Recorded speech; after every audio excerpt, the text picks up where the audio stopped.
Oh, this is groovy as hell! I'm liking this. Yeah.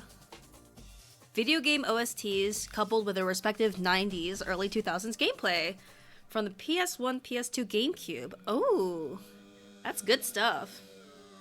Hello, everybody. Hello, hello. Welcome. Hi, it's me. Don't ever catch me slipping. Don't ever catch me slipping. Hello, hello. Alright.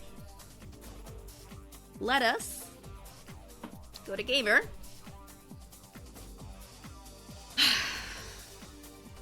Well, let me go to Jacket.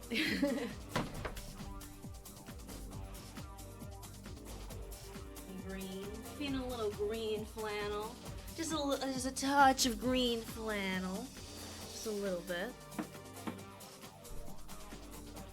I hope everyone is doing good. I have finished my dinner, so I am pretty ready to just begin. I just want to have it draped over me like a blanket. Sometimes you feel like that. You just want not to put your sleeves on it and wear it, but just have it draped over you. Just a little bit, you know. Kimono tendencies, maybe. But let's exit out of that. I hope everyone's doing good. Whew, sorry, excuse me. It's not that I'm catching my breath, it's just, again, I'm eating. So it's like right after you eat like a lot. Not even if you eat it quickly, but just if you eat a lot. I feel like there's a certain sense of, whoa. Okay. So I'm gonna put Streamlabs down there. I'm gonna put streaming up here. Ooh, Eldridge says final stream for this game. Could be. It could be. Yeah. I'm hopeful. Alright. Let us go into the stream chat then. Hello. Hi! That's my friend Sangle. Hello! Huzzah. What's The up? gang is all here. We're about to put God on trial. Yes, sir! I guess this is what happens in your average Layton game if I had to guess. Not Phoenix, right? I know that, but Like, replace God with, like, someone really, really important in the law hierarchy, maybe? yes. Like, the god Yeah, of that's about as law, close as we maybe. get. The god of law. Yes. God of law. It really hasn't hit me that this is shaping up to be a finale of sorts. I'm not in that headspace yet. Yeah, not me. I feel like it's because we're so used to the 5 trial thing. This is technically our 4th trial. Yeah. That is true. This is strange. Oh, Wow. I love this title Beautiful. screen. It's Yes, so it good. is. We've talked about it like nearly every stream, but the way the graphics of this game truly are like both the 2D and the 3D elements are just mwah, very good. Yeah.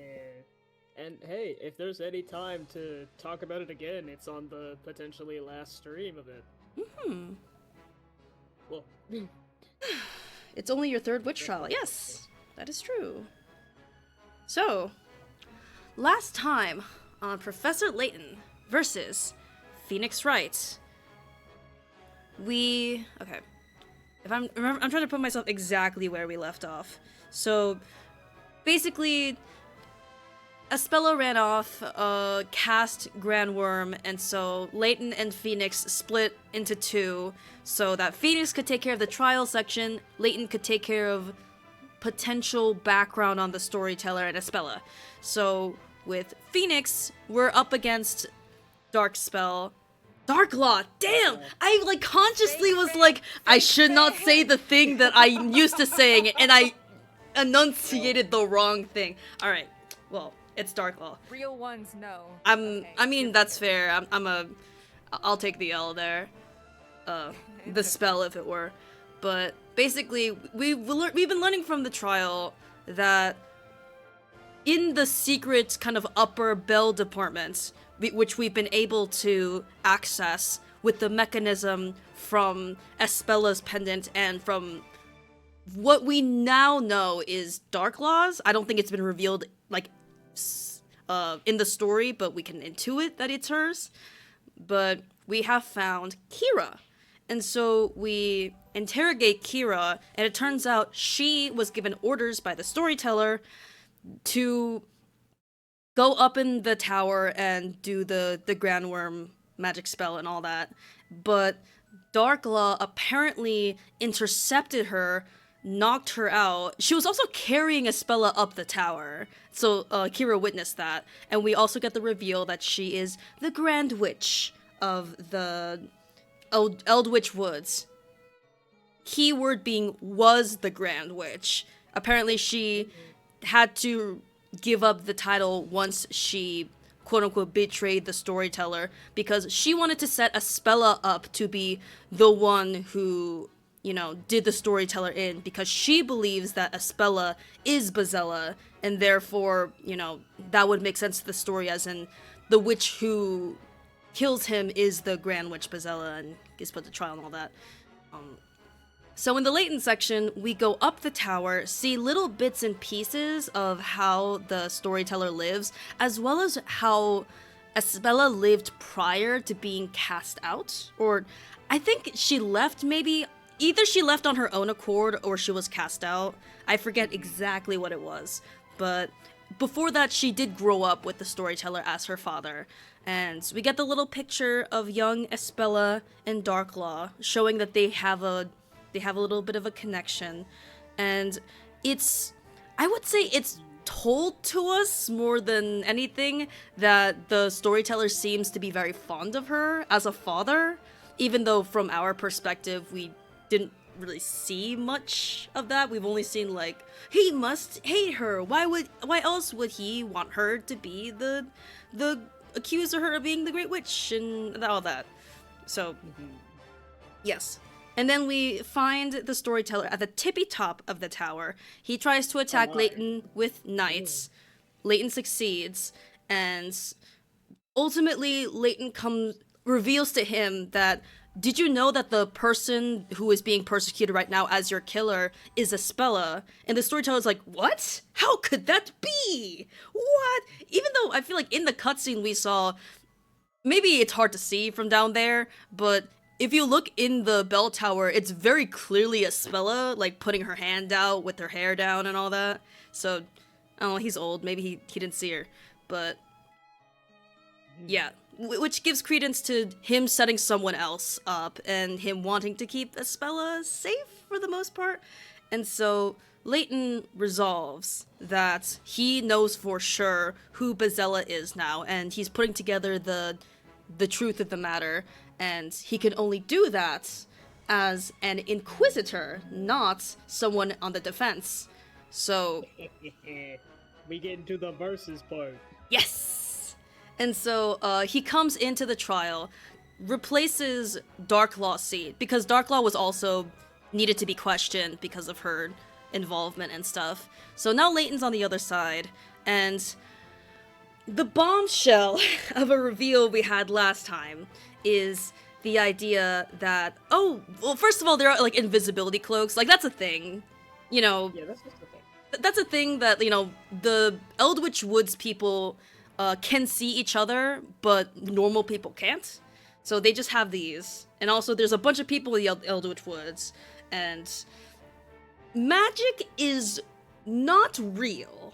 Like, the laws of magic with the Grand Grimoire, with the little spells, with even the existence of witches, it's just all made up. And can be explained with these invisibility cloaks and memory tampering, of which we don't know the exact details.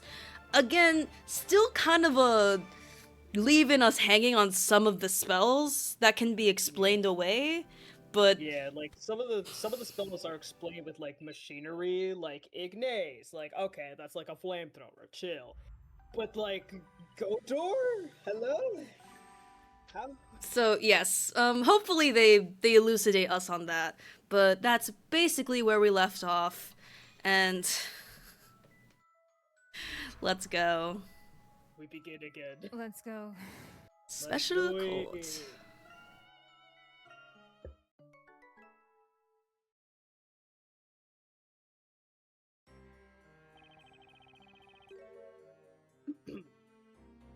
Turns out we had a surprise witness on our hands. The victim himself, the storyteller. And again, nothing surprises me anymore. The secret behind Labyrinthia, the legendary fire, witches, magic, and finally, Bezella.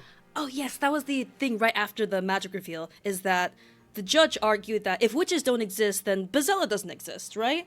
But then Layton said, okay, what do we know about Bezella really? Because she's said to be, you know, the source of all magic and the great, scary witch. But fundamentally, she is to be blamed for the Great Fire, which then people extrapolated to be the source of all bad and all that. And so that's where we ended off, basically. Yeah.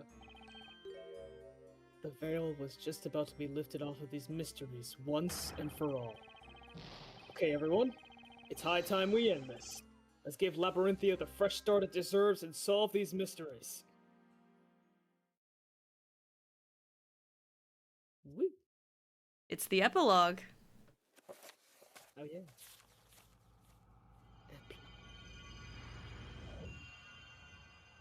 We end at the beginning. Oh, epilogue. Yay! Let there be light. Is he standing? Bonk. Oh no, he's just sitting. He's just massive. I do. Oh yeah, I forgot about it. Our collective consciousness after the end of last stream. I don't quite know what to say. I don't quite know what to say. I am truly shocked to see the storyteller again, alive and well and serving Aura.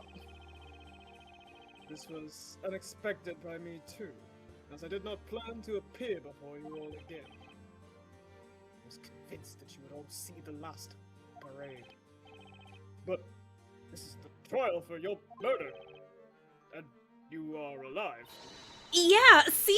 No one was killed! So let's call this whole thing off and never have witch trials again, alright? Whoa, Maya, take it easy. We're still in court, remember? But what's the point of this? The storyteller wasn't killed! Espella would never do anything to harm her dad! If only it was as simple as that to end this trial. However, it is not, Miss Fey. But, Professor? Search your memory and you will know the reason why. The crime Miss Cantabella is accused of is not just murder. The purpose of the witches' court is to sentence the witches for what they are. Isn't that right, Mr. Storyteller? No, in silence. I fully intend to expose the true identity of Bezella, and this would not be possible without you, Mr. Storyteller, on the witness stand. I see. And so you assumed the role of an inquisitor just to lure me here? Be that as it may, the Inquisition still maintains that Espella Cantabella is the Great Witch Bezella.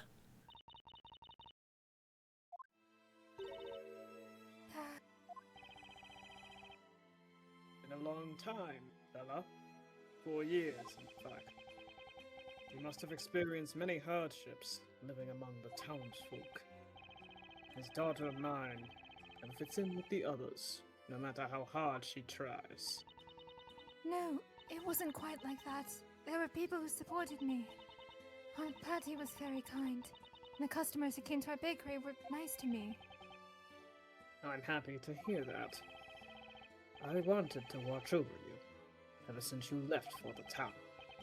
But in the end, it didn't even matter. I failed to do so. I had no idea what was happening to you. I am very sorry, Espella. Dad, you don't need to apologize to me for anything. It's me that owes you an apology. I was trying to hurt you. It was all my fault, not yours. There's no reason for you to blame yourself. Dad, I'm happy we got to talk. Espella, We were so busy writing everyone's stories that we stopped talking to each other. Before, it was different. You used to have time for me. please, forgive me. Why did it have to come to this? Mr. Storyteller, it's time to put everything in order now. The townsfolk and your daughter deserve to know the truth. The truth about yourself and the story. Godly silence. Yes, I suppose it is time I told you the truth. Your Honor. Yes, Mr. Storyteller? Let us begin. In this trial, I shall be judged. Judicial silence. Understood. Donk. The witness shall testify. People of Labyrinthia who have gathered in this court, I will now tell you the true story. Many of you will certainly find it hard to believe and difficult to accept. Nevertheless, I ask you to please lend an ear and listen with open minds. Espella, my dear, I ask you to do the same too. What is the truth about Labyrinthia? What is it? Let's find out. Let us find out. Although you know me as the storyteller, I have one more identity. What in goddamn? I am the president of Labralum Incorporated. This whole town is one of Labralum's research facilities. It may be hard for you to comprehend. This land is rich in a very special substance. Ah, I see. He's a colonizer, which affects everyone who lives here. This substance enables the manipulation of people's minds, and that is what Labralum is researching. This experiment began 10 years ago. Townsfolk all became test subjects. Oh, we're going this direction, huh? I feared so. Judicial silence. The judge was too stunned to speak. I'm flabbergasted. I don't understand. What does it all mean? You and me, Aji. What the fuck do you mean, Labralum Incorporated? Huh? I don't understand what I've just heard. Me too, pal. I do not blame you. Suppose all the townsfolk are just as confused. Labyrinthia, an artificial town, created entirely by me. But, of course, as artificial as it may be, it is the reality for those that live here. For the past 10 years, I have been bringing the illusion to life by writing the story. I am lost for words. It feels as if the whole world has been turned on its head. Your Honor, it is certainly not an easy matter to grasp this new situation at once. Regardless, I suggest we hear more of what the witness has to say. Yes, I agree. Let's continue. Bink. The defense may begin the interrogation. Thank you, Your Honor.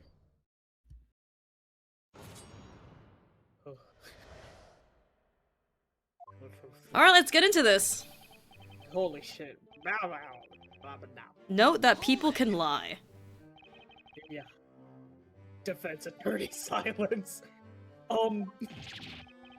This is too much. I don't even know where to start, man. Labralum Inc. That is a name I have heard before. It is a global pharmaceutical company with headquarters in England. If my memory serves me right, it was founded by Arthur Cantabella. Oh, he's the Brother. Arthur! Shut up! Ah! Shut the fuck Brother. up. Indeed, that is my true name. Were you familiar with that, Mr. Wright? Brother, no. Sure, yeah, I've heard of Labralon Inc., of course. Yes. Labralum Inc. is known for developing a completely harmless amnesiac about 20 years ago. Anesthesiac? Anesthetic. Wow. I'm not used to reading that word. More so hearing it. Anesthetic. Alright, Yeah, thank nah, you. you're good. It is now widely used in hospitals all around the world. The company is also working on various other plant-derived sedatives, revolutionizing medicine. Suppose I shouldn't be surprised by your vast knowledge, Mr. Layton. That's irrelevant. That fact is just based on the real world we're from, not Labyrinthia. The real world, Mr. Wright. Then, what would you call the world we are in now? Do you think this is a fantasy? No, that's not quite what I meant. Mr. Wright, I do not mean to be so rude as to presume I know what thoughts are running through your head. However, Labyrinthia is certainly not a place within a book or in the past. Labyrinthia is a part of the world we know. Huh. What? But wait, hold on, but how could a town like this exist in the real world? Do you think it's impossible? Why would that be? Are you saying that everyone would know about an unusual town like this, if it existed? It's something like that. Anyway, it would be on a map at least. No. I'm afraid that cannot be so. Huh? This town is not marked on any map. It doesn't officially exist. Well, what do you mean? The answer is quite simple. Love his poses. God! Hold it! This whole town is a research facility?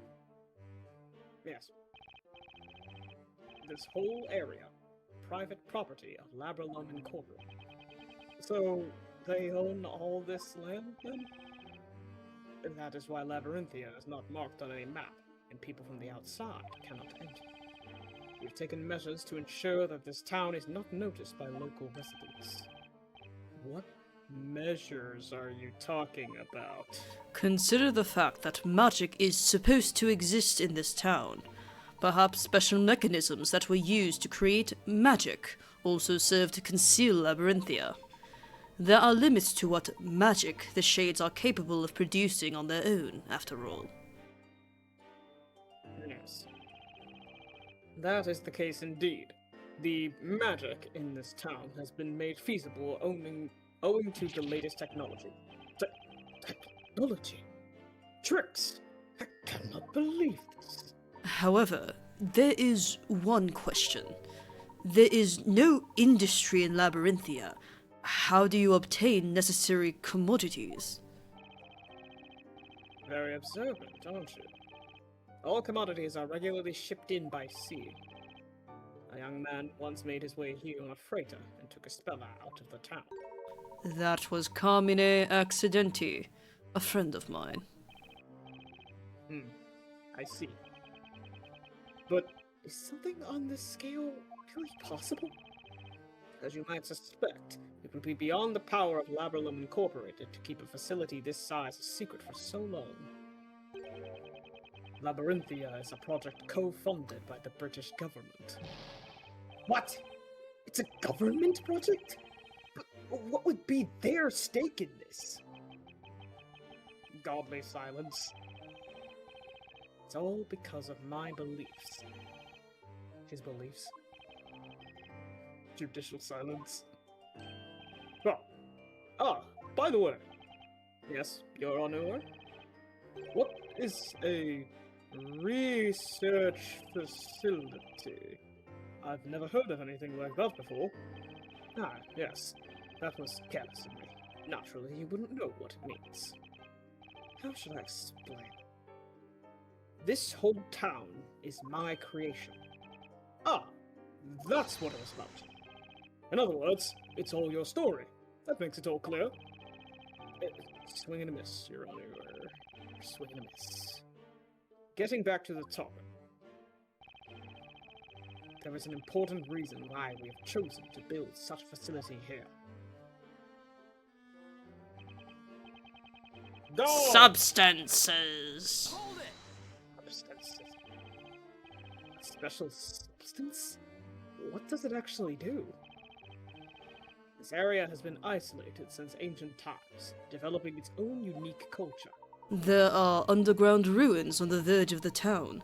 We found writings there, presumably left by the natives of this land. Pleasing. A bell that was supposed to be there was missing. Godly silence. So you've seen the ruin. I suspected that you would find them. Then perhaps you have also noticed that everyone who lives here has a very peculiar condition. A peculiar condition, you say? I can't just sit here quietly like a patient old man when you're saying such things. Just what kind of condition is it? You have every right to know. This condition makes people fall unconscious upon the sound of a certain metal being struck. The fuck? The metal? What kind of metal? Pure silver. And so, that's why she fucking Belle. That's how she disappeared. And so, there was not a single object made of silver in Labyrinthia. Now that I think of it, that's true. Just imagine what a disaster a fancy dinner would be if everyone fainted when they used silver cutlery. This condition is an integral part of magic. How so? All inhabitants of Eldritch Woods carry small silver bells. Silver bells. I see now, yes. The shades ring the bells when they need to create the illusion of magic. My butt. Everyone present falls unconscious, and the shades set to their work. Oh, look at where that shade's hand was! On his butt! So that's the secret of the time-stealing magic Darklaw told us about! I don't think that... Okay, Maya. That's my takeaway. Okay. Now that they mention it... Oh, they are wearing silver as well. Oh. Kira had a small bell with her when we saw her back at the marketplace. We have been researching this condition at Labyrinth Inc. And finally, we discovered its cause. It was the groundwater. Luke! No! Luke! No! We told you not to drink it! It looked so yummy, though! Luke! No! Just have to be so careful with silver now! What causes it? The groundwater contains a certain unique substance found in the soil in this area. So, if you take a sip of that water, you get a silver allergy. Huh? Looking at you. Don't look at me! But, of course we've been drinking it. It's impossible to live without water. Of course. That's why everyone who lives here has that condition. Oh dear. You needn't worry. This condition is harmless, especially as silver is unknown to the townsfolk. Huh. Something's still not quite right, though. If the sound of silver bells makes people pass out, why don't the shades pass out too? Although the effect of the substance in the groundwater is powerful, it doesn't last long. The condition will vanish after a day or so without drinking that water. Go! I'm okay! That's convenient. The substance's effects aren't limited to humans. It can also affect plants to a great extent. The plants will faint, yes. Our research was focused on the plants rather than humans. Then why Come wouldn't you? You a want to? research facility. Why would you put people in the place? Why not focus on the No. plants? Maybe the people were Why'd you already. throw these? Were the people already living there, and they just kind of built the research and manipulate the people around it? I don't know, man. I think so. Colonization. And I cannot believe Luke's water bit had plot relevance. Mhm. That's crazy. Mm-hmm. That sounds really scary. What is the substance enters the groundwater, affecting organisms that consume it. People who drink it daily acquire that odd condition. They fall unconscious upon hearing the sound of silver metal. Yes. Although, the substance in the groundwater also has a tremendous effect on plants. Wildflowers in this area contain a certain poison. Pull my beard! Poison! This poison doesn't harm the body. It has the effect of manipulating the mind. So it brainwashes people. I've been writing the story for 10 years. The title of the story is Historia Labyrinthia. Yes. The ink I used to write it was made from those plants. Oh, Nick! Do you remember how funny? So they weren't sucked into the book, they were like, oh, this book smells funny. Whoa! Whoa! They passed out. Funny ink, haha! That was the gas released when the ink evaporates. That's where the trick is. What? Crazy. Those that inhale the gas become extremely susceptible to suggestion. You mean brainwashing? They will believe anything they are told, or anything they read, however strange or unrealistic. Ooh! Oh shit! It will be imprinted into their minds as the truth. So that was the true purpose of the parades. It's all very gold, I'm just realizing that. Yeah. Rather than silver. Little Yes. arms. Pages of the story, written in that special ink, were regularly distributed among the townspeople. It was done so that everyone would be in a state of hypnosis. Yes. Indeed. Quite true. The creation of a fully controlled town with the inhabitants subject to long-term hypnosis. That was one of the topics of our research. Then, the story that is written in the Historia Labyrinthia. You could call it a self-fulfilling prophecy, realized through the shade's work and the hypnotic effect of the ink vapors. Is that how it was all this time? Aberlump used hypnosis to control all these people. I can't believe that the government was supporting that. Can you? I can. In Japan-fornia? Alex. Maybe. Actually, you know what? Yeah, I could believe it. God! Gods! Gods! All the people subjected to this experiment have been living here all this time? No. We started with just a few people, gradually getting more and more. You know how people do. I must say that I am afraid of what the answer to this question might be. But where did these people come from? You haven't resorted to abduction by any chance, have you? Well, how did you all get here?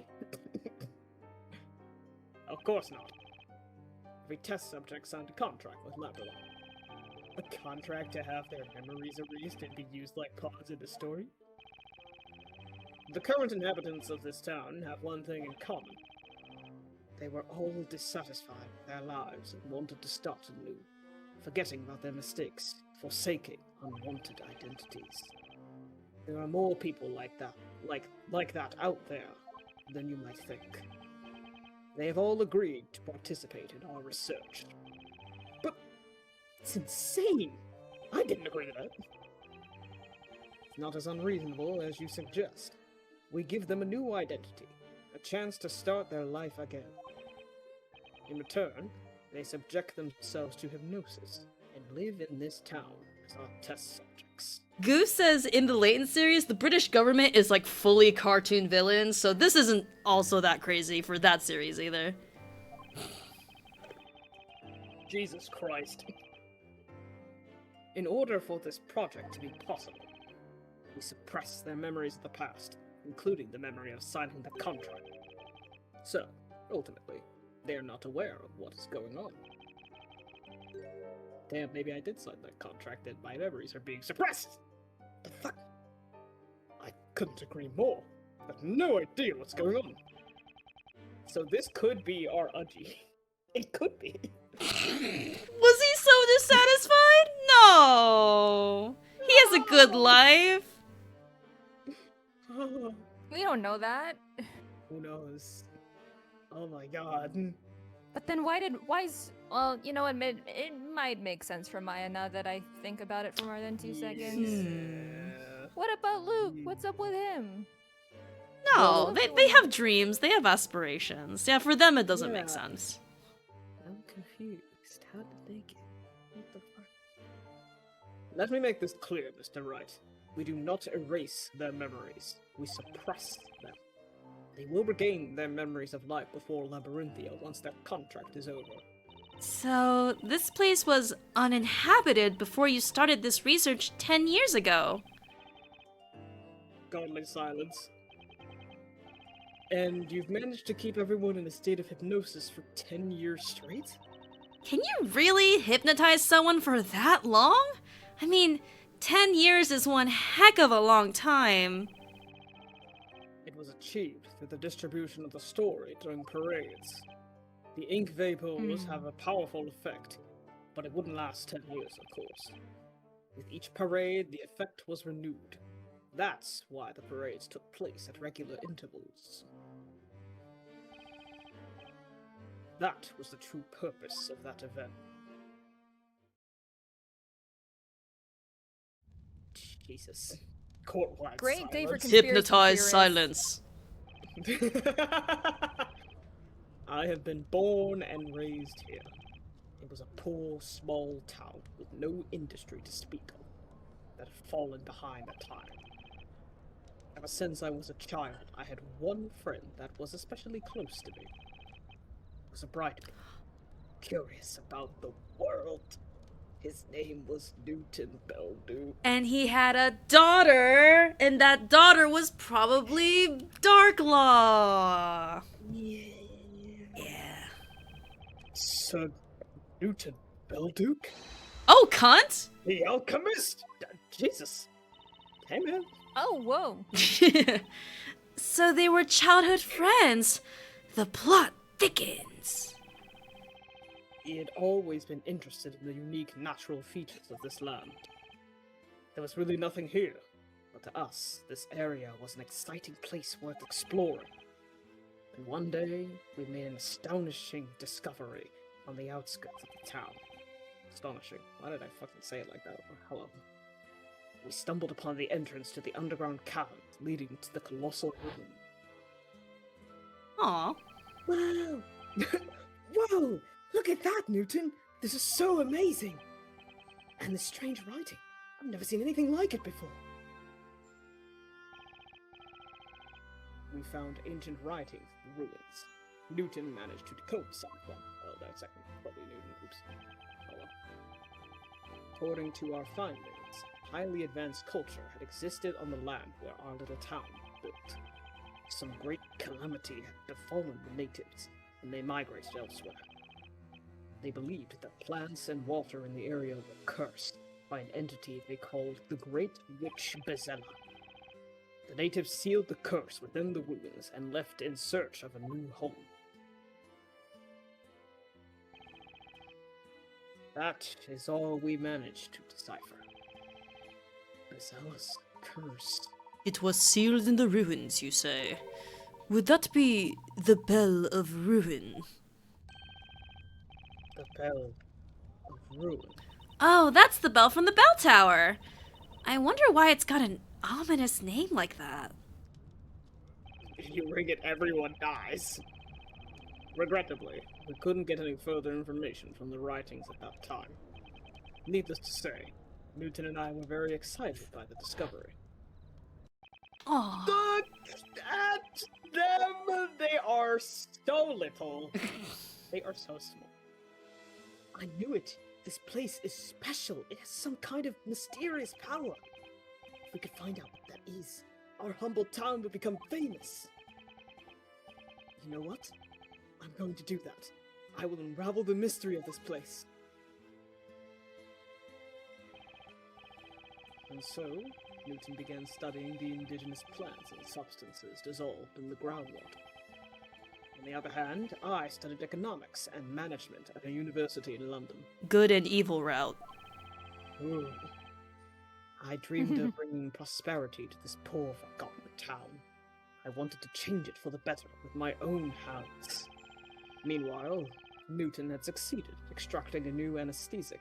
Oh, well. Why am I? Y'all. Sangled curse! Yeah! It's the curse! It's the curse! Anesthetic! No, don't worry. I'm bound to say it incorrectly next. It's your turn. It's like when you're reading through a line and then you like get to this fucking word letter It's salad like, of a word. If Anne wasn't there, like, I would be like, oh yeah, aesthetic. But for some reason, this series of letters is just, Yeah. I'm not used to seeing them together. Yeah, anest is like. Whoa. Yeah. Oh. Anyway, let me try that one more time. Meanwhile, Newton had succeeded at extracting a new anesthetic from the local plants. Was that the anesthetic which led to the foundation of laburnum? I love us each taking a pause before anesthetic now. Like, That was a natural pause from me. Yes, it was a huge success for Laburnum Incorporated. Before we knew it, we were making a fortune. We wanted the whole world to hear about our hometown. Alas, fate wasn't kind to us, so we never realized that dream. Everyone in our town had died. All the townspeople perished. Hey, I said it as a joke. I might have not been wrong. The Great Fire. Oh. I guess the fire, yeah. It's either the fire or the bell. Yeah. Just what on earth happened to them? Godly silence. Maybe it's That both. does not matter anymore. We purchased the environs of our town. The mountains, the lake, the plains, everything. Then, 10 years ago, having received financial support from the government, we started Project Labyrinthia. Bang. It was much smaller in the beginning. It started as no more than a village. Over the course of 10 years, it slowly grew into a town. The population increased as well. More people were signing the contract with Laburnum, slowly increasing the number of inhabitants, correct? Yes. They would sign the contract, be hypnotized and assigned a role, and then be introduced to the world of the story. Defense attorney silence. Judicial silence. Total court flabbergasted. Beep, beep, beep.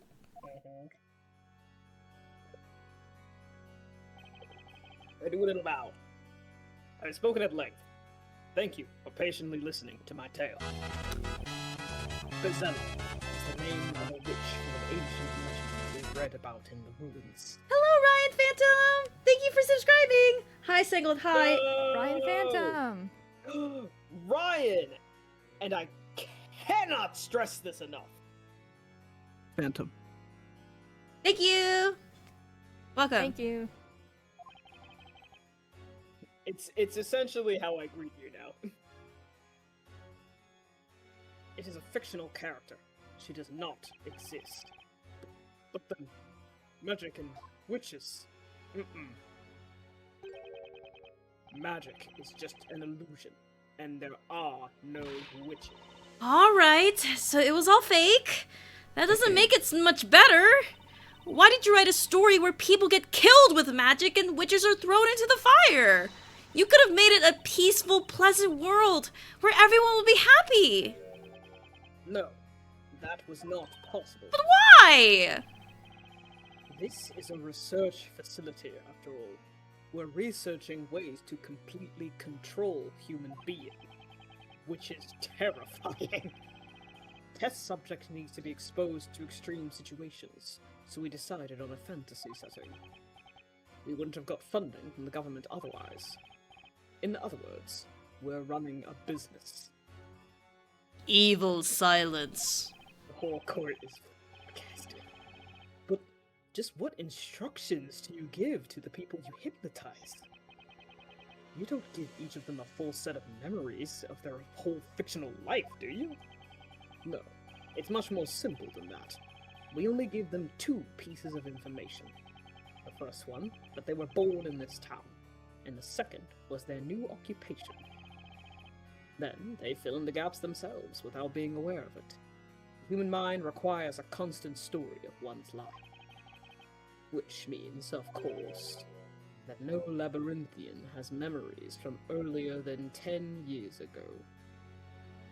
So more than 10 years ago, okay. Yeah. No one has any memories from before they came to Labyrinthian. What are you saying? That's all one big lie! I am who I am, Cogito Ergo Sum! But can you remember your childhood? I can't. That's true. I can't remember even my parents. No way! I can't recall my own mother's face! As you can hear, no one can remember their real past. There are no exceptions. Well, except the children who are like age 9 or something. Huh. Wait a second. No exceptions? I smell a contradiction here. Mm-hmm. Ah, it seems Mr. Wright, too, has noticed it now. What are you talking about, Layton? Mr. Cantabella, you have just testified that not a single citizen of this town remembers anything from more than 10 years ago. Yes, as that is the truth. Now, that's a strange assertion, especially coming from you. What do you mean? There's one person in this town who remembers what happened more than 10 years ago. That cannot be. It is impossible. They must be merely imagining things now. Mr. Wright, please enlighten us all. Who is this person that remembers their past? Mm-hmm, yes. Precisely, Mr. Wright. That person is none other than Espella Cantabella. What? That's impossible. It's true, Dad. I remember it clearly, as if it happened yesterday. The legendary fire. No, that's impossible. That's just your imagination. No, it's not. I couldn't remember it before, but it all came back to me, because I'm Espella. No! Espella, there are no witches. That fire, it was just a bad dream. The Inquisition would like to call Espella Cantabella to testify. What? Regardless of whether Miss Cantabella is Bezella or not. Her memories may contain valuable clues. Oh god, I'm dying now. Yes, that may be so. No, wait! Dong. I don't agree to this. The trial is over, Your Honor! You seem to be forgetting something, Mr. Cantabella. The substances. Your story has ended. You are no longer in control. You are no longer the auteur. Oh. You are merely one of the characters. And this is also why we will not cease seeking the truth until we find it. There it is! Quota! Defense, what is your opinion on this? Well, keeps insisting that she's the witch Espella. As her attorney, I should refuse to let her speak to the court. But what's really important now is finding the truth, just as Layton said. There's only one way to proceed with this trial, and that's by questioning Miss Cantabella about her memories. In that case, the court summons Espella Cantabella as a witness. Attendants, bring the accuser to the witness stand.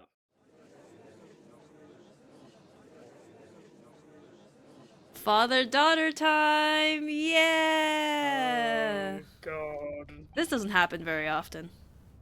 It does not. Mm-mm. Now, witness. Testify about your memories of the legendary fire. Yes, my lord.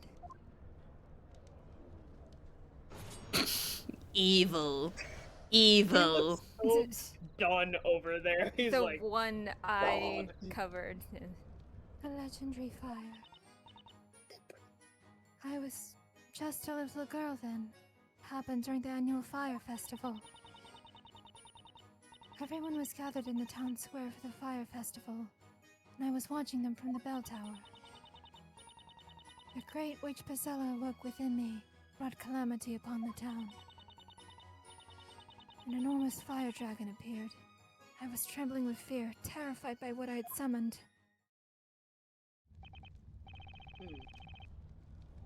huh. Interesting. Okay. Girl, if Witness. there's no magic, there are no witches. If there are no Yeah. witches, there's no Espella. What's going on She here? bump against Belle and create big hallucination. Yeah. Bump. I Yeah. thought you were gonna say bump against Belle and create a Zella. I don't know why. Witness. I What you don't. told I us don't know. wasn't a bad dream or fairy tale, but what you actually experienced. Yes, it was. Like I've already said. I remember it very clearly. The heat from the fire, the smell of smoke. Espella, what are you talking about? Hmm. Ding. The defense may cross-examine the witness. Thank you, Your Honor. There be a huge fire that destroyed the town? And what about Espella? Is she even real? The answers are in Espella's testimony.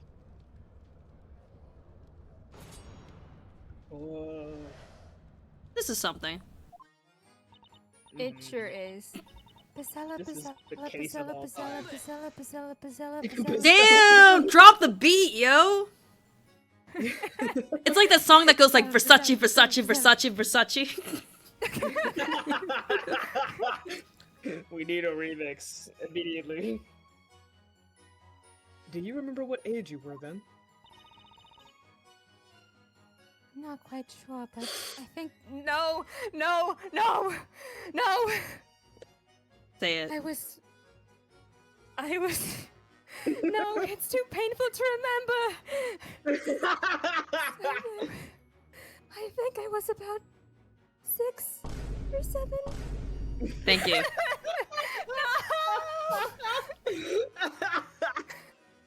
And how old are you now? I'm 18 years old. That means those events did take place more than 10 years ago. It's very odd that you have memories that old. But perhaps you're mistaken about your age at the time. Objection. Your You didn't Honor, just give us accursed numbers. no one besides Espella has witnessed the legendary fire, which would mean that the incident occurred before Labyrinthia was created, over 10 years ago. Yes, I suppose that makes sense. That doesn't make any sense at all!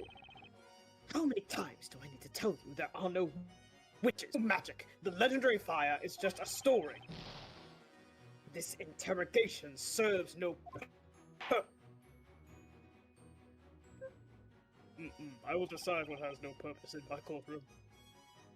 Mr. Cantabella, The court asks you to be quiet during another witness's testimony unless you are asked to speak. I like how they're calling him Mr. Cantabella and not "Oh, grand, magnificent storyteller." Yeah. Now he's just a guy. The truth come out. Pasella, Pasella, Pasella.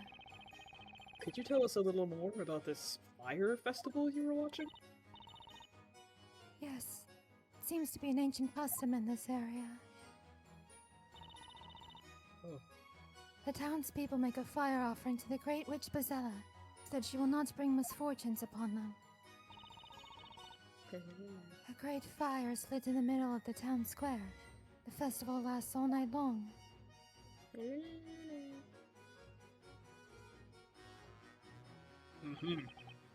That's correct. The festival takes place once every year.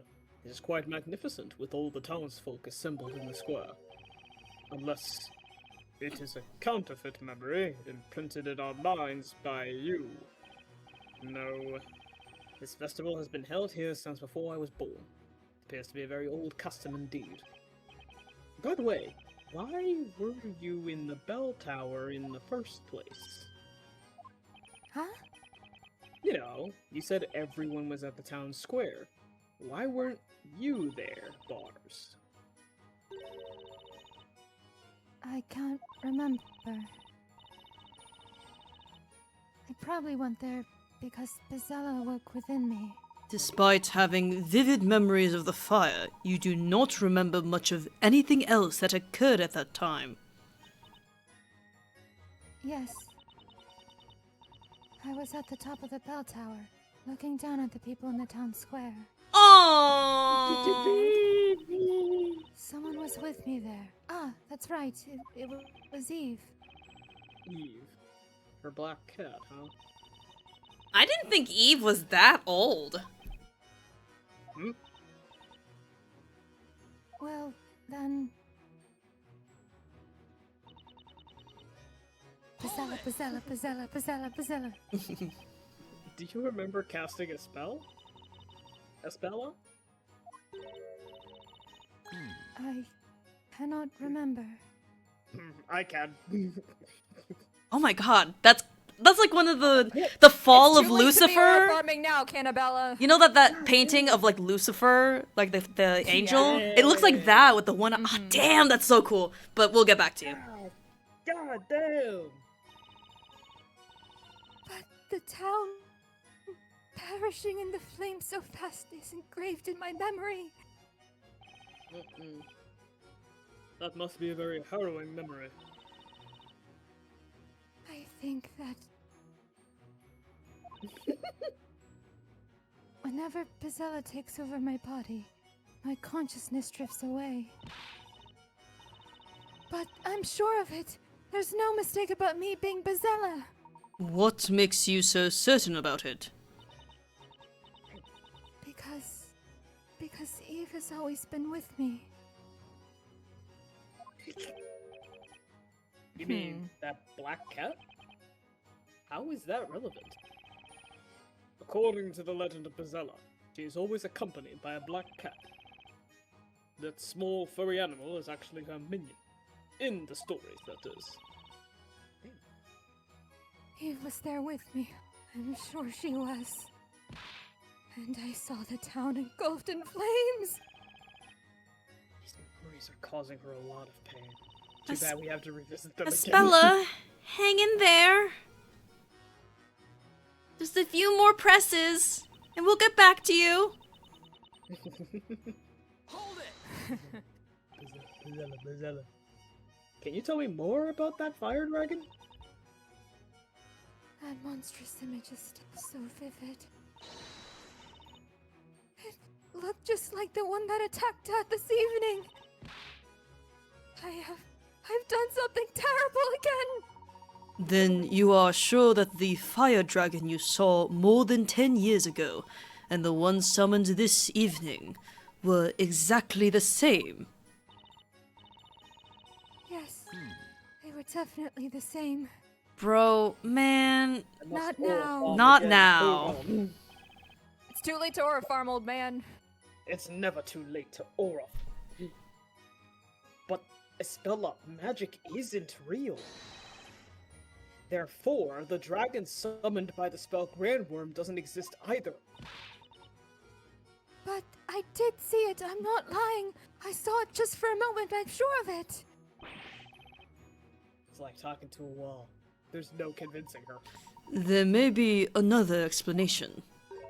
Espella might have seen something in the shape of a dragon. Alright then. Nick? Mr. Cantabella wrote this town's story, right? Well, yeah. So he's the Arthur, and he's saying that Bezella doesn't exist. That's right. If that's the case, then there's no point in this whole trial! We know that, but that's not enough to end it. But why? The professor has taken on the role of the Inquisitor in this trial in order to get Mr. Cantabella to testify. He wants to get to the bottom of this mystery. And learn the whole truth. Besides, I think this will be in Espella's best interest too. I trust the professor's judgment on this, so I'll carry on with the cross-examination. Well, I trust you, Nick. I'm sure you know what you're doing. Sometimes. Aw, cute. Okay, second to last. Right there. Do. Right there. I can. So cool. I remember everything. You look upset, Mr. Cantabella. Why are you aura farming over there so hard? Aura farming silence. Ah, pardon me. Did you want something? I'd like to know what you think about Espella's last statement. Aura farming silence. My opinion about all this has not changed since last time. It's all just a dream. Listen to me, Espella. I'm facing the sun. I'm talking to you. You are not Bezella. There was no legendary fire. Dad, you have no idea how much I want to believe you, but I just can't.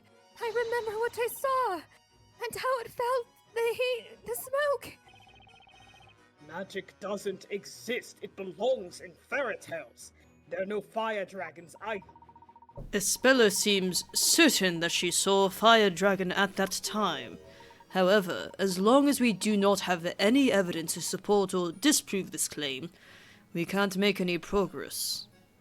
I will gaslight my daughter. Do I have any relevant evidence?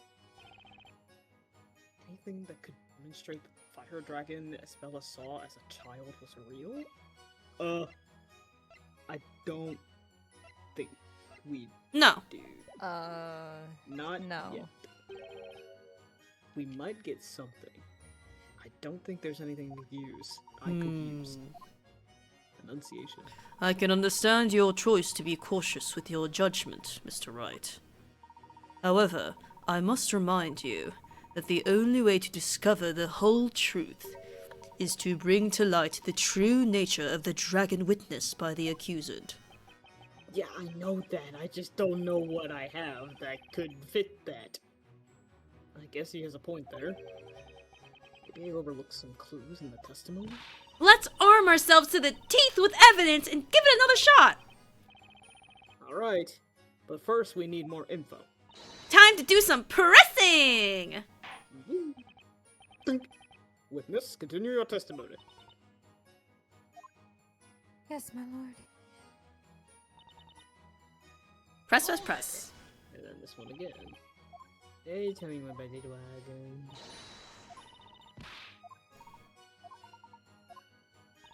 Dragon. Dragon. No they weren't. Oh yeah, the music stopped for this one. Is something wrong, Mr. Cantabella? Or a farming silence? It's impossible. There's no such thing as magic. You never believe me, Dad. I don't know why you have to be like this. There was a time when things were different. Espella, what are you saying? Look at them. It's like a common argument between a teenager and a parent. Mr. Cantabella created this town. He knows better than anyone else that there's no magic here. Miss Cantabella, Yes? would you mind giving us more details of what you saw?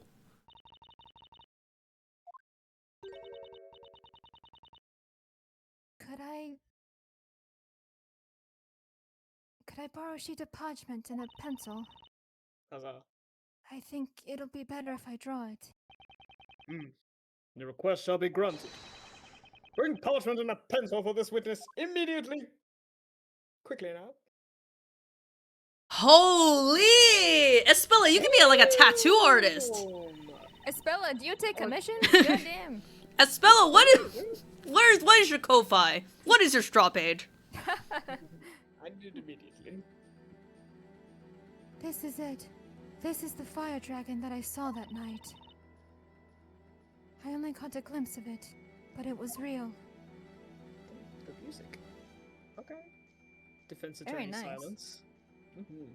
Judicial silence. Cowardly silence. I must say, it does closely resemble the supposedly magical creature we witnessed this evening. It does indeed. This drawing shall be added to the evidence. Fire dragon sketch added to the court record. Thank you, Maya. You're welcome. The sketch of the fire dragon Espella saw in her childhood. This is a farce. What happened over a decade ago? The town will be destroyed by a fire dragon? Discovering the truth about the dragon shall be our next objective. Witness, continue the testimony. Yes, my lord. Alright, let's take a look at that dragon. Yeah. Mm-hmm. And then take a look at Grandworm. So it has two big horns, it has a big wing and a fiery tail and claws. Swoosh. Yes. Two claws. Yeah. Does the Grand Grandworm give like a No. No, it doesn't give a like a detailed thing. Yeah. We can try presenting it on that second to last one. Now that we have it. Yeah. Hold it! Yeah, fuck it. Hello, sir. Hang on! You look upset.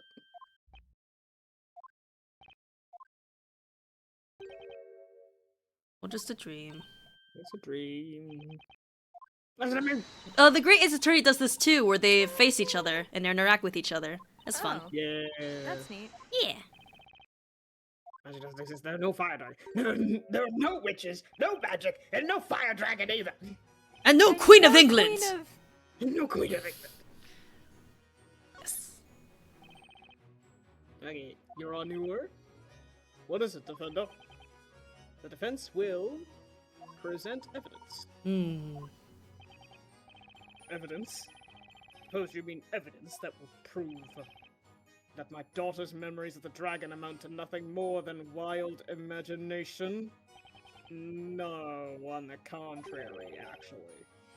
I'm pretty positive Espella did see the dragon. What? I thought you had more sense in you. Ha! That's your mistake. I have no sense in me. I only have dollars. Well, well. Aren't we all curious about what the defense has got to show us? Present evidence that proves a dragon appeared in this town over 10 years ago. Hey, it's the thing that she literally just drew. For the whole court. It is, of course, Espella's drawing of the dragon. It's impossible to draw a dragon with so much detail unless you've actually seen it. Indeed. It looks very much like the fire dragon we saw this evening. Cannot be a mere coincidence. You can't possibly use that drawing as evidence. And why not? Because she could have just drawn the dragon from this evening. Dad, why don't you believe me? I saw the dragon when I was little. This town is my creation. I know everything about it, and I assure you there's no magic. If there's anyone who can tell you what's possible and what is not, it is me, the creator of Labyrinthia. Your overconfidence has clouded your judgment and is preventing you from seeing the truth. What do you mean? In order to see what is really there, you need to reject biased assumptions and keep an open mind. You are overlooking certain facts precisely because you are the creator of this town. Nothing short of insanity.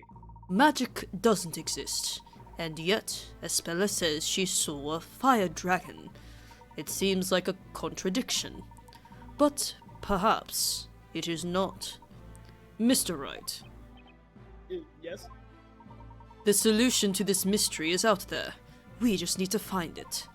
Do you suppose you know where it is?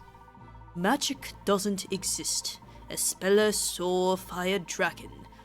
Where is the evidence that bridges the gap between the two?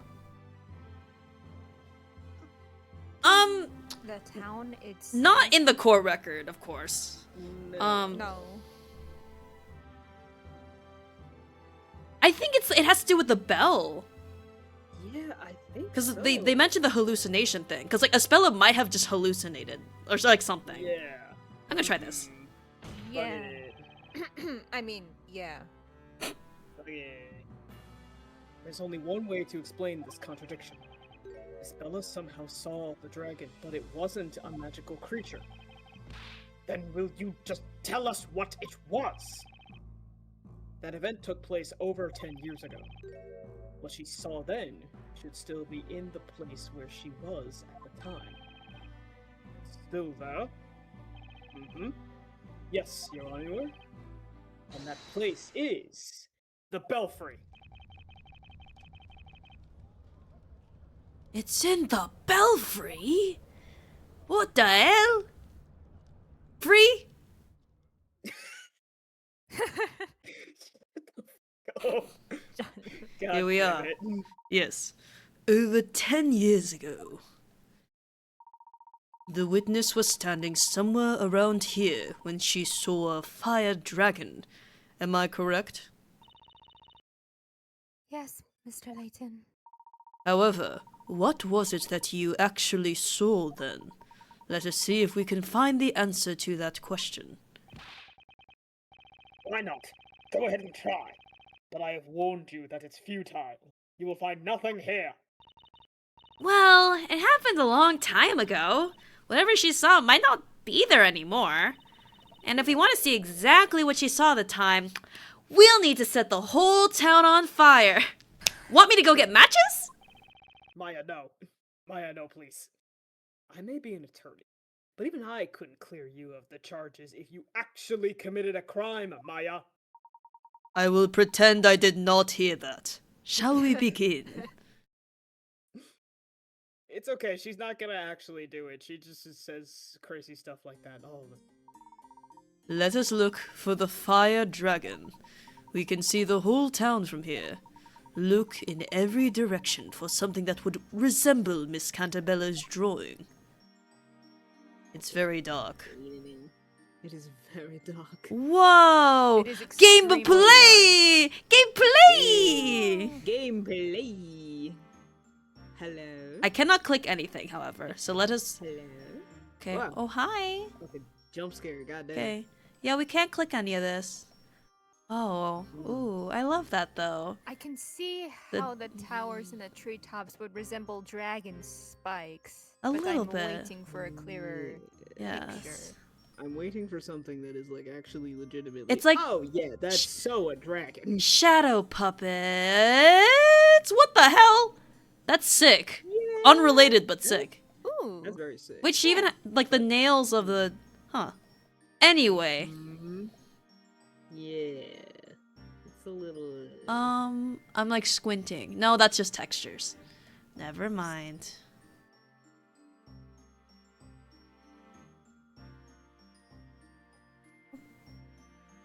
I think. No. It's cool though. with the claws and all that. Wait, is that the? I think that's the symbol of Yeah. the witch or the court or something. Because I keep seeing the symbol with the nails I and think so, that's yeah. cool. Oh yeah. Schmimbolism, if it were. What in the good goddamn? Okay. Where's this fucking dragon, dude? Do we just do like a full 360 at this point? Oh yeah, I Yeah, think. we've done a 360. Yeah. Oh! Oh, But hello. not There's one the of dragon. us has seen a dragon. Espella Wait, saw, let my screen unfreeze. Yeah, that looks Oh, the yeah. exact same. Hold on. girl. Gee, I wonder. And where do we start? Maybe like here? Oh, this is the trial grounds, maybe. Because it has the thing hanging. Yeah. But yeah. Hey, girl. Hello. Gee, I wonder. I wonder what she saw. Espella, can you have a look at this? It looks like the dragon was hiding in here after all. Oh, this is. Hey! That's identical to the one Espella drew! But, it's not the fire dragon. The fire dragon was a creature made of flames. It was so big it could swallow this whole tower. This is just some tiny fretwork. Well, girl, when you were 6, it was bigger. Because you were smaller. I think we can consider this mystery solved. I suggest we all head back to the court. I will explain everything there. Is that alright with you, Mr. Cantabella? Godly silence. Woman. I mean, What's gotten into Mr. Cantabella? He looks paler than you do with a cold. Did we have to drag you like that? I have no idea. let's follow the others back to the courtroom. Well, I'm already pale, Also- so I'm not a good reference for that. Yeah. I also love how there's been like multiple times where like people have gone up into the bell tower and meanwhile the whole like audience is just still down here in the You know. in the courtroom. I guess the jury isn't really a thing at this point. So, whatever. I mean Yeah. they're there, but it's not like important. Yeah. The Inquisition's investigation seems to have yielded some unexpected results. But can someone explain them to me? Taps my fingers together. Your Honor, the Inquisition will interpret the results of its investigation. Witness, you said you were about 6 years old at the time of the incident. Perhaps 7. Yes, that's right. Yes, supposedly. Did you see the moment the dragon appeared above the town? Huh? No, I don't remember. I remember seeing it at some point. It was like a flash. The town was ablaze, and this fiery beast was hovering above it. Then, when you noticed the dragon, the town was already engulfed by flames. Yes. Girl. The fire festival. Girl! Girly. I'm like getting secondhand embarrassment. Not gonna I lie. know exactly how this happened. That information completes the picture.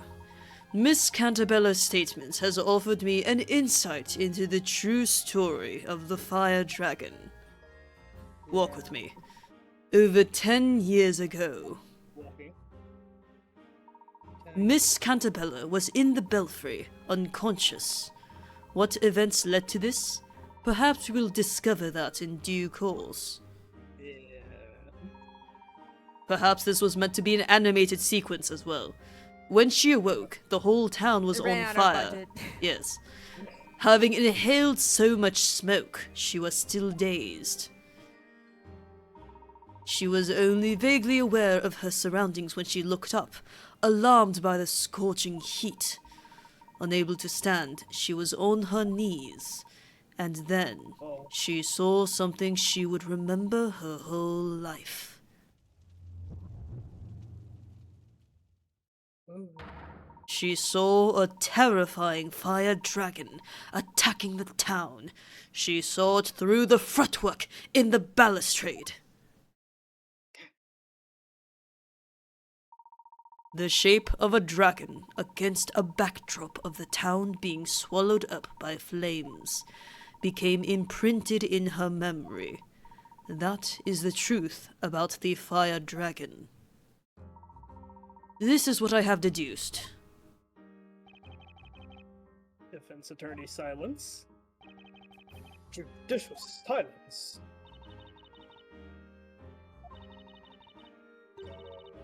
It wasn't a monster? Miss Cantabella, the illustration you have drawn for us bears an uncanny resemblance to the fretwork in the belfry. You saw the dragon when you were confused, possibly mildly asphyxiated from the smoke. There was no magic and no magical beast. You believe a stranger, but not your father? Typical of teenagers. Jeez. I have heard that a lot. To me. Yay. You should have listened to me. And now that all of the mysteries have been unraveled, can we not end this trial and go home? I'm tired. As much as we'd all like to, I'm afraid it's still a bit too early for that. What else do you want from us? There is just one more problem I'd like to solve tonight. One more? What on earth could it be? Miss Cantabella, we've ascertained that you were in the belfry when you saw the dragon. However, that creates a new question. How did you get there? Oh, I haven't thought of that. Yeah, neither have I. As expected of an ace attorney, Mr. Wright seems to have noticed the problem too, at last. Hey. In order to access the belfry, you need to use the bell tower mechanism. The mechanism can only be set in motion with the pendants. Indeed. Miss Cantabella, did you have your pendant with you at the time? Yes, I think I did. I always had it with me. But why did I have that pendant?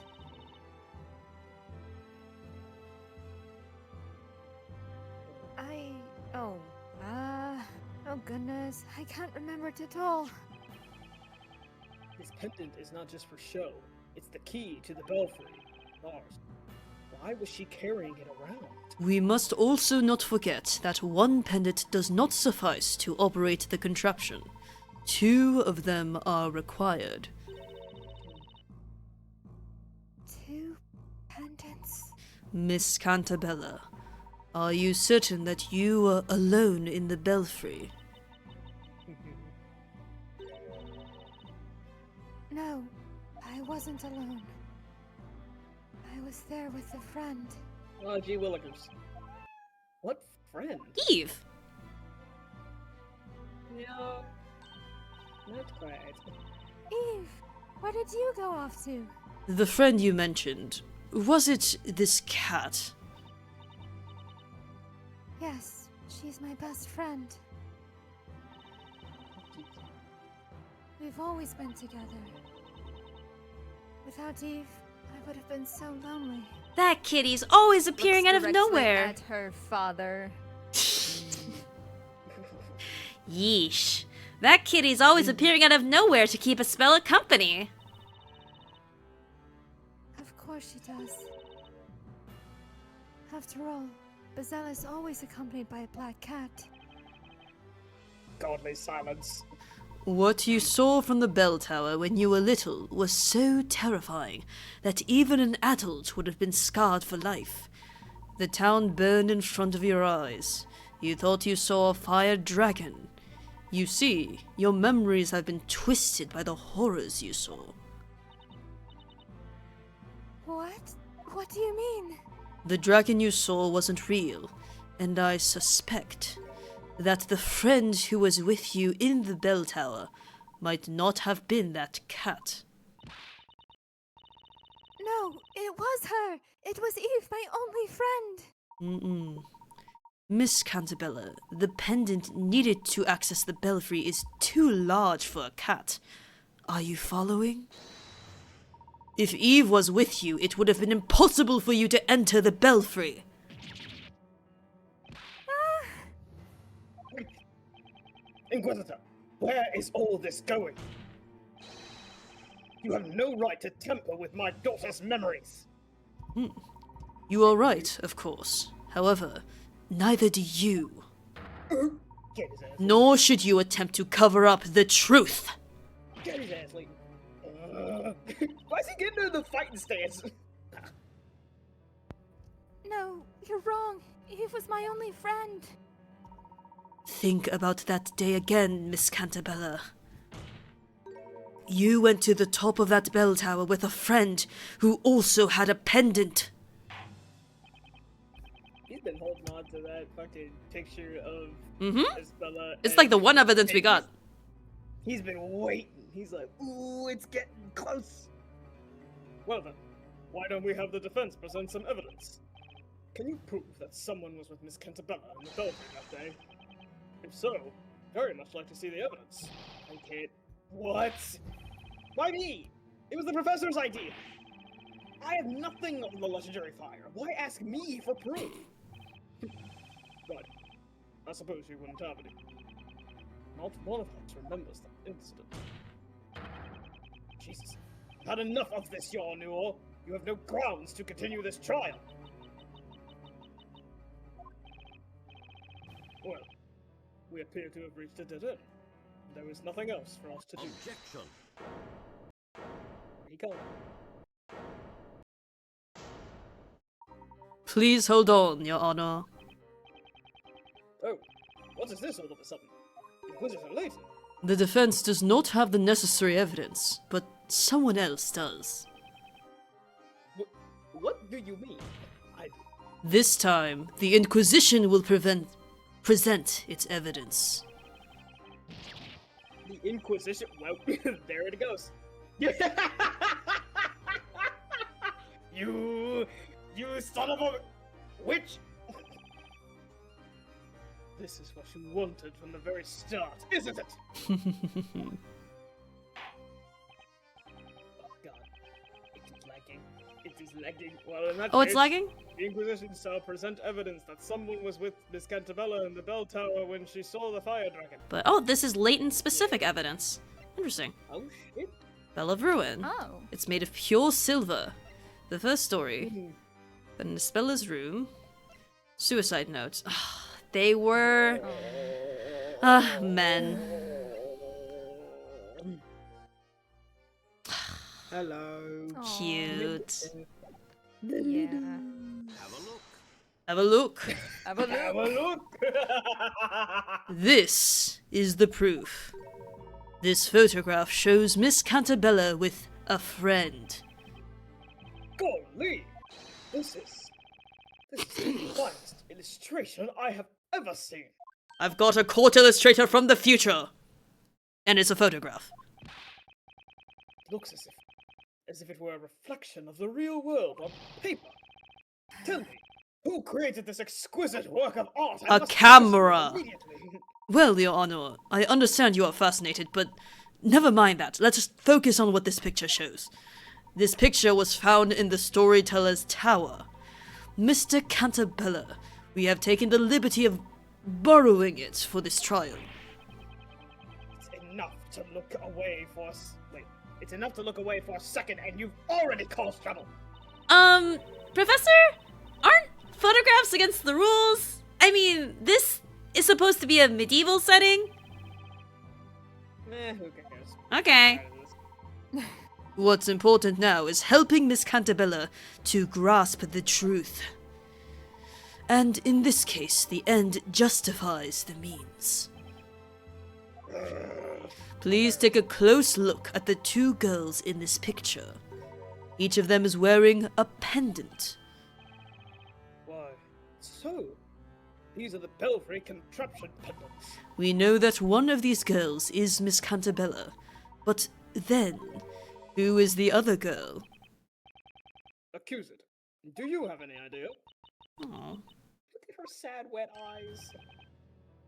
Espella, are you okay? It doesn't look like she is.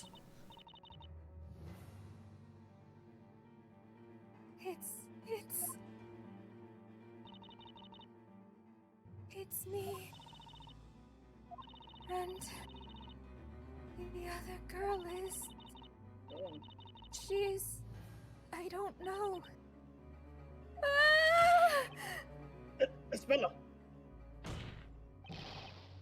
Your Honor! Stop this trial! Stop it right now! Can't you see you're driving Espella into insanity? It's just the opposite, Mr. Cantabella. Hmm. If we turn away from the truth now, Espella will close herself to the world forever. Mr. Wright, you know who it is, don't you? You know the identity of the other girl in this picture. Yeah, I do. Is that so? And the defense knows that. Tell us all who this other girl is. Cat. Take that! Yes, Dark. I'm thinking it's High Inquisitor Darklaw. High Inquisitor Darklaw! I cannot say I didn't have slight suspicions about her, but... oh my. Miss Cantabella, what do you say?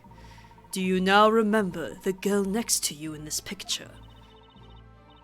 I was with Lady Darklaw. This is crazy! What are you basing this preposterous claim? But, Mr. Cantabella, this girl closely resembles the High Inquisitor. Resembles?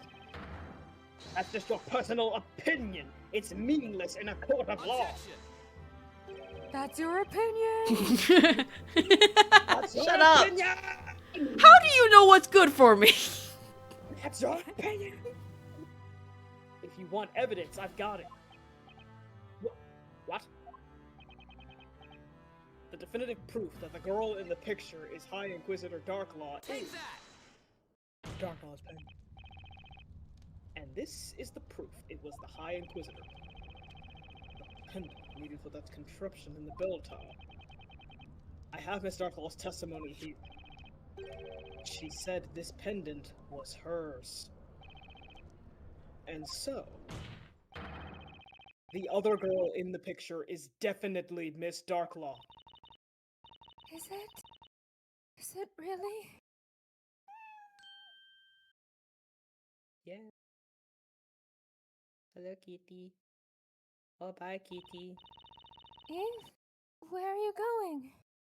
Gonna go turn To back me. into Darklaw real quick. Yes. Or to her. Oh, never mind. Never mind. Gonna go stand by Darklaw real quick. I was expecting you, Miss Darklaw. I see that I was not mistaken about you.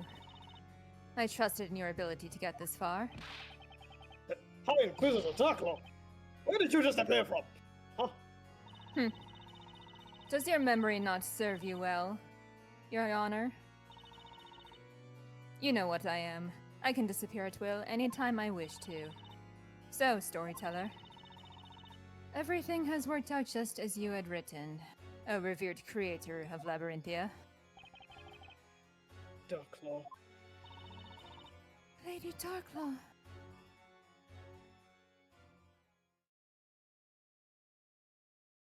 Damn, the whole gang is here.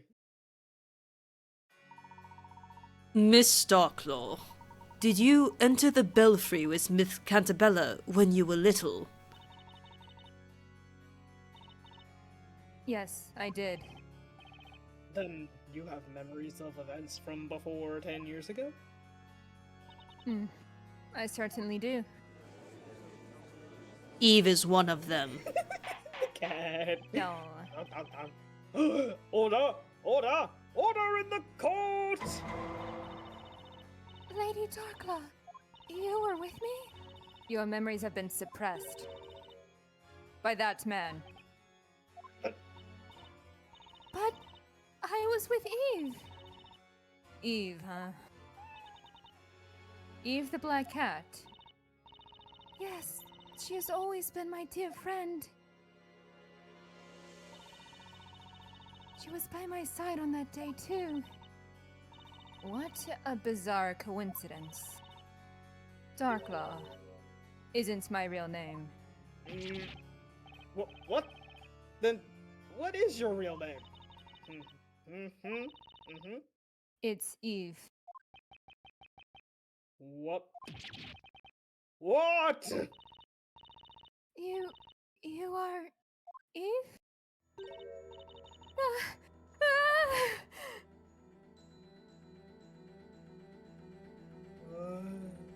Aww. Eve. Espella. Oh, Espella, my dear friend. My dear. Who is speaking? Dear I have friend, no clue. Eve. It can't be. That flashback. Was it real? Darklaw, why are you doing this? Are you trying to undo everything I have accomplished in the past 10 years? No, you have already ruined everything yourself. Damn! What is it that you want? What I want. My aim is to make the truth known, so that everything returns to how it should be. Miss Darklaw, will you tell us what you remember about what happened back then, more than 10 years ago? It would be my pleasure. Slay. It was the day of the fire festival. Espella and I went up to the bell tower. The wind was strong that day. When the sun had set, the festival began. It's true the whole town burned down that day. The fire consumed buildings and people, turning them into ashes. We were the only survivors. We stayed in the belfry while the world below us was being eaten up by hungry flames.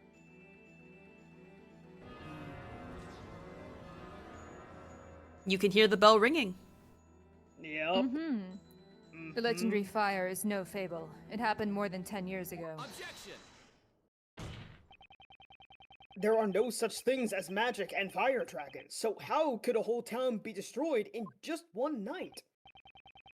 Yes, that's something I'd like to know as well.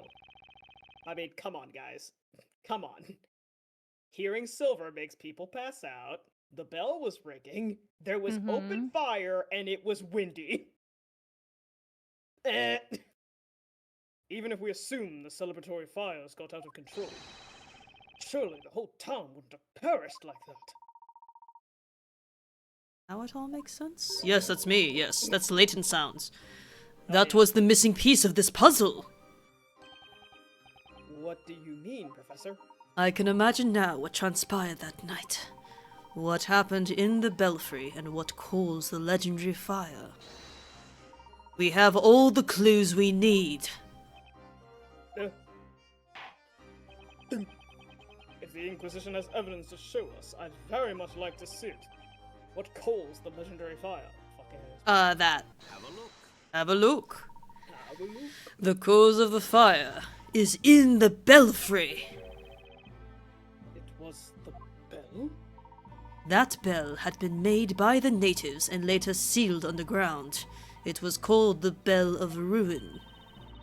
Bell of Ruin?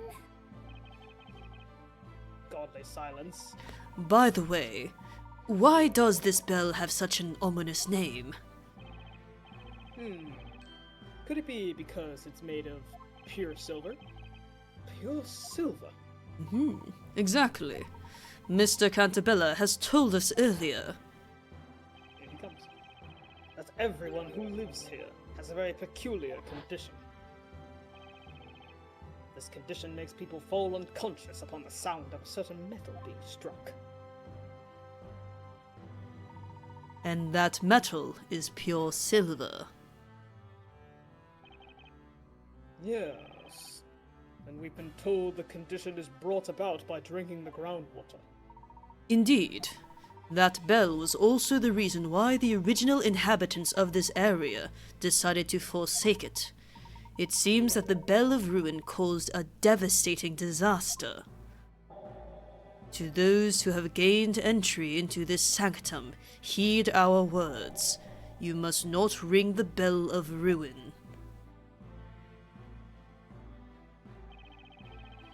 I'm sorry, I just can't imagine, like, the making of the bell, because, like, you need to Yeah. hammer it to shape it, so, like, were they just, like, hammer, falls asleep, wakes up again, hammers it again, falls asleep.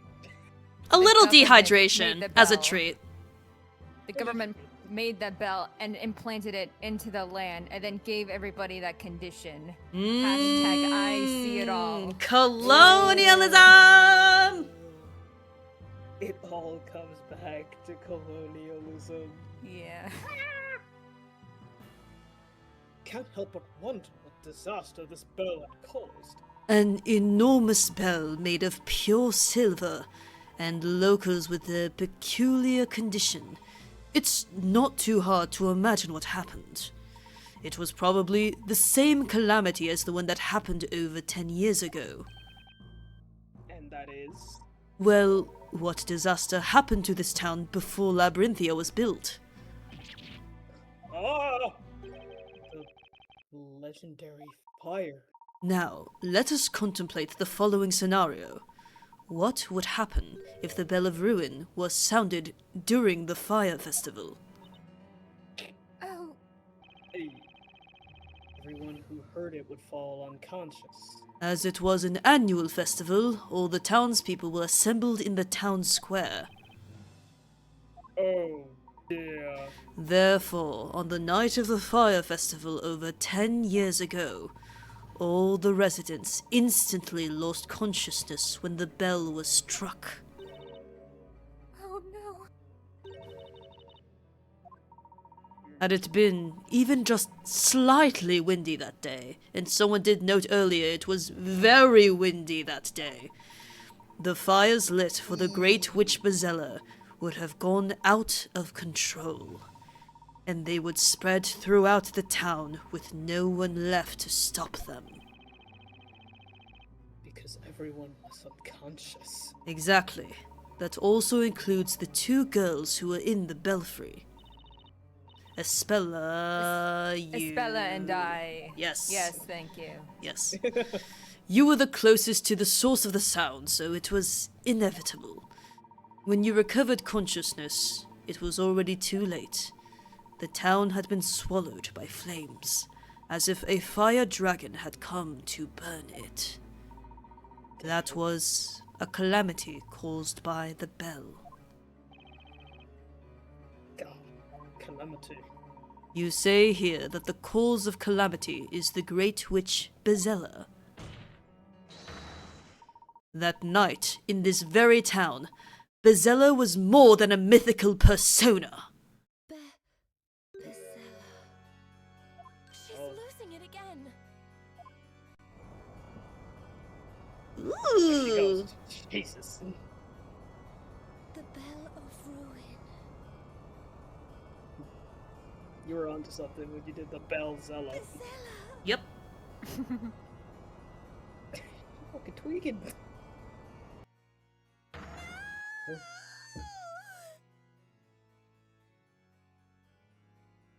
Damn.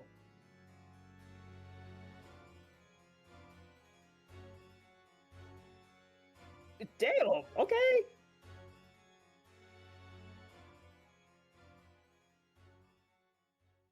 Jesus. What is up with that cat, though? What is up with that cat? Squinting. Yes.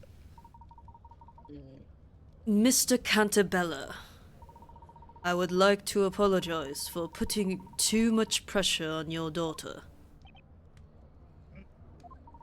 Only your words can bring her back from the brink of madness. Let her hear the truth from her own father. Oh, they silence. All according to your plan, Layton. You've driven Espella into a corner in order to push me to the wall. I had no other choice. Espella, please listen to me. You haven't done anything wrong. You didn't cause that accident. You have suffered so much, thinking that you were Bezella. I must take the blame.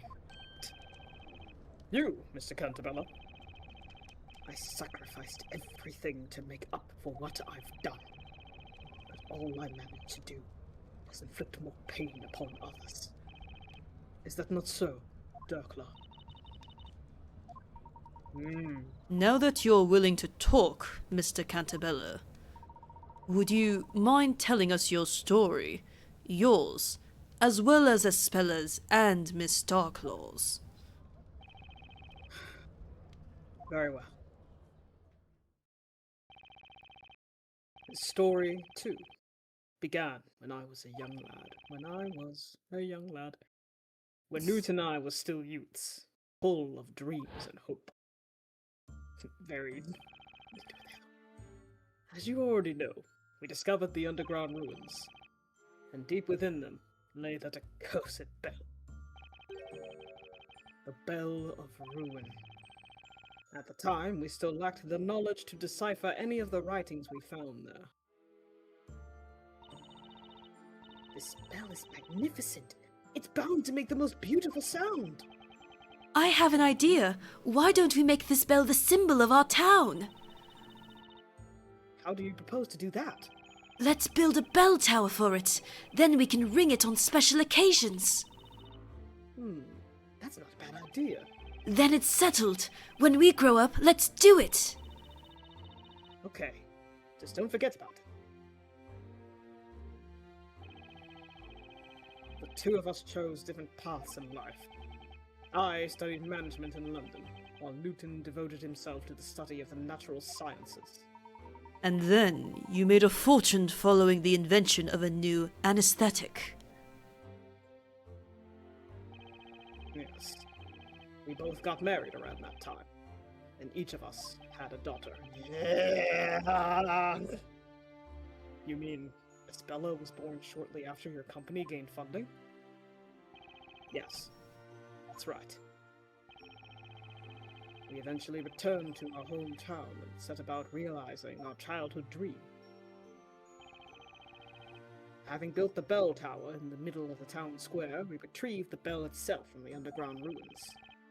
We aspired to make it a symbol of prosperity for this unindustrialized town.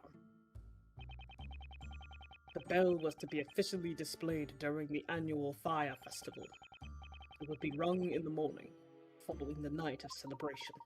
Pardon the interruption, but at the time, were you aware of the meaning behind the bell's name? Obviously we were not. Thinking back to my ignorance at the time, a chill runs down my spine. Newton and I went to the bell tower the day before the festival. Only one more day to go. We've waited a long time for this. That we have. This town will no longer be the same after tomorrow. Look at the littles. The bell weighed so much that ringing it was not easy. We tackled that problem by constructing a special mechanism, which we installed in the belfry. I want to hear the bell. Can I make it ring? Daddy, please, let me ring it. Espella, who was there with us, was utterly enchanted by the bell. She wasn't a bad child, but she was very stubborn and would rarely listen to me when she wanted some. I told her a story to try and convince her to leave the bell alone. Espella, listen carefully. You mustn't ring this bell. But why? Why can't I, Daddy? You know about Bezella the witch. Uh-huh. She's an evil fire witch who uses magic to hurt people. If you ring this bell, Bezella will come out and possess you. Girl! You mean I'll turn Oh. into Espella? Girl! Jesus Father of the fucking Year! Christ. Did you have to say the worst version? Oh my god! I'm No very wonder mad. she's fucked up! Bro! Oh my goodness. That's right, Espella. When Bezella possesses someone, she uses them to do terrible things. That's why you must never ring the spell, sweetheart. I understand, Daddy. There's a good girl.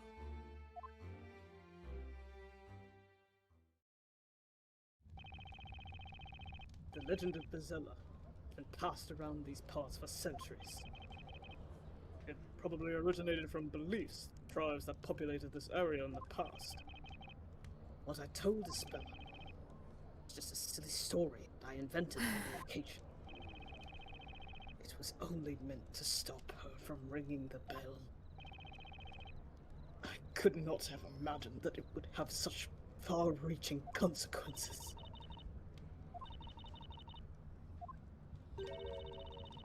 It's all coming back to me now. I remember that day. Oh, On the day of the fire festival.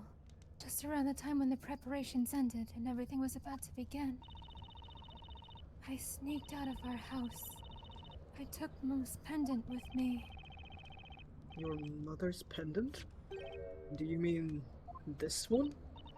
Yes, it belonged to my mom. We needed to limit access to the bell, so we made the two keys. We decided to make them into pendants, and gave each one up to each gave one to our respective wives. Oh, Both sorry. are needed to access the prey. I saw you and Mr. Belt accuse them, so I told Eve to meet me at the bell tower. Bezella will come out if I ring the bell, but if I do it just a little... Aww. I Aww. want to try it while the festival is going on. I hope Eve doesn't forget her mum's pendant. Oh. So it is just as I thought. Miss Darklaw, you are Mr. Belduke's daughter. Well done, Inquisitor. I was almost afraid you would fail to make that connection. What in the... This is too much for one day. Oh, the cat is gone. The Alright. cat is gone. Where did you go? Order! Order in the court! Lady Darklaw, you mean to say that you're Sir Belduke's daughter?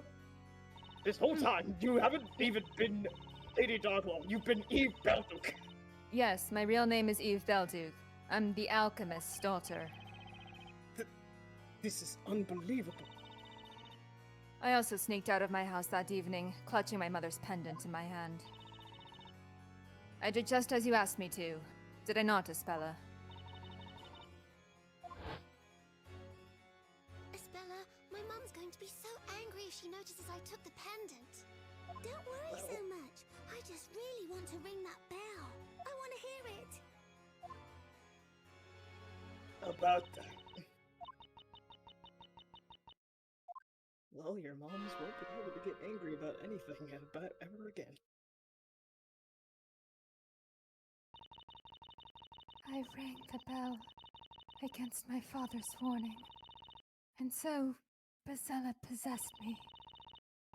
Because of me, the town and everyone in it. They're all gone. No! It's not your fault! Stop blaming yourself! Supposedly, the former inhabitants of this area also used to fall unconscious upon the sound of that bell. Perhaps they experienced a similar nightmare. It was I who brought the Bell of Ruin into this town. The one to blame for this calamity is not some witch, it's me! I brought destruction upon this town. I am Bezella. Espella! You're going to drive your dad crazy if you keep repeating that! Seeing you like this is giving me a strong feeling of deja vu. Eve. Be so evil. Are you It's in the happy now? name. I'm afraid we're in the dark as regards Miss Darklaw's sense of deja vu. Godly silence.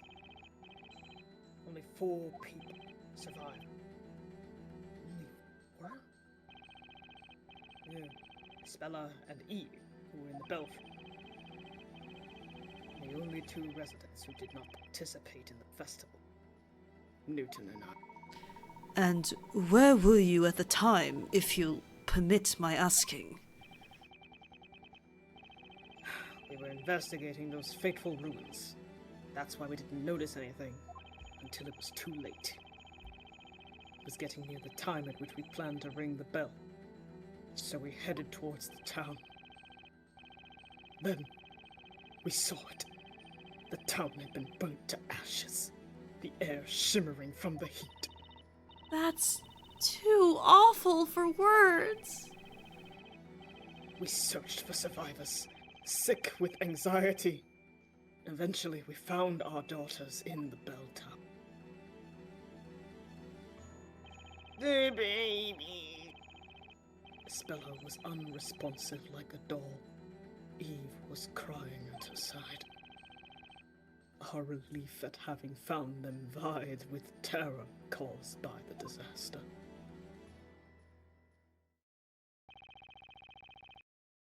The worst night of my life ended, pierced with the first rays of sunshine.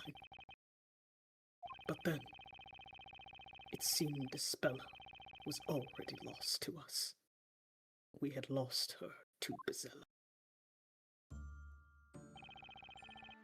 She wouldn't speak, eat, or even leave her room. She thought she was Betrayal, and that she had destroyed the town. I couldn't get that out of her head. What she saw from the bell tower must have been so terrifying. But it wasn't shock from what she had seen. My own words had put her in that state. Had I only not told her that stupid story! We had been grasping at straws, trying to find a way to save Espella's mind. But whatever we did, her eyes would remain impassive and empty. In the end, I came upon a certain idea that offered us a glimpse of hope. What was it? The suspense. It's too much for my aging heart, please. I believe I may know what it was. It was the only way to get through to little Espella. Bonk. Inquisition, what are you talking about? What was Mr. Cantabella's idea for saving his daughter from insanity? Witches. Yeah. Have a look. We discovered this in Espella's room. And that is... It's a handmade picture book. The illustrations and handwriting are truly exquisite. That's the first story I wrote. I made it for Espella, to that dreadful father. Oh, the storyteller's first story. It was but a simple children's story. The plot was very straightforward. Townsfolk joined forces to banish evil witches who served Betrayal. Espella, do you understand now? You aren't Betrayal. Betrayal is somewhere out there, sending out other witches to do bad things to the people of our town.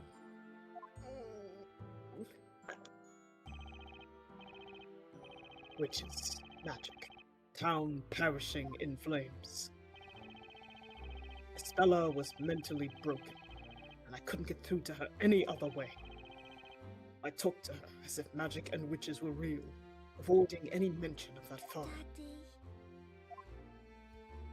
Oh. A witch is real. Espella spoke to me for the first time in so many days. I was beyond myself with joy and replied without them. Oh, yes, they are. They're hiding in the town, among the people. But it's just a fairy tale. Oh my. I was desperate. She would close herself off to me again. Now, in hindsight, I see what an utter fool I was. I made an irreversible mistake, yet again. No, it's not. Everything your daddy writes comes true. The bad witches will get their comeuppance. I will write a story about it. And so, I wrote another story for my daughter. A story about mischievous witches getting caught. This time, the story acted out in front of Espella. You had it acted out? Yes. Back then, I wasn't the only one tormenting myself over the mental state of my daughter. Newton was going through hell too.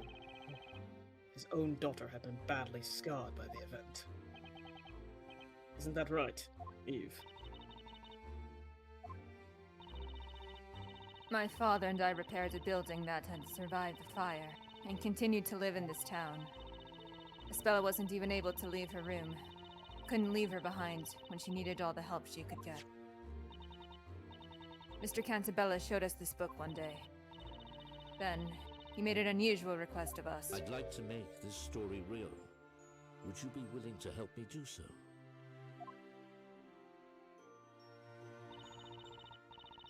To our surprise, he was entirely serious, saying that we gladly offered our help. A story about evil-doing witches, getting caught and punished. And Bezella, the source of them all. Were you paying attention, Espella? Witches got what they deserved, and peace has been restored to the town.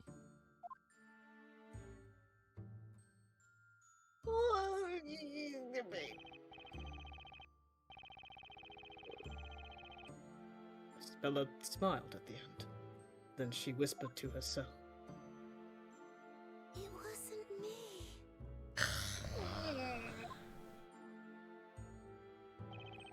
Fuck! When I saw her smile, I felt as if something broke inside me. I couldn't afford to let her be sad again. Maybe if Bezella were to exist in this town, Espella would stop thinking she herself harbored the Great Witch. Oh, fuck. I continued writing stories about witches. Eve and I would act them out for Espella.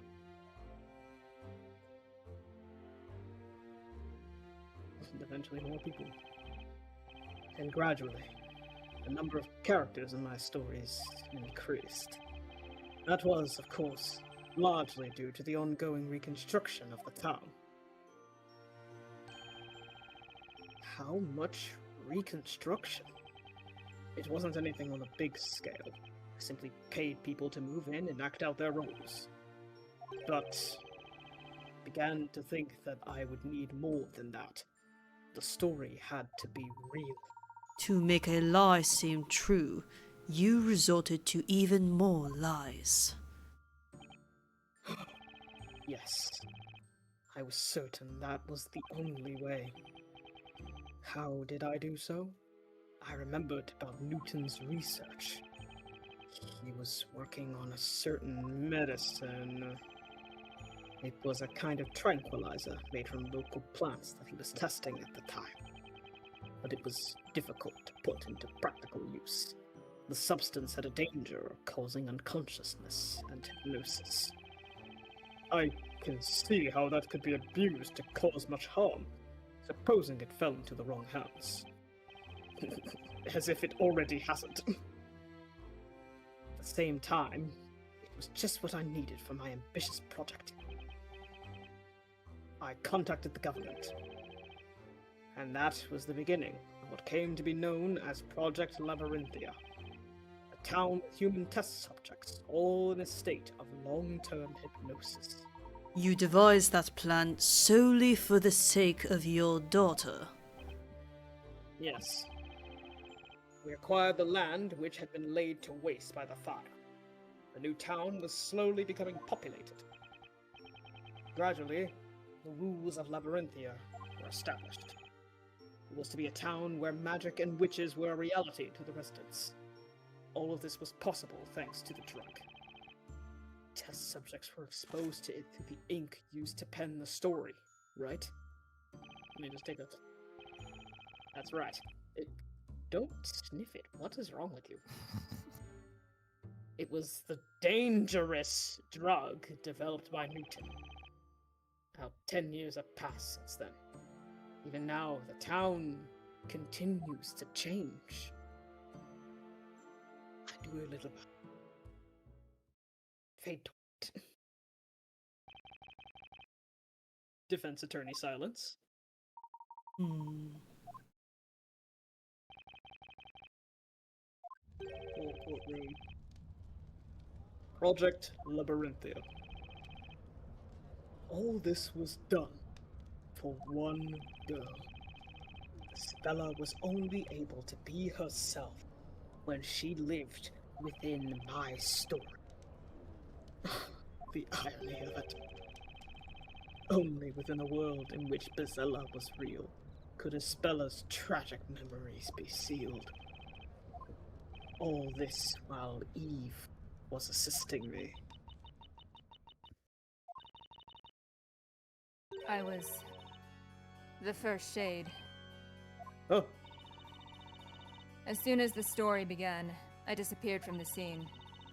If Espella was to see some magic, then someone had to don this robe. that's the robe of invisibility. I gave Espella new memories so that she could live in this town with everyone else. I also sealed the memory of her friend, Eve. What? My existence was too strongly connected to her memory of the fire. Afterwards, I returned as Darklaw, a stranger to Espella. But even if you were doing this for Espella's sake, that's just going too far. I made that choice. I do not regret the past 10 years. Meanwhile, my father was supporting Labyrinthia from behind the scenes, in his own way. Do you mean his contributions as an alchemist? My father's knowledge of medicine was indispensable for this town to function. My turn to fuck something up. What's your name? Hallucinogenic ink was my father's work as well. Yes, so it was. Newton and Eve sacrificed more than anyone else for the sake of Espella and this town. I will be forever indebted to them. We wanted to save Espella, just like you. But then, there's still something I don't understand. Why were you trying to destroy this fake world? In the end, you chose to betray Espella and Mr. Cantabella.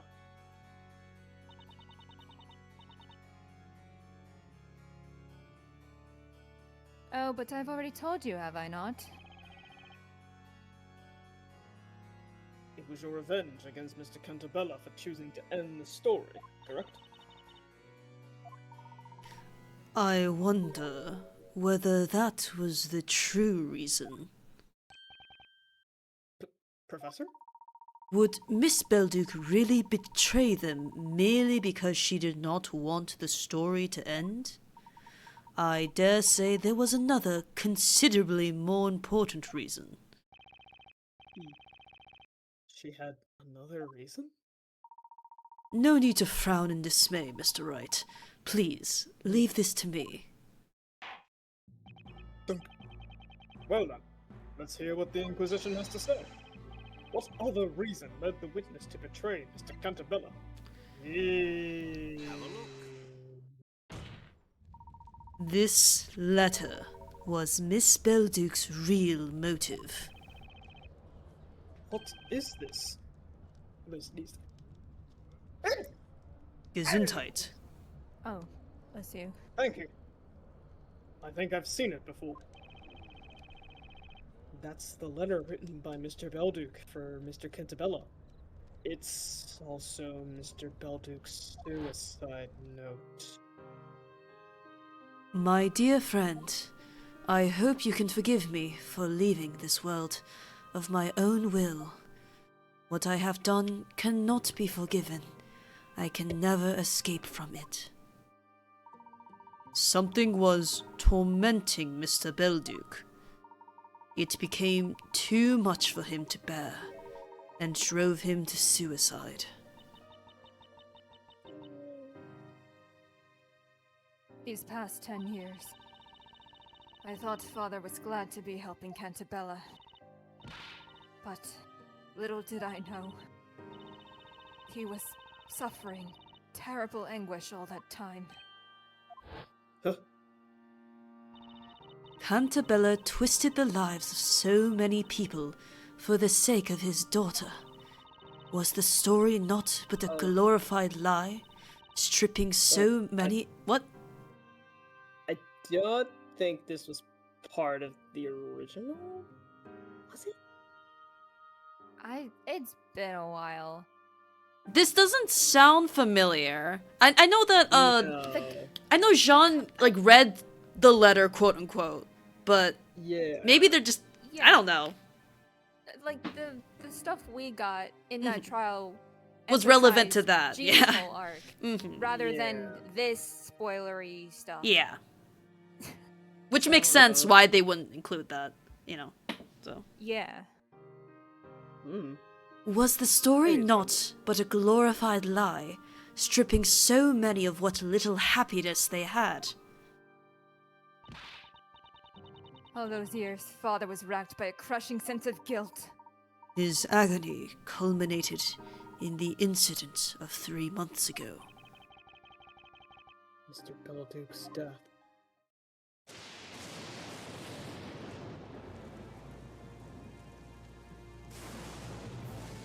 Yeah, that would kind of fuck him up. Yeah, that really would. Yeah. Oh, and it came out of fire too. Mm.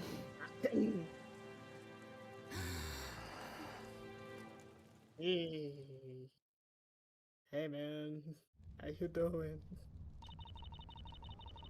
Before Labyrinthia was created, certain things had to be concealed in order to seal Espella's memories. Had she seen them, she would have remembered. They were simply too dangerous for her. One of them was me. Espella's friend Eve had to be reborn as a shade and disappear into the forest. The next thing was the bell tower. I see. Had she seen it, it would have been certain to stir up those traumatic memories. Memories of the legendary fire. The only way to prevent that was to erase the bell tower from Labyrinthia. Well, how could you do that? Using the same method as with this robe. The robe of invisibility that just works for some reason in this world that has no magic. In short, we covered up the tower with a huge robe. Although it wasn't as easy as it sounds. In other words, the bell tower had been there all this time? Only the townspeople couldn't see it. Is that correct? Indeed. I don't know what to say. At any rate, the situation changed due to that lightning strike 3 months ago, did it not?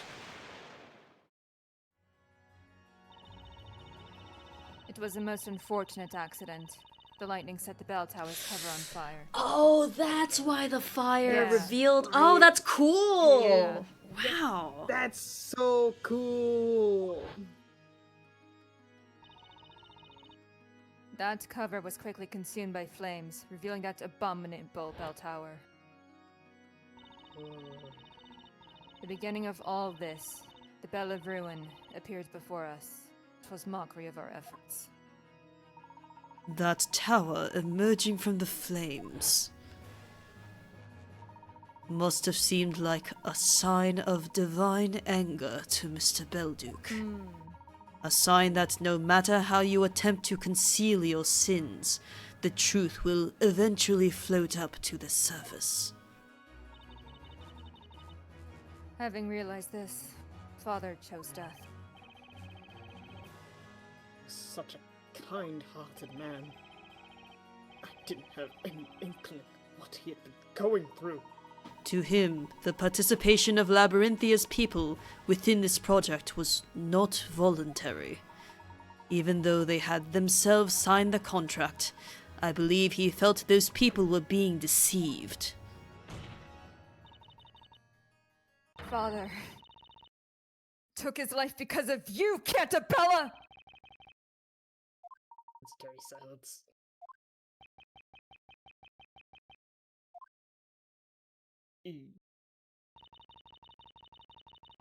Now you know why I did what I did.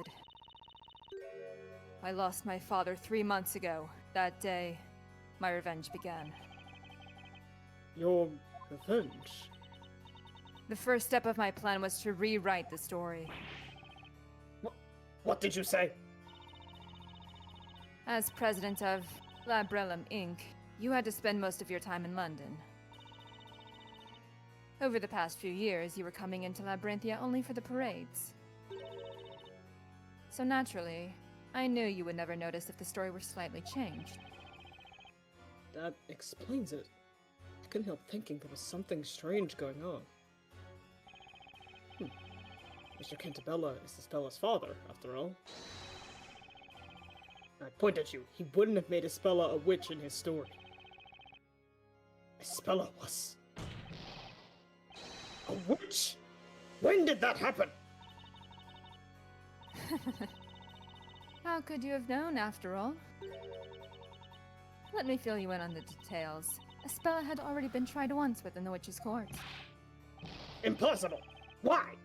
How could you? You knew the risk that would carry. Look at you.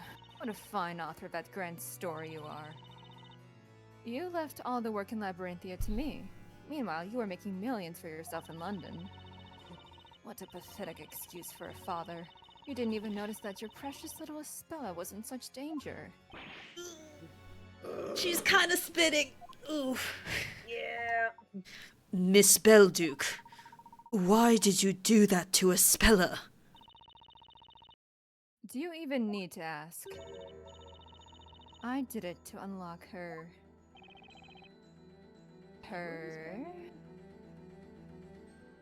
Yeah, memories. I didn't get to see what it was. It was memories. Memories. Memories. To unlock her memories. You mean... When the legendary fire took place, Espella was so traumatized that she closed herself off to the world. We were just little girls then. That tragic accident was too much for us to handle.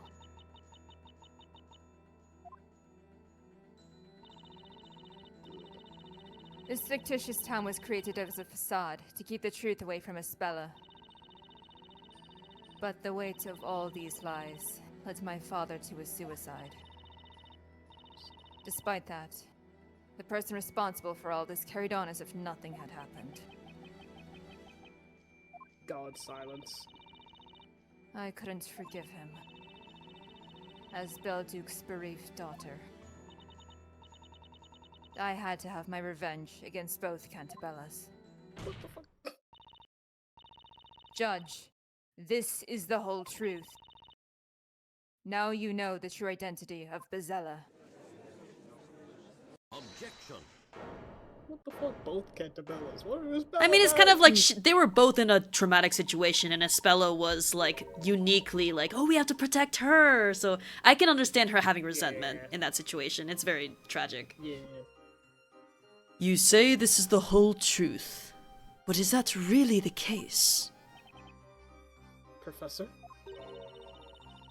What are you going on about now? We have been provided with a clear picture of what happened to Espella so long ago. Nevertheless, we haven't yet heard your testimony. Don't be ridiculous. This will be the last testimony in this trial. Tell us about the night of the legendary fire. I request that you tell us your story. Who do you think you are, Inquisitor? I am merely one of the supporting characters within this tale. However, I am very much interested in the truth. This has been a very long trial, of which this shall be the last interrogation. The court demands that the single other witness of the legendary fire provide us with her testimony. Very well. There's only one truth. Nothing can change that.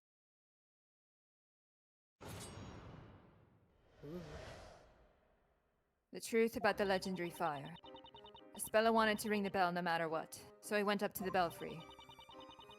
The festival celebrations already started. The mechanism for ringing the bell was at a height even we couldn't reach. The next thing I remember is coming to and running to Espella's side. I was shaking her until she finally opened her eyes. The next moment, we saw that nightmarish view. All strength abandoned us, and we didn't know what to do. That was when we were found by my father and Mr. Cantabella. The bell could only be rung with a special mechanism. Yes. That's right.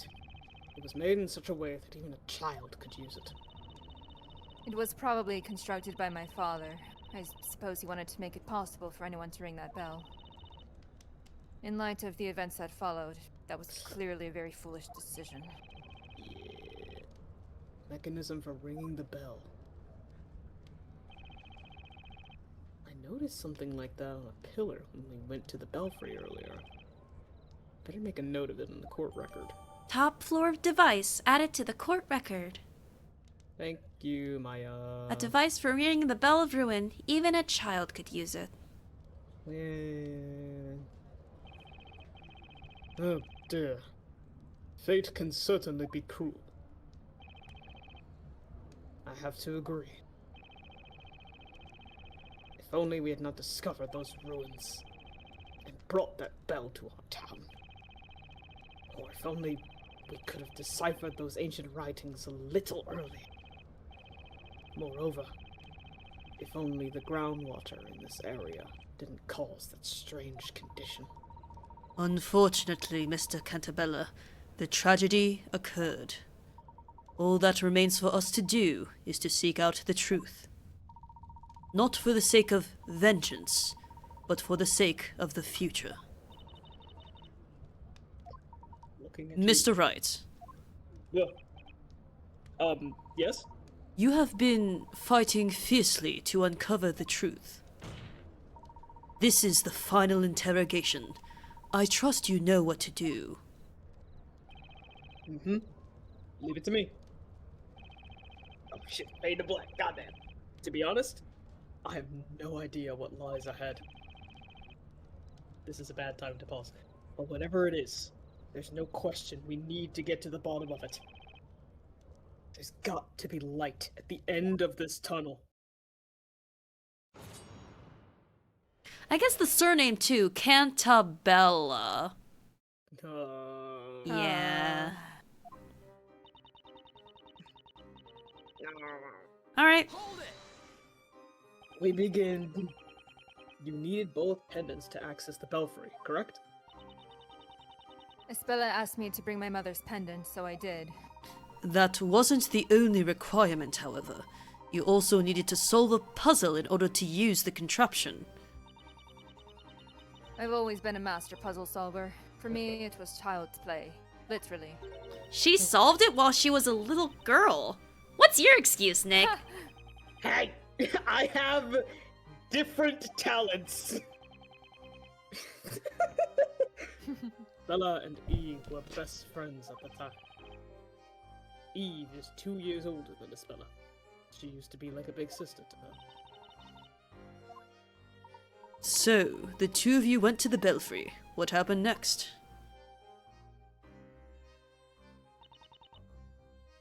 So she's 20. Huh. Yeah. So even a little girl could ring the bell? Yes, easily. Everything has paused. There we go. I intended to make it so that the bell would only be rung on special occasions. That's exactly why I put that puzzle in place, to restrict access. You also divided the key to the belfry into 2 components as an extra precaution. I was careful. The same cannot be said of Newton, who constructed the mechanism as a whole. He presumably wished to make it so that even our young daughters could use it, meaning strength was not a requirement. And that became his undoing. By the way, how old were the girls at the time? Espella was 6, and Eve was 8. I see. That mechanism was the last thing I saw before falling unconscious. And then...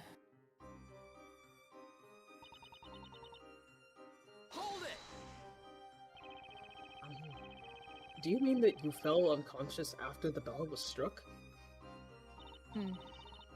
Yes, I believe so. I have a thought, and it's bad. Oh no. A peculiar condition causes an instant reaction. You want to voice that thought, or you want to move on? I'm gonna see if it comes true. Okay. Then I will. Okay. I'll be like, yeah, so that's what. The brain probably doesn't even have the time to register the sound before consciousness is lost. It was almost as if a slice of time had been stolen from my life. When I opened my eyes, I was lying on the floor. I lifted my head and saw Espella lying nearby. I sprang to my feet and ran to her side. And what about the situation in the town at the time? I was preoccupied with Espella, so I didn't notice it to begin with. At the time, was Espella still unconscious? Yes. I panicked a little. Took her in my arms, hoping she'd wake up.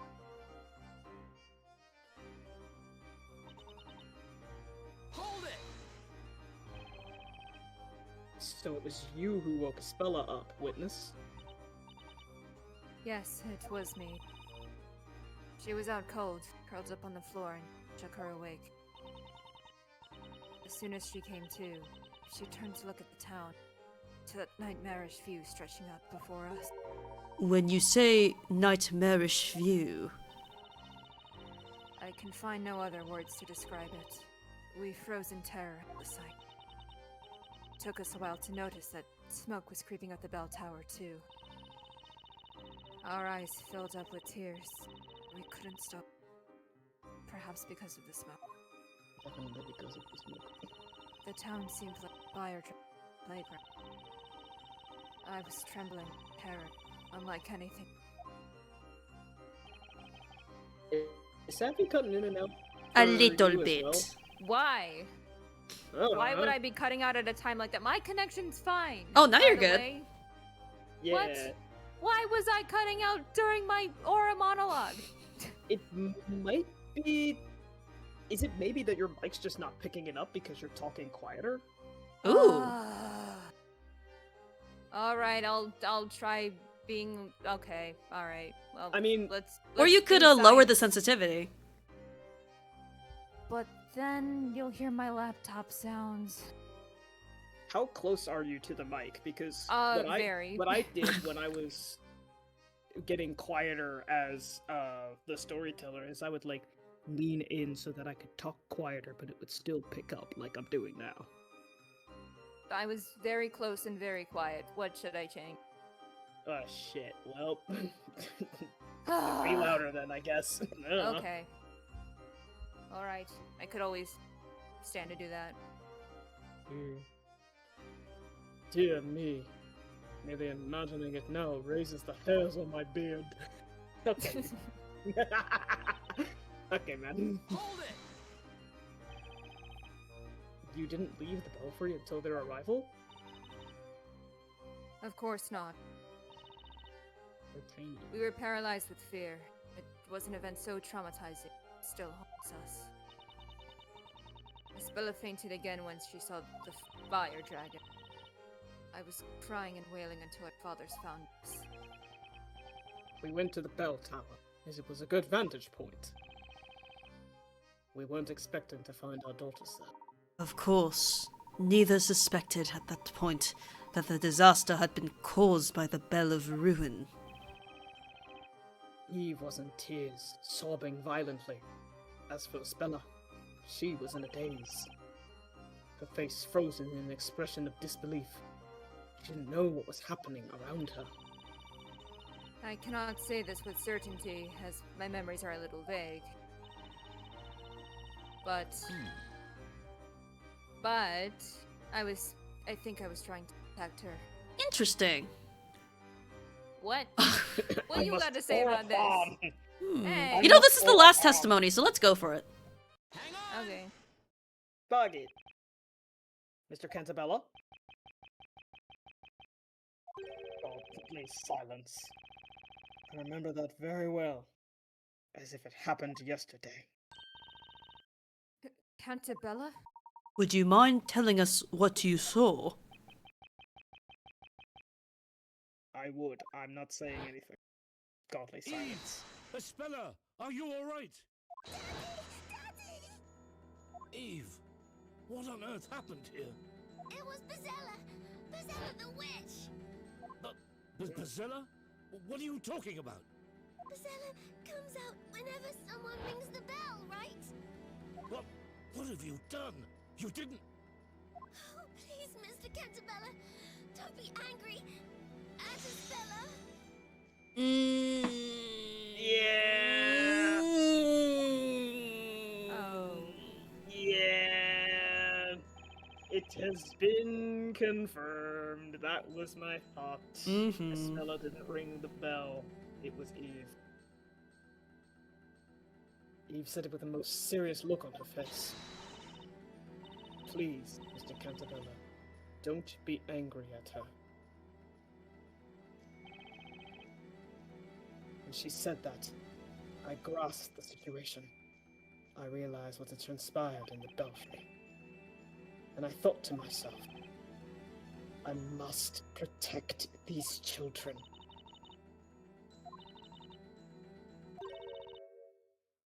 Eve. So sorry, Eve. Espella! Espella! Sweetie? Dad, please forgive me. You've done all this for me. Espella, you're with us again. All this for me. Well, well. At last, it would appear we are one step away from the truth. Professor, you seem to already know what that truth is. Do I? That remains to be seen. Continue the interrogation, and we shall all know soon enough. Donk. Very well. The court agrees with Inquisitor Layton. Witness, continue your testimony. As you wish. Why are you huffing and puffing over there? Anyway, we're back to the beginning. Hello? To Despite Amen. our interrogation of Cantabella. all strength abandoned us. That was when we are found. Is this all the same? Yes. Okay. Let's see what happens at the end. I feel sorry for Eve. She's seen some scary stuff too. She may not be showing it, but I bet it's painful for her to talk about all this. I cannot say I don't sympathize with Miss Belduke. However, the truth is our utmost priority. It must be exposed, even if it may come as a surprise to the witness herself. Huh? You think Miss Belduke isn't aware of the truth? Mhm. I'm not sure what the professor has in mind, but let's trust him on this one. I'm sure we can unravel this mystery together. Alrighty! Let's do our thing and grasp at straws. I mean, grasp at the truth. What a Freudian slip of the century. Huh. Here's the thing. Evidence-wise, a device for ringing the bell of ruin. We have this, so this is new. Yeah. So, is this a present or a press? Even we could Probably reach. a present. Yeah. Ember is coming to and running to Espella's side. Shaking her until she opened her eyes. We saw the view. And then we were found by... How about... I guess we can press this again and Yeah. without the interruption. Let's see the Okay. rest of it. Mhm. Yeah. Hmm. Belfry.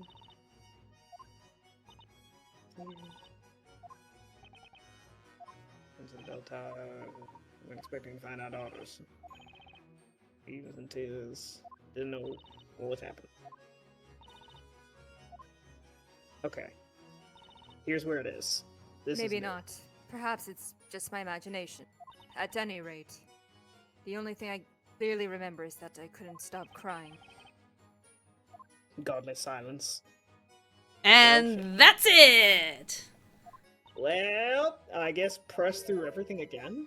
That worked before. Just in case. Yeah. I guess, yeah. With new Yeah. context, maybe.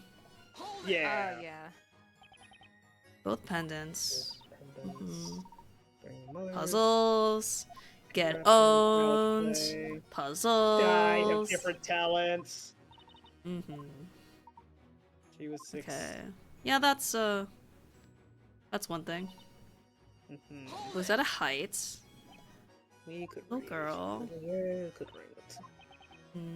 Special occasions. Special restrict Key. access. Key, careful. The illusion was not. Shaking my head. They were. I don't know why the ages matter, Layton, but all right.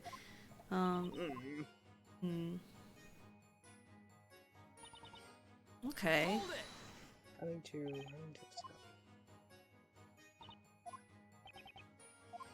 Yep, that's the condition. It doesn't even register the sound.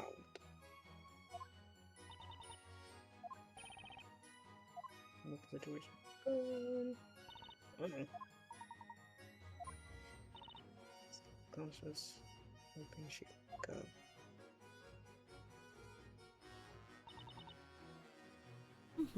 I think this is the second to last one. And then this was. No, I think this was the. Oh, wait. No, it had the arrow. No, it was. Yeah, it was the. This is Oh! the penultimate one. No! No!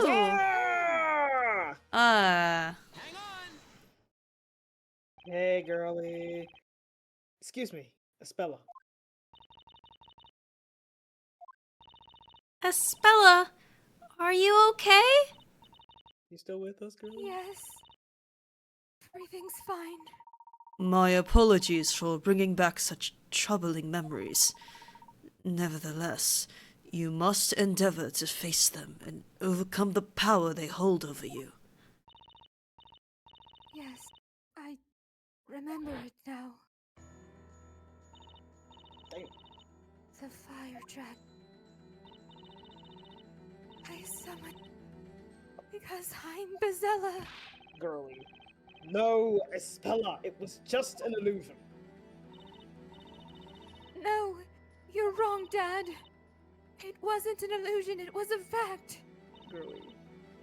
If I hadn't rung the bell, none of this would have happened. Bestella is the bringer of disaster, and that's what I've done to our town! Oh! Oh, goodbye. The accused has run away! Quick, Elsa! She's running to the bell tower! Uh-oh, uh-oh! Girl! Damn it, she's locked herself in! It's no use! We'll have to break down the door to get in. Oh, that girl, she's gone to die! Hell yeah! Stay away from me! Oh.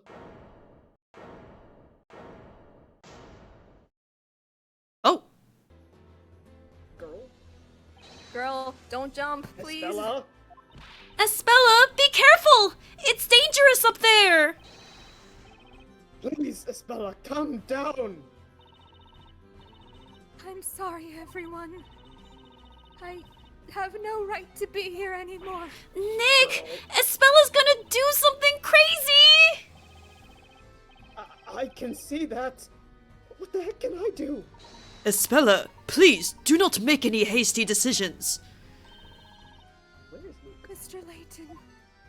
The truth is close now. Be brave for a little while longer. The truth? As if it wasn't clear already. If I hadn't rung that bell, everything would have been fine. You may be mistaken. You still don't know the whole story. Huh? Isn't that so, Mr. Wright? Had the same feeling when I was listening to Eve's testimony. Felt something was not right. Really? I thought that was pretty much it. The pieces of the puzzle that don't yet fit them are themselves the hint to the solution. No way! You mean Espella didn't ring the bell? What? Nonsense! Of course she did! As it stands, it's hard to say for sure that she didn't ring the bell. However, we've got evidence that will clear any doubts. Show us this so-called evidence you claim to have, then. What do you think proves Espella didn't ring the bell? I guess? Sure! I guess. But Okay. Espella was a child who allegedly rang it. I don't know. Yeah. Espella! Can you hear me? Yes! Where you're standing now is the same spot from where you saw this fire dragon. Yes, that's right. This fretwork here is the same as what I saw that day. When I look at it now, it seems so small, even adorable. Yeah. Defense, what does this have to do with anything? Hey, where's the mechanism? And you will no doubt recall Mr. Cantabella told us that people who drink the groundwater here suffer from a condition. A condition where they fall unconscious the moment they hear the sound of pure silver.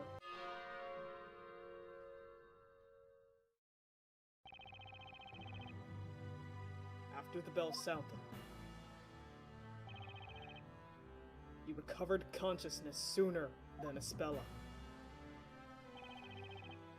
You ran to her side and shook her awake. Ugh.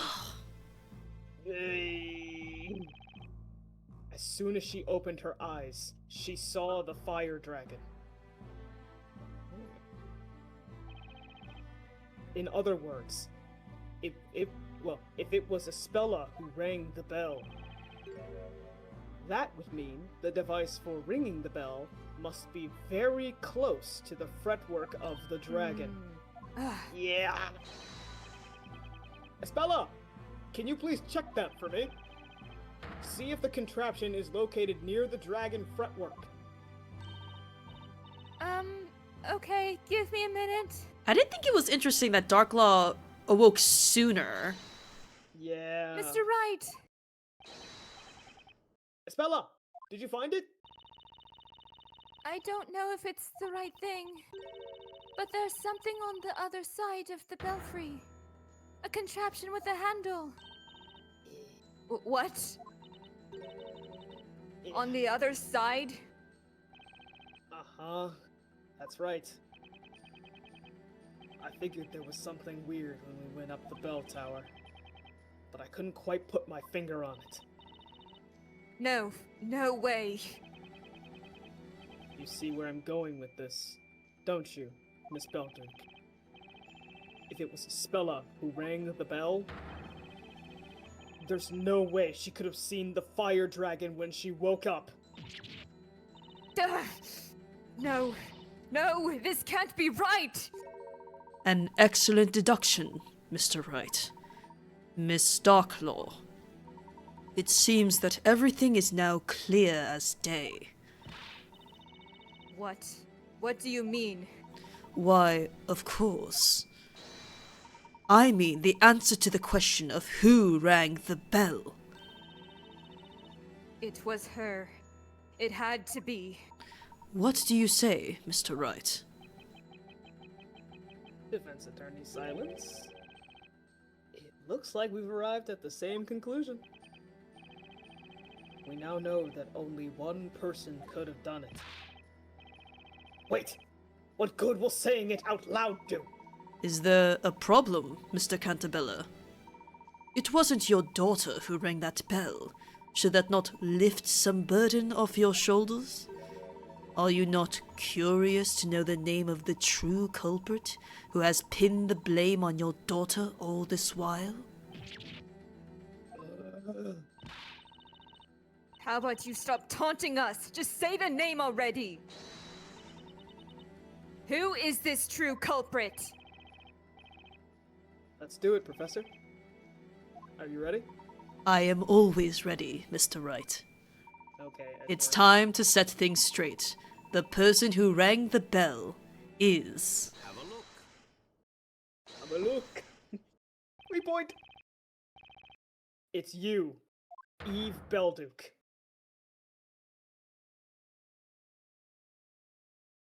She also has Bell in her last name. Yep, both bells.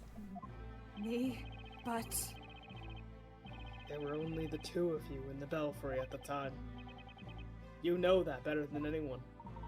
And as it wasn't Espella who rang the bell, it had to be you. That's preposterous. It can't be true. It was an extremely traumatizing event for both you and Espella. Your friend's memories were altered from the shock without her even realizing it. She believed she was a witch who rang the bell and summoned a dragon, which incinerated the town.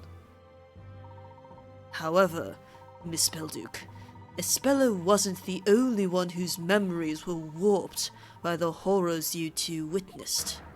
You were affected as well. No.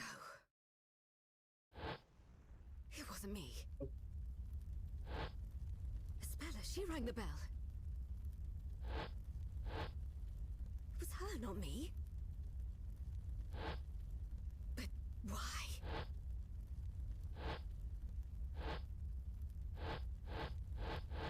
What are these flashbacks?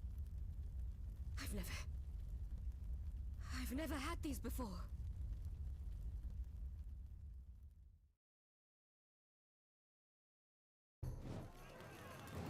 Oh, is this shit. the full scene? Here's Nice, the anime. nice, nice! Here's the full scene. Oh, and all these people are, oh. Oh. Yikers. Look at them. Oh. She's so little. What's the matter? I don't want to do this now. We'll be taken over by Betrayal. Betrayal is just a fairy tale. And you're the one who said you wanted to come and ring the bell. I did, but I changed my mind. Hey? After There she coming goes. all this way?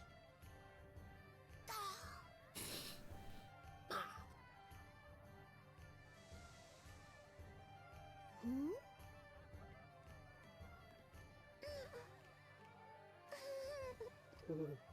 Oh, girl. Oh my god. There she goes. God. Hey.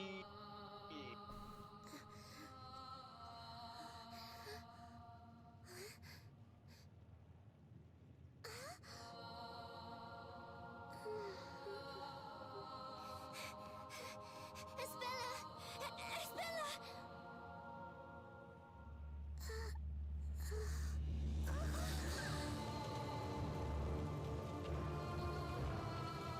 Hey.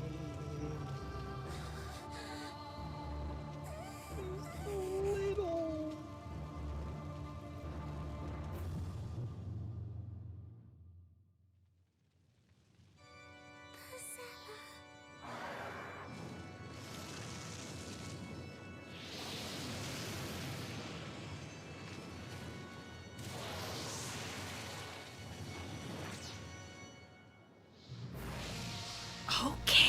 animation? This is so fucking sick.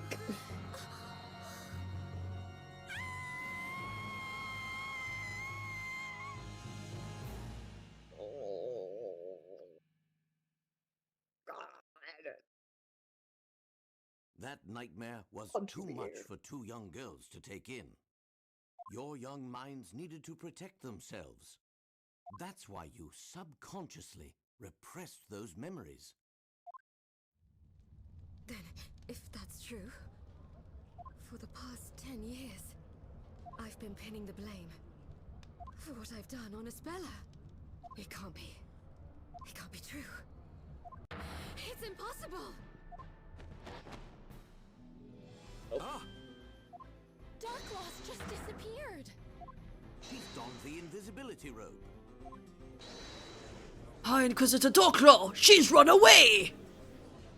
What did you hear? It was her that once destroyed this town. Our lives have already been messed up so much, we don't need this now! She's gonna pay for what she did! Capture her! Oh my God. An actual witch hunt. Nick, look Yeah. at the bell tower. Espella's gone. No, she's... Oh my god! Jesus! Oh Have we... Oh, Don't blame Eve. It really doesn't matter anymore who rang the accursed bell. This town was all created for me. It's my fault you've all been used and suffered so much. Espella, what are you saying? Please, come down right now. You haven't done anything wrong. It was all my fault. Dad, I know that you did this for me. You've been so kind to me. And what did I do? I selfishly ran away from home. Espella, I will finish your story for you. The evil witch will be gone forever, and everyone will live happily ever after. Dad, Jesus Christ. thank you for everything you've done for me. Christ alive. wait! Don't do it, Espella! oh my god.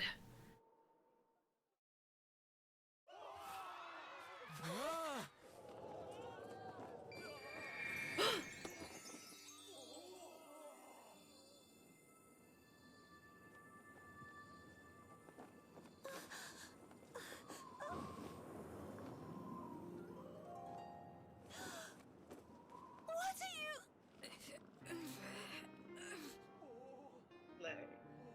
Isn't that Darklaw? But why, Oh, Eve? Luke. Why would you? I finally remembered everything I've done. You're not the only one who remembered. You still have the pendant. Yes, of course. That's because somehow I always knew it was important to me. Espella. You kept your pendant as well, didn't you, Eve? For some reason, I just couldn't let it go.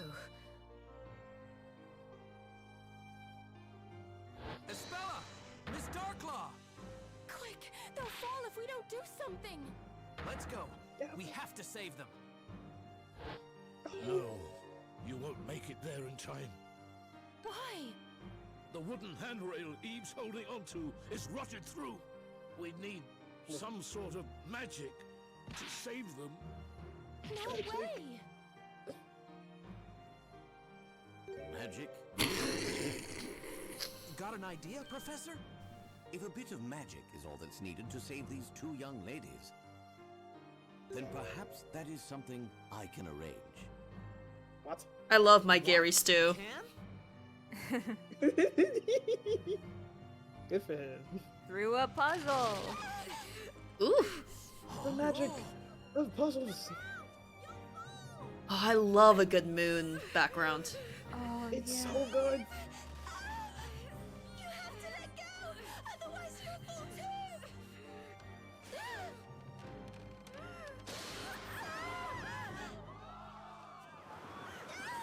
No, no. Oh, oh my god. Oh. What in the good goddamn? The fuck did he do? Professor? He point! The power of point! What's going on here? Anyone? But, Professor, you're a sorcerer! I said hold it, and they did. No, Miss Faye. We have already established that magic doesn't exist. Obviously. Even in this town. But then, how did you just do that? What you have just seen was the last and greatest illusion within Labyrinthia. Huh? An illusion? Magic is but an illusion, and this illusion has been produced through the power of suggestion and Labrylum's medication. Everyone in Labyrinthia has been under this particular magic spell. Now then, shall we break the spell? Magic is the last mystery we solved. You've seen through all my tricks, Layton. I wouldn't have done it without the vital hint you gave me when we spoke in your tower. The final spell is concealed at the start. Okay, so what does that mean? As you know, all the spells are listed within this book. Right? The Grand Grimoire! Now, what did Mr. Cantabella mean by the start? The front cover? Precisely, Mr. Wright. The final spell shall dispel the illusion. The correct incantation is hidden. Can we... Hold on. We're not allowed. Not allowed. We'll go right to the front. No! No! No! Not allowed. You can kind of see it when it, like, opens. Yeah. A little Up and bit. Close it. Ah, Every now there you and then. go. The correct incantation is hidden on the front cover, yes. Well then, Not the Mr. slope. Wright. This is the final puzzle. Soon, I a new knew it. day will begin for the townspeople. Let us put an end to this illusion, once and for all. Yeah. Alright, Phoenix! Yeah. Shut up! Shut up! I hate him! Anyways. Like the hedgehog. 70, the final spell. 90 Picarats! 90! Hidden on the cover of the Grand Grimoire are the characters that spell out the true magical incantation. Slide them over the counterparts. Match the counterparts. Okay. What is this? Okay. What? Okay, Oh. huh. So, oh, I can I, oh, Ah. okay. And that goes there. That goes there. Yeah. I guess here? Big. I'm going in like a random order, if you don't mind. Oh, That one goes I there. think like top right, yeah. Yeah. This one goes here. Witch hat. And the Z goes here. And the kind of funky S. Maybe? Oh, actually. Bottom left. Oh, here. Yes, that's true. Yeah. This one. Wiggle. Actually. This one's a little funky. I think top right, that big swoop Oh, this at the one. very top. Yeah. Yeah. Right Hey. here. And then bottom left. Yeah, bottom left. And this one And is. then... What the fuck? Where does that dot go? Fucking Is that one? Oh. The one you cannot see. Oh. Let us hello. think about it together. Every puzzle has an answer. Alright, boyfriends.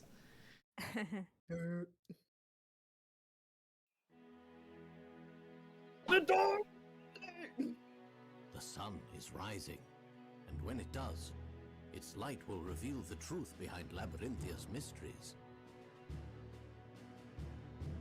Now, Professor? Yes. Shall we, Mr. Wright? Oh, God damn. Okay. Holy shit! Right. The point! Talend! Talende?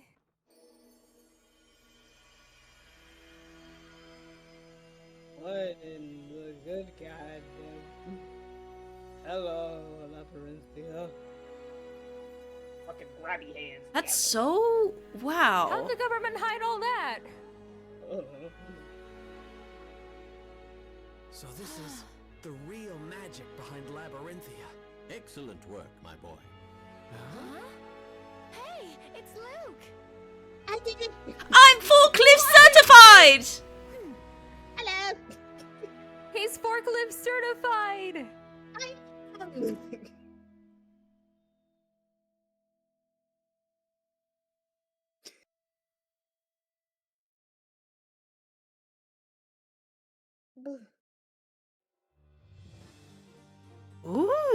Ooh. Hang on a second. The town's full of machinery? So much for magic. It was all done with these machines. That's right. With magic, witches can fly, buildings can disappear. Those are no easy feats to stage. To make all those incredible things real, we needed a great deal of machinery. Couldn't he have just, I don't know, made the magic a bit simpler? A witch would say the incantation, and shades would stop time with their silver bells. And they'd go wild with these machines, making all sorts of crazy stuff happen. That's so cool. I'd love to try it. I took a quick crash course before operating the machines. Not bad, hey? Yes, Okay, Luke. kid. What would we do without you? I guess that's what he was doing all this time during the trial. Yeah, I was Yeah. wondering. So when's my turn? I want to pick something up off the ground and make it fly through the air. Preferably Nick. Stop looking at me when you say that. Alright. Well, in any case, I think we should head back to the courthouse. Right you are, Professor. The judge might have fallen asleep waiting for us.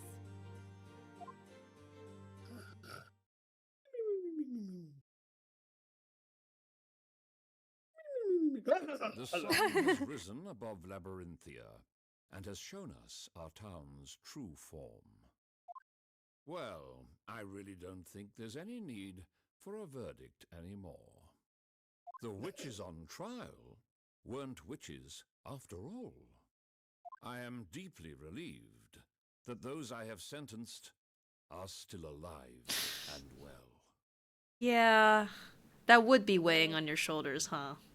At last, I can step down from this seat with a clear conscience. And now, the final verdict in the last witches' court session ever to be held. Not guilty! Confetti! Confetti! From the machines. Yes. Yeah.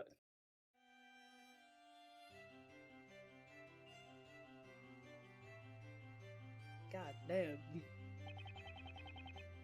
I'm very grateful for all the help, Professor. The feeling is mutual, Mr. Wright. A gentleman always fights for the truth. I could not have done otherwise. I'd like to congratulate the two of you. I have a standing animation, standing stride high. You both did splendidly in the court. Oh! It's the judge and his legs! You've brought the light of truth about this town. Although, I still find it astonishing that we could not see all of this. Ah, purpley. Cannot even begin to imagine how it was achieved. You were all given a very simple instruction when you were hypnotized. You cannot see pure black. That was sufficient. Oh, no, I see. These strange contraptions are made from some sort of black metal. Wait just a second. There are plenty of black objects all over Labyrinthia, aren't there? Yeah, that's right! My hair is charcoal black too! People thought Ah, you were old. but it is not pure black. What? What we often perceive as the color black is in fact far from being pure black. Our brains interpret reflections of light as colors. Objects which reflect even the smallest amount of light are not pure black. Thanks for the science lesson for all the 12-year-olds playing this. Well, pure black is only encountered within nature. Dark. Darkness, sir? Machines used in Labyrinthia are coated in a special material developed by Labrilum ink. It absorbs light without reflecting any. It is the only material that can be said to be pure black. Oh! I bet this invisibility robe is also made of that same material, right? Oh my god. That's correct. Okay. And of course, the bell tower was concealed using the very same material as well. So invisibility doesn't exist. And Glad yeah, they cleared that up. feeling good? Feeling good. Okay. When you think about it, this town abounds in all things invisible. Huh? Miss Darklaw, or should I say Miss Spellduke? Yes. For 10 long years, your memories had been suppressed. The truth about what occurred in the belfry was invisible to me, you mean? Mr. Cantabella and your father knew it all along. They knew who actually rang the bell. What? Did they really? Is that true, Cantabella? Investor silence. You know what's interesting? Whenever we do character things, no one is ever in the middle. This is the very first time this has happened with characters on the side and the middle. What you doing in the middle, bro? He thinks he's the main character. I think that's I am really the cool. main character. As we have demonstrated, it was easy to deduce from the situation in the belfry. But if he knew that all along, why didn't he say something? It was, of course, for your own good. Don't be angry at her!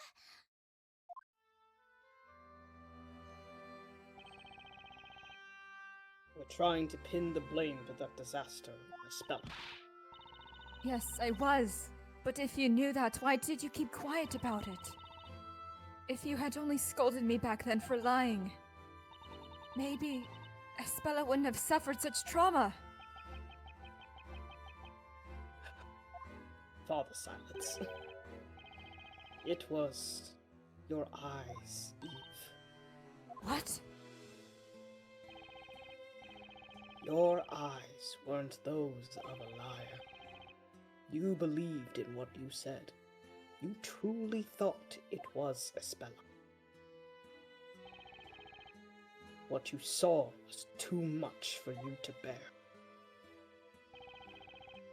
Your mind blocked out the real memory of what happened in order to maintain your own sanity.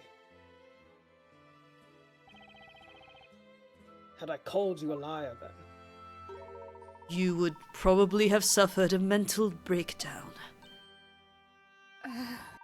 Mr. Cantabella and your father created this town. You were mistaken in thinking it was purely for Espella's sake. It was also for you, Miss Spellduke. Remember what your father wrote in his suicide note. I have only two concerns. The first is my daughter. It pains me to be leaving her alone in this world, although she probably doesn't think of me as her father.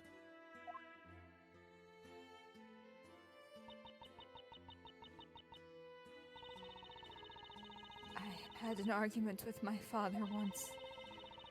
He was always thinking only about the town and paid no attention to me. so you moved out and broke off contact with him.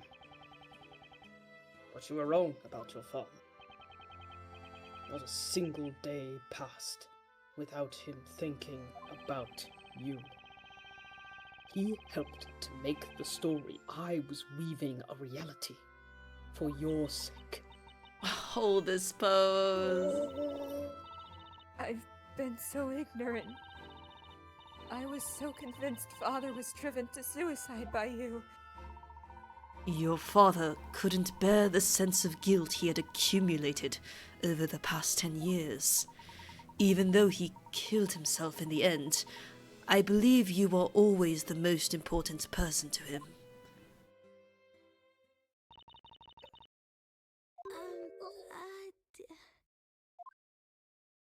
Eve? Espella. Espella, what I did to you is unforgivable. I rewrote your story, putting you through all this. I can't believe I went to such an extreme because of one wrong assumption. No, it's okay, Eve. I wasn't angry. You weren't? You've always been on my side, protecting me. And even today, you saved my life. Espella. I also owe you an apology. After all, I forgot about my dearest friend. I'm so sorry, Eve. Ah, there you are, Eve. Where were you? Ah!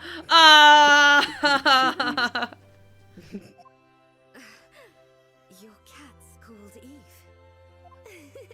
You know what I've just noticed?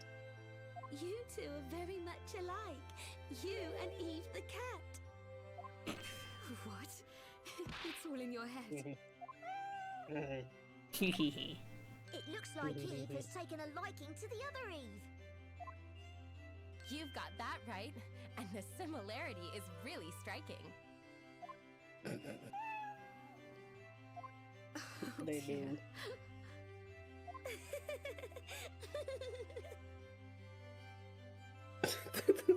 No thoughts, head empty ass stare from the cat. My accidental guests, Professor Layton and Mr. Wright. Yes? I must say, I am indebted to you. Don't mention it. You know, when I started planning my revenge 3 months ago, Mr. Layton was a part of my plans. I needed to lure him to Labyrinthia. Why me? You were famous in London, and word of your skills reached me even here. What's more, you specialize in mysteries. So I thought that if you came to this town, you'd feel compelled to solve ours. Well, I am honored. That's cool. And what about me? Phoenix. Well, about you. How should I put it? Uh-oh. You were an accident. Your arrival here was purely accidental. Carmine accidental. You mean it wasn't planned? As you know, Espella escaped and got involved in that incident on the freighter. Ah, yes.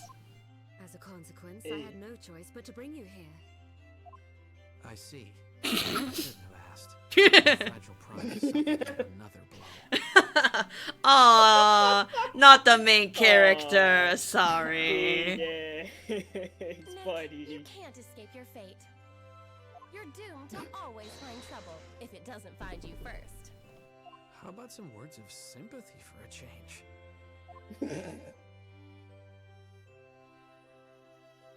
Poor Phoenix. I am terribly sorry. I love The watching only this thing movie. on my mind the last 3 months was revenge. Whatever your intentions were, the last witch trial has ended in the best possible way for this town. You were correct in your judgment. You always are. You're too kind to me. I thank you from the bottom of my heart, Eve, for opening my eyes. Sorry to break up this little happy ending, but I've sort of got an important question. Why were you going to end the story? Only Newton knew the real reason. I am suffering from an incurable illness. Well, what?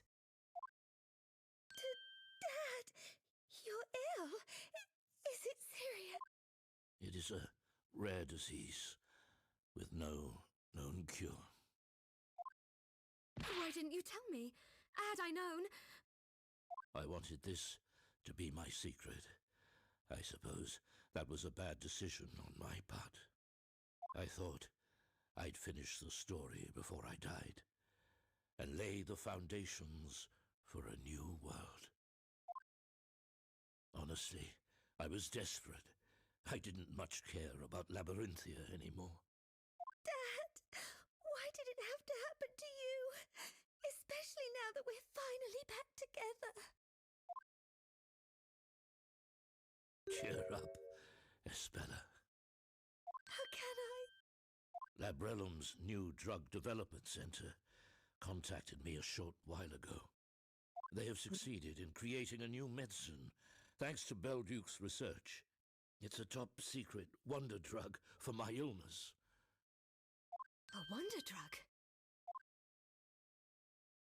Newton had been working on finding a cure for my illness until the very end. It would seem that the cure was his final gift to me.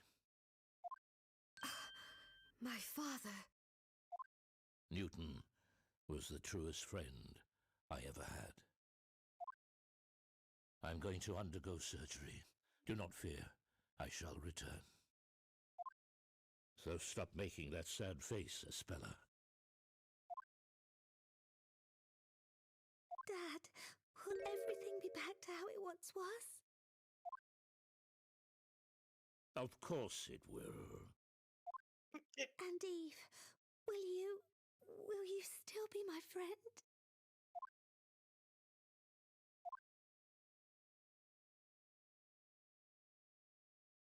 Of course.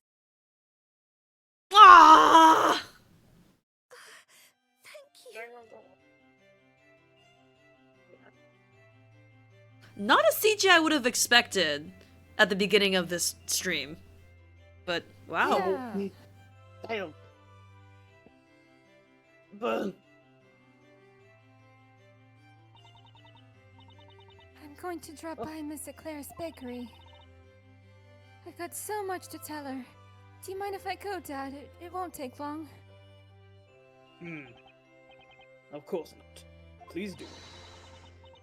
Looks like he wants to come too. What?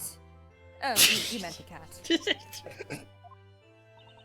Espella, mind if we tag along? Not at all. You're welcome to come. Ha! Awesome! Maybe we'll get some tasty baked bread out of this. I thought we were going there for a different reason. Well, anyway, I'll be off then, Professor.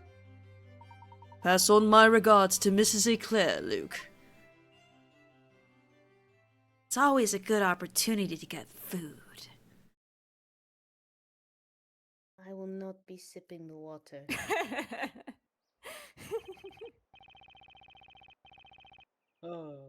So, what's going to happen to the town? I've released everyone from hypnosis. They will soon recover the memories of their lives before Labyrinthia. As of today, Project Labyrinthia is over. Ah, I see. They are free to leave, if they so wish. I imagine they will make a run for it. This place will turn into uninhabited ruins, just like it was 10 years ago. I have some doubts about that. Hello? Oh. Your How'd you- Honor.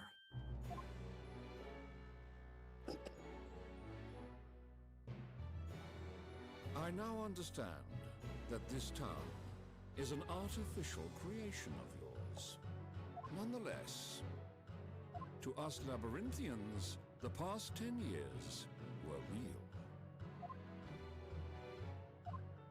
No one can yet tell how this town will change However, it is possible that some people will want to stay.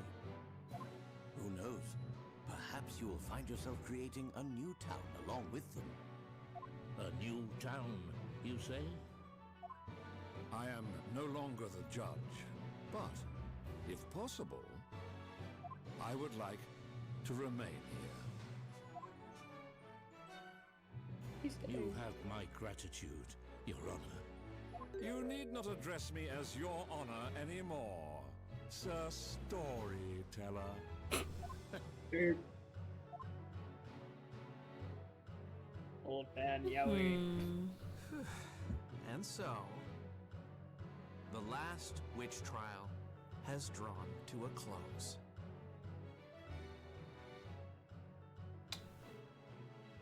Anyone gonna let Barnum out? Yeah, that's what Yeah, wait, where's he? Oh my god. I was hoping to get some resolution for that. They're just like, hello? What did Mr. Wright, Mr. Layton, and my father talk about? That I do not know. But Dad made a promise to me. Once everyone recovers their memories and he is cured of his illness, he will return to write a new story with everyone's help.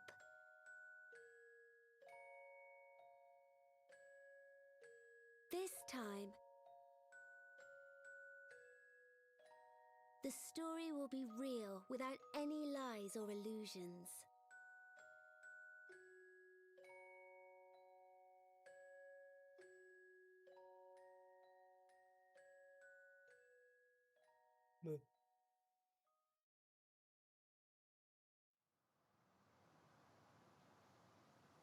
Shit.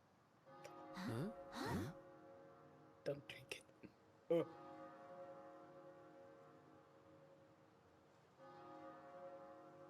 Ripman passes the fuck out.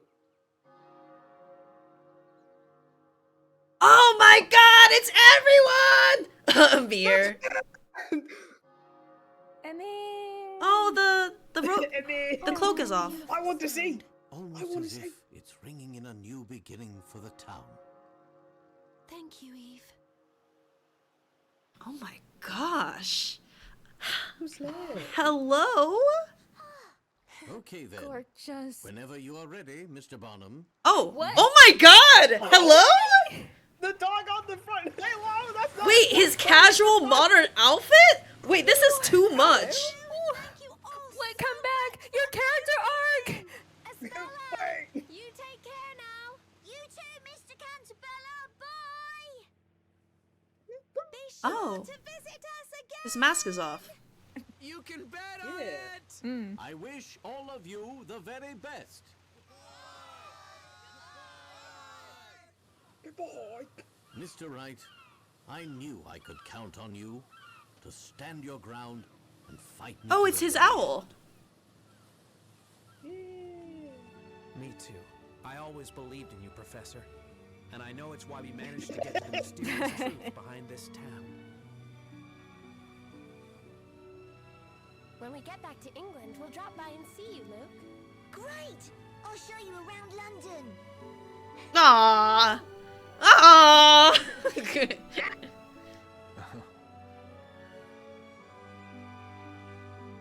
That's when can he drive a boat? Can we get like a full body reference with that outfit of his? Just saying. Oh my Just god. asking. Like, And they all drove away into the sunrise. The end. Is that Cutter? Kata! And it's the barrel and kid. the Barrel Kid. And yeah. And Cecil and Petal. Oh yeah! Bisexuals! Bisexuals! We didn't get a written arc, but we did get an illustration, which is pretty good. It almost makes up for it. Almost. Oh my god. Oh. Oh, Nidal! And the goats and oh, it's the Trial 2 gang. Without Kira! Without Kira, but that's okay. No. The goat! The goat! They know! They know! He's up there, it's the goat. They know. The goat was. The goats, yes. Amir's passed the fuck out. Yeah. I love Oh, him. Kira! There's Kira! Oh, Mailer! And everyone! Oh, flowers for you. Wait, who's Letty got a crush on here? Like, no matter what. Yeah, Well. Sapphics be winning. Aw, go, Knights, Rouge's Sapphic. Tavern, They're and alive! yeah. Oh my gosh, she's wearing the witch's damn. All right, I mean she is kind of a beast, so that's fitting. Oh look, there's Robs and Mugs. Yeah, good for them. Yeah, they live. Oh hell yeah! All the vigilantes. Aww. Oh, they all have the little footstep too. All right. The fan club. She became an idol, basically. Crazy. You know what? Good for her. Oh. Oh my god. Oh, there's an owl and the cat and the dog. All right. Oh wow. And it's a full sun on his tie now instead of a Yeah, sun. instead of a sun and the moon. That's a good detail. Because he doesn't have to hide the truth in darkness anymore. It's just up to light. It's all Oh, come we're to back in light. London, my boy. We're back. You know, Professor, I feel like I've just finished reading a really long story. Indeed, Luke. I know what you mean. It certainly was an enthralling adventure. I wonder how Espella and the others back in Labyrinthia are getting on. I'd love to go back and see them. Although, I'd rather not have to be sucked into a book to get there. Perhaps we should ask Carmine to come along with us. Great! It's a real relief he recovered from all of his injuries. Oh, But slap. he was a bit put out when he found out you'd already solved all the town's secrets, Professor. Well, we mustn't forget that we didn't solve them all by ourselves. We couldn't have done it without the help of our friends across the Atlantic. I wonder what they're doing right now. Battling away in a courtroom somewhere? I'd wager they may well be, Luke. At any rate, we must make our own preparations. There's a brand new case that requires our attention, and that means a brand new set of puzzles to be solved, my boy.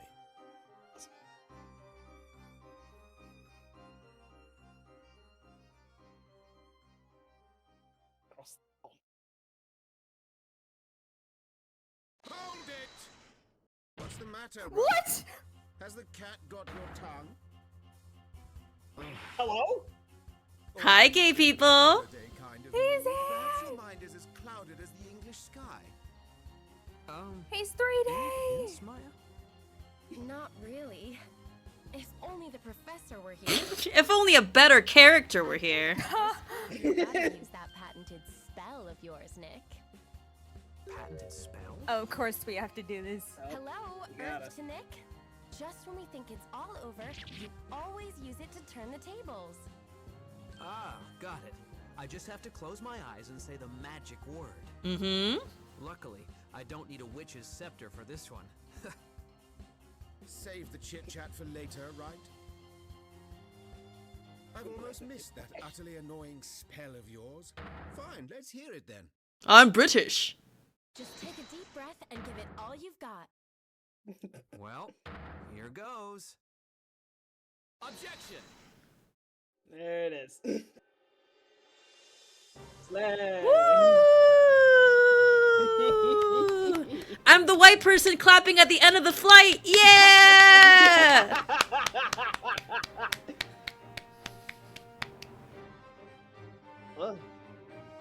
Did you see stream chat saying? Did you see it? I at will screen chat at your look own at it. risk. Oh, hell yeah! Wait, look at the Oh my tiny hand god, in the do you top see right. little Barnum? Baby Barnum? Oh my god, and the open collared shirt? Ah! Oh my god, I think I've seen this picture of Eve oh my god, she's so beautiful. Oh my god, I'm crying bisexual tears. The Ah! bisexuals are winning. Oh my You god, spent they're a lot of both. time on these credits. All right, let me stare at them until the end to appreciate your hard work. Oh my goodness. They're both so beautiful. Have you ever seen a woman so beautiful you started crying? Yes. Oh my god. I mean, like, yes, he is very handsome, but the colors are a little like, I don't know exactly where it come from. Hers is really just like, oh, she ate. She was 8 when it happened, and she 8 now. I can't say.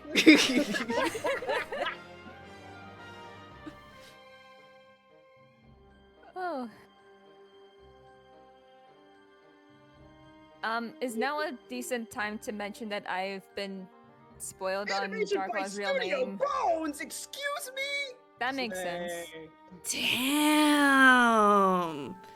I mean, it was very good. Yeah. They cooked so hard for this. Gainax! game.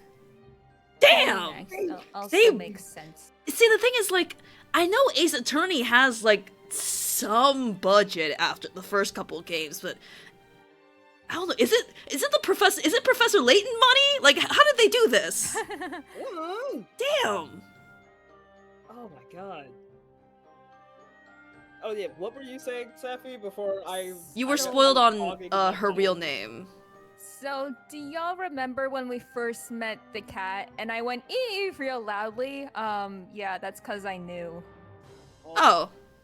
And then I realized you guys didn't know Darklaw's real name, so I shut the fuck up shortly afterwards. Did we knew? Didn't let it. So we didn't know that the cat's name was Eve at the point? It was like the No, we moment did. Espella name dropped the cat's name, I was like, "That's Darklaw's name," but then I was like, "They don't know," so I didn't say anything. Yeah. To be fair, we already definitely got like big parallel vibes at that point, Yeah, so yeah. don't worry. Yeah. But that's all I knew about this game. Really? Yeah, I did Completely see- blindside. Darklaw looks so cool, so I looked her up and I saw. Aww, Sappy. I know. I didn't click her wiki page, but the wiki title was Darklaw/Eve Belduke. But that's all I Yeah. knew about the game. I was completely blindsided by not blindsided, but everything was. Yes, it's came as a okay. surprise. Yeah. I completely understand the desire to look up a beautiful woman when she comes in your life. So, we've all been there. Well, those who like women have been there. Anyway. So, And I did see Drex post a theory about, like, potentially there was an earlier draft where they wanted to set up the idea that, like, Darklaw and Eve were the same entity and she was shapeshifting. That is what I thought at first, until, you know, they were in the same room together. yes, and also they established that magic does not exist. Yeah. Yeah. I feel like that's almost like a... Maybe the reason why it seems like that was reality, it was just... My thought is that less that they were more so committed to that being the truth, and more so it wanted to give the audience a sense of connection between the two. Like, oh, like, you know, she's very witchy, they could be the same. And in a way, they are. Yeah. Yeah. Oh my god. I feel like we could have used one more scene with Barnum. I know we didn't have to relay like the truth nuke of all time on him. I know that would have been a lot, but I feel like considering his little arc, it would have been good for him to have at least like a moment of, I don't know, dialogue, something. Yeah. While hilarious he showed up out of the blue with that boat, yes, 100%. He disappeared right after Maya's quote-unquote death, and then fridged. Rare male fridging. Oh my god, yeah, male fridging. Damn. Hashtag woman. His whole connection to the secrets behind Labyrinthia. What are his thoughts on the matter also? That would have been cool. That's what fan fiction is for. It's not an excuse from I the know. game writer's perspective, but Yeah. potential for anybody interested. Mm-hmm. Oh, look at that. What the All fuck right. was, why did he have a mask this whole time? Is like the illness Aura. was it just Finally, the we final. figured it out. The Great Witch Bezella was a fictional character created by the storyteller to protect the young Espella from trauma. This spawned the many mysteries that followed. They no longer need Bezella, nor the witches or witchcraft that were essential for her existence.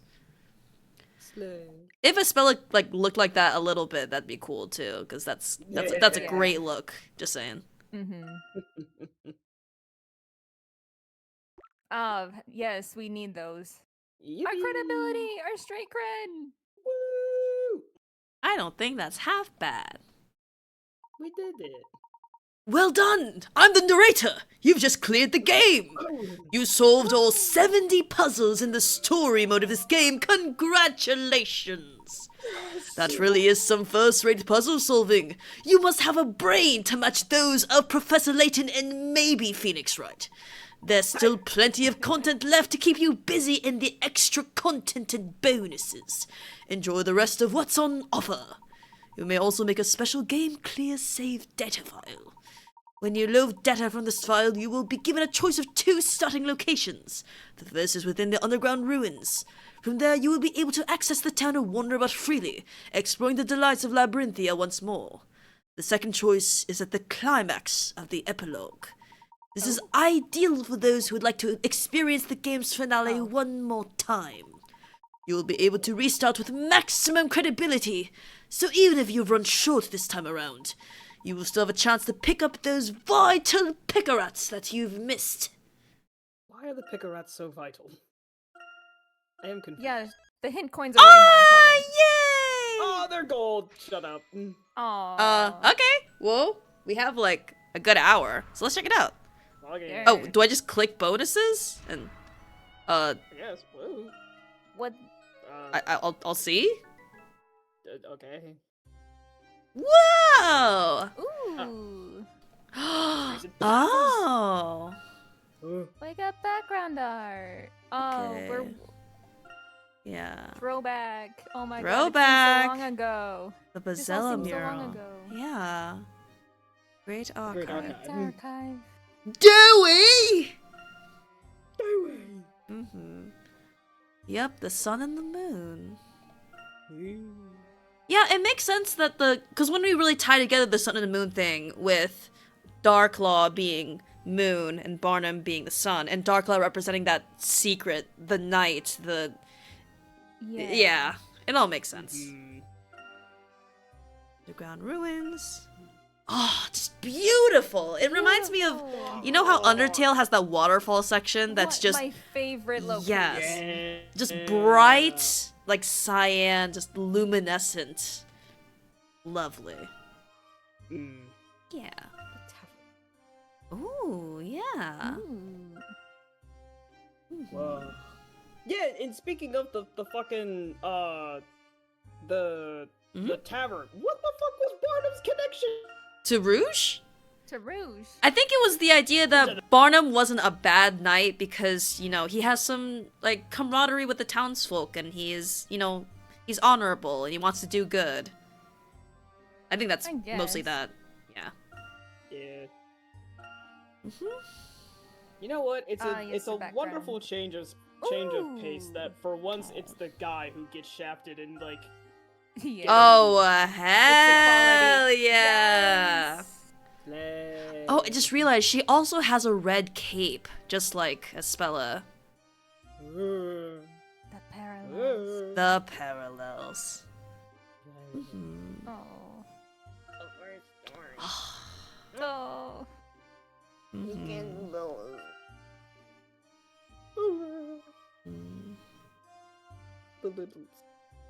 In a way, they're also kind of a sun and moon. Yes. Yeah. I'm assuming these are cutscenes. Like, oh my god, GIFs? Until the oh my god. How did this not like, you know, freeze or burn the 3DS software? This is a lot for it to run. Damn. Hmm. So, in the context of this being, you know, an illusion. Whee! Bonk. If anything happens to me, go and see this man. He should be able to help.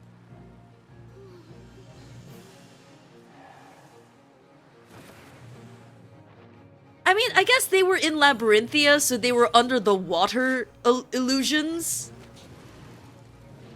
The foot was in the water.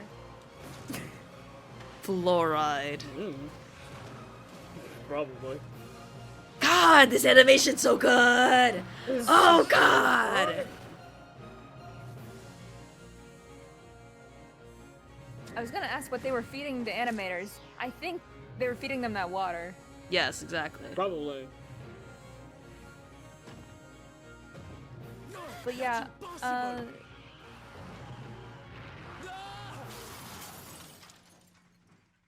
No. glad he survived. Yeah. Mhm. Okay. He did not die in his Carmine accident.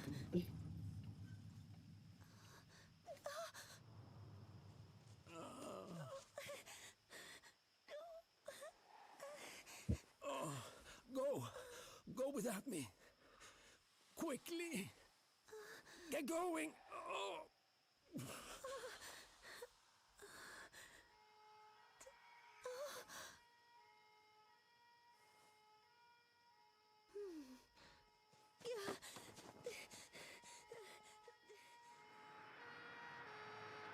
Ah, the offices. It's the place. Huh? Well, what do we have here? I believe those are mainline Layton characters. I guess. Yeah. Yeah. They're Gumshoe, essentially. No. They could never Never. outdo the original. Oh my goodness. Holy shit. Wait, I just want to see her in this outfit again. How do you do? Okay. I am Miss Darklaw, teacher at the Alcott School for Young That was Ladies. just, so that was a fucking lie. Espella, this man is your defense lawyer.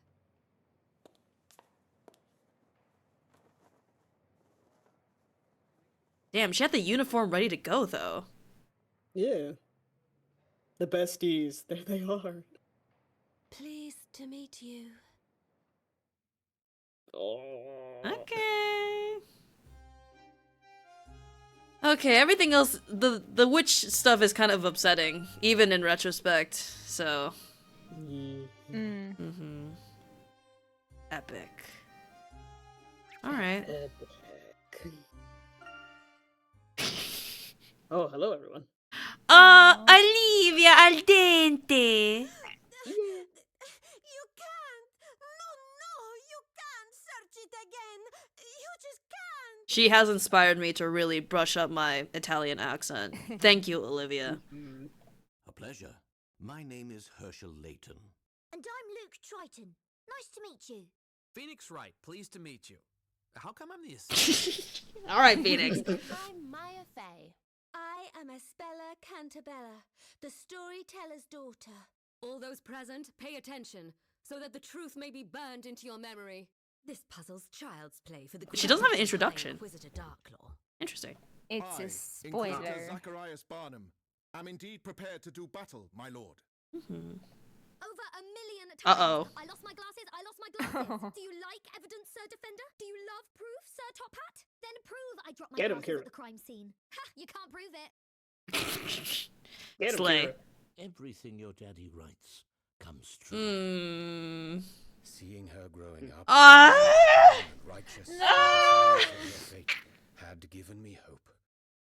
I wonder why they're just icons like this. It's such a choice. I have reason to believe that a witch will appear here soon. I expect you to defend Miss Cantabella with everything you've got, Mr. Wright. Let us put an end to this illusion. Once and for all. No, we mean Drax that she Great doesn't. Witch. Do you mean? And then, without warning, Labyrinthia was hit by a heavy rainstorm. No, Drax. What we mean is that her introducing All those herself present, pick would this have been a puzzle child's spoiler. play for the Great Witch and High Inquisitor Darklaw. Espella, my mum's going to be so angry if she notices I took If you want to talk about fridging, those wives didn't even get names or designs.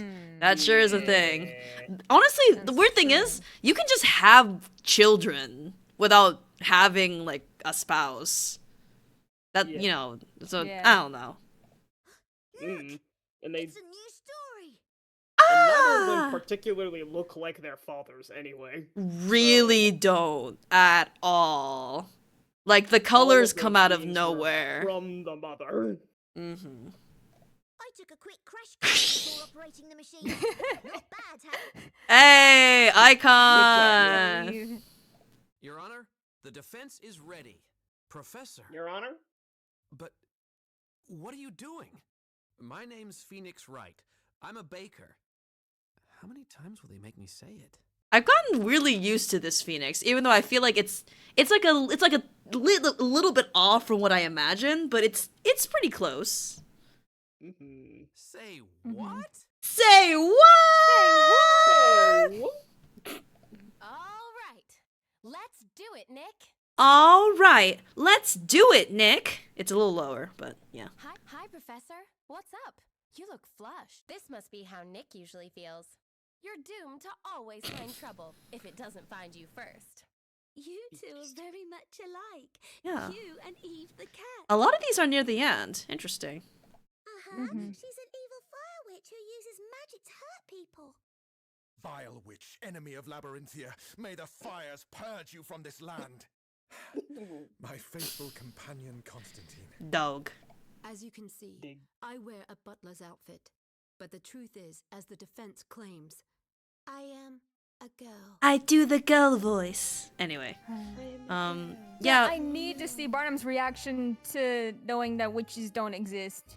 Yeah, bruh. Especially since it's implied he was born, like, so age-wise, he definitely volunteered to go into Labyrinthia as a little experiment thing. So, that's so... Anyway. Extra content. Because of all these picker rats, we've earned all this. Hooray. Look at them. Ooh! Extra content! Let's look at the galleries. Yippee. Oh. Yes! Yes! These versions of Barnum and Docklaw briefly appear in the ending. Freed from their inner demons and their responsibilities, they look cheerful and refreshed. Oh. Appears at the start of a cross-examination, we only use 3D model, so only the eyes. Oh yeah, it's like it's that little Danganronpa. Yeah. His sharp gaze betrays the playfully mischievous nature of an attractive sport. They wanted his ass so bad. Alright. I love it when that happens. I also just realized this is part of his hair. I don't notice it much because I thought it was shading, but that's like a design thing. Huh. Interesting. She's wearing a golden gauntlet like her father. I was very keen on her claw slam motion. This is just the top half. If I have one critique on that of her animations with the slam, because of that little like after effect, it almost made the actual impact less so. I don't know if you guys felt that way too, but Now that you mention it, you're right. I don't know. Yeah! He's always. How does he always find a way to sneak his ass in here? I've seen this image. I have not seen this image. Not his little Larry there too. Anyway. For some time, we were planning on having Edgeworth and Butts in Labyrinthia too. Alas, that idea had to be scrapped, like so many other things we've come up with. I've very much seen this art, and I'm glad. Oh man.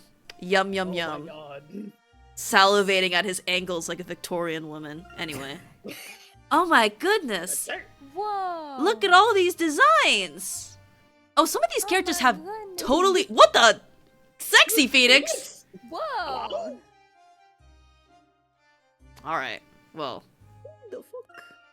Oh! Wasn't me, I saw him. Okay, so, whoa, okay. So, okay, so this is, oh, these are all the epilogue. Then why is it 1 to, I wish it'd go in order, but alright, let's just go in the right order. Okay, this, and 1 through 5, 6. So Belduke in the final. The key, so we aim for a grand and memorable design. Yeah. Yeah, I can see the, Grail's clothing was chosen by Belduke. Their outfits have some things in common. Hiding her long hair was very tricky. Yeah, I guess it's kind of, you can see it tucked a bit right there. Yeah. Damn, that's a tragic cut, my liege. Yeah. Oh. Aww. Sorry, we have sketches of little Barnum. Sorry for the tease. Little. Aww. Little. Yeah. Small. Oh. I hope each of the girls fits in with her father's character. Not really, but okay. Not really. Well, Lil Espella was spontaneous while Eve acted like her older sister. I guess, kind of. Yeah. Like, in a way. I like, there's some weird character moments where like he went into the business and economics section, so he was more of a, like a thespian in a way, like a people person, while he was more of a, like, you know, like a sciencey guy. Interesting. Yeah. Hey, Carmine. Hey, man. He's a friend. I wanted to make him Layton-esque. Level 5 requested I redo him as an Ace Attorney style character. Interesting. Yeah, he does look. Yeah. Concept art. I drew him and I got told he looks like the type that dies in the opening, so I had to change his design. Damn. Well, I mean, yeah, he does look a little more protagonisty here. And here he just. I suppose. Yeah. Expendable. Ah, it's them! Yes! That is mine. Smells has gone a long way. He was a guy in his prime years. A fiery female character. I'm so... The shape of the pulled back hair. Like the little Looks like a streaks. bicycle helmet has. Yeah, a little bit. Yeah, honestly. I love you, Queen. I love you. She's fun. Mwah. Yes! Prosecutor Flinch! His smart outfit with a casual bow tie. Yes. Oh. Ace Attorney judges look so rugged. I thought the London judge would belong in the Layton world, so I made him more cuddly and lovable. Aw, that's true.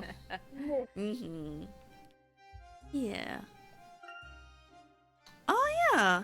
Shu Takumi would say, Zavari, look at teacher Eve and her student Espella, straight out of Owlcote School. Man, Shu Takumi really loves the... Anyway, whatever. Sorry. This is the Great Witch from the opening. To give her a mysterious aura, the only notable features are the iridescent eye and golden... Yeah, this is very effective. Definitely. The Great Witch is really dark law, so we use some subtle cat motifs in her design. Cat ears, fur around the neck, claws. I wish she moved like that. That would be frightening. Imagine her crawling around the ground. Jesus Christ. That would be terrifying.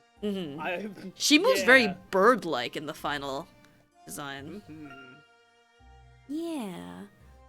She was seen differently in the opening because of the ink's effects. The golden gauntlets are the same. Oh, so yeah. So what happened in the open with Carmine? Just all ink. Ink creature. I love a classic, like medieval princess, like the cone hat with the little. Yeah, love that. Double cones. The shade. Say the yes, yes. Stir. Speak your shit. Mix in. So true. So true. Why did they have gas masks? I guess they were talking about how what they were working on was so potent. Yeah. Would it be against like the fumes of the ink that everybody else? That is could be it affected too. by? Yeah. Mm-hmm. The guards. Comic style owl Owl. themed outfit. Yes. Mhm. Yes. Yes. Yes. Yes. Yes. Oh my god, stop it. Zibil Charlton Chonchokmil was based on a Let me poem. see if I can A koala? say that. Oh. Zilbil Chal Kun Chonchokmil. Tunchonchok. Revamped as a master swordsman with a Yes. sheathed sword on his back. That's why he's the first one. Yes. Voice drum. Yeah. Hey, buddy. Late stage. Yeah. The Barnumless chapter. The Barnum list. Mm-hmm. Yeah, we must not forget, or we'll get bit. Look at this drawing of just the bone. Oh yeah, he was wearing the helmet. I was like, he has Barnum's bangs. That's like swept to the side. Aw, Pookie. No, don't. Oh, it's Football's model was my own pet dog. Aw, how very Shu Takumi-esque that there will be a self-insert dog. There must be. Yes. Mrs. Eclair's apron, and Maya is wearing Espella's. Oh, that's why the cat.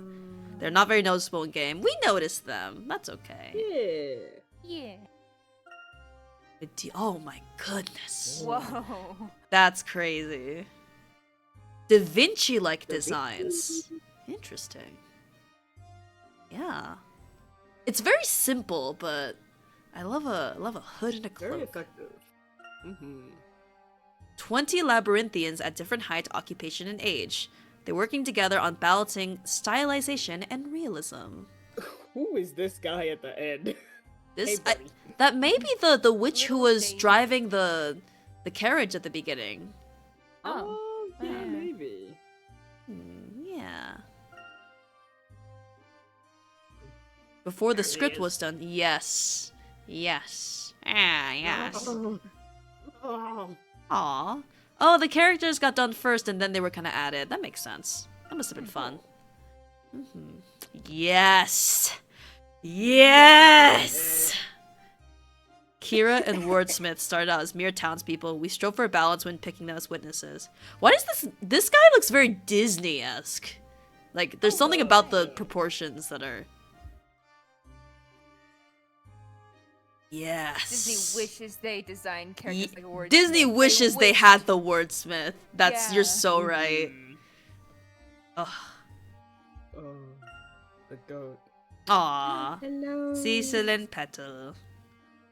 Yeah, they did appear like a good number of times, so I assumed that. What is this sketch? Ah! Dead child. Yes! Yes! We create a character that looks cheerful and serious about her job. When it turned out she'd be a witness, we touched up her outfit. Yeah. Oh my god, wait, she has long hair? Do you see that? Oh, I thought it was a cute little bob. But Yeah. it's braid. It's also, that's also cute. Yeah. Aww. She's one of my favorite side characters. She's just so awesome.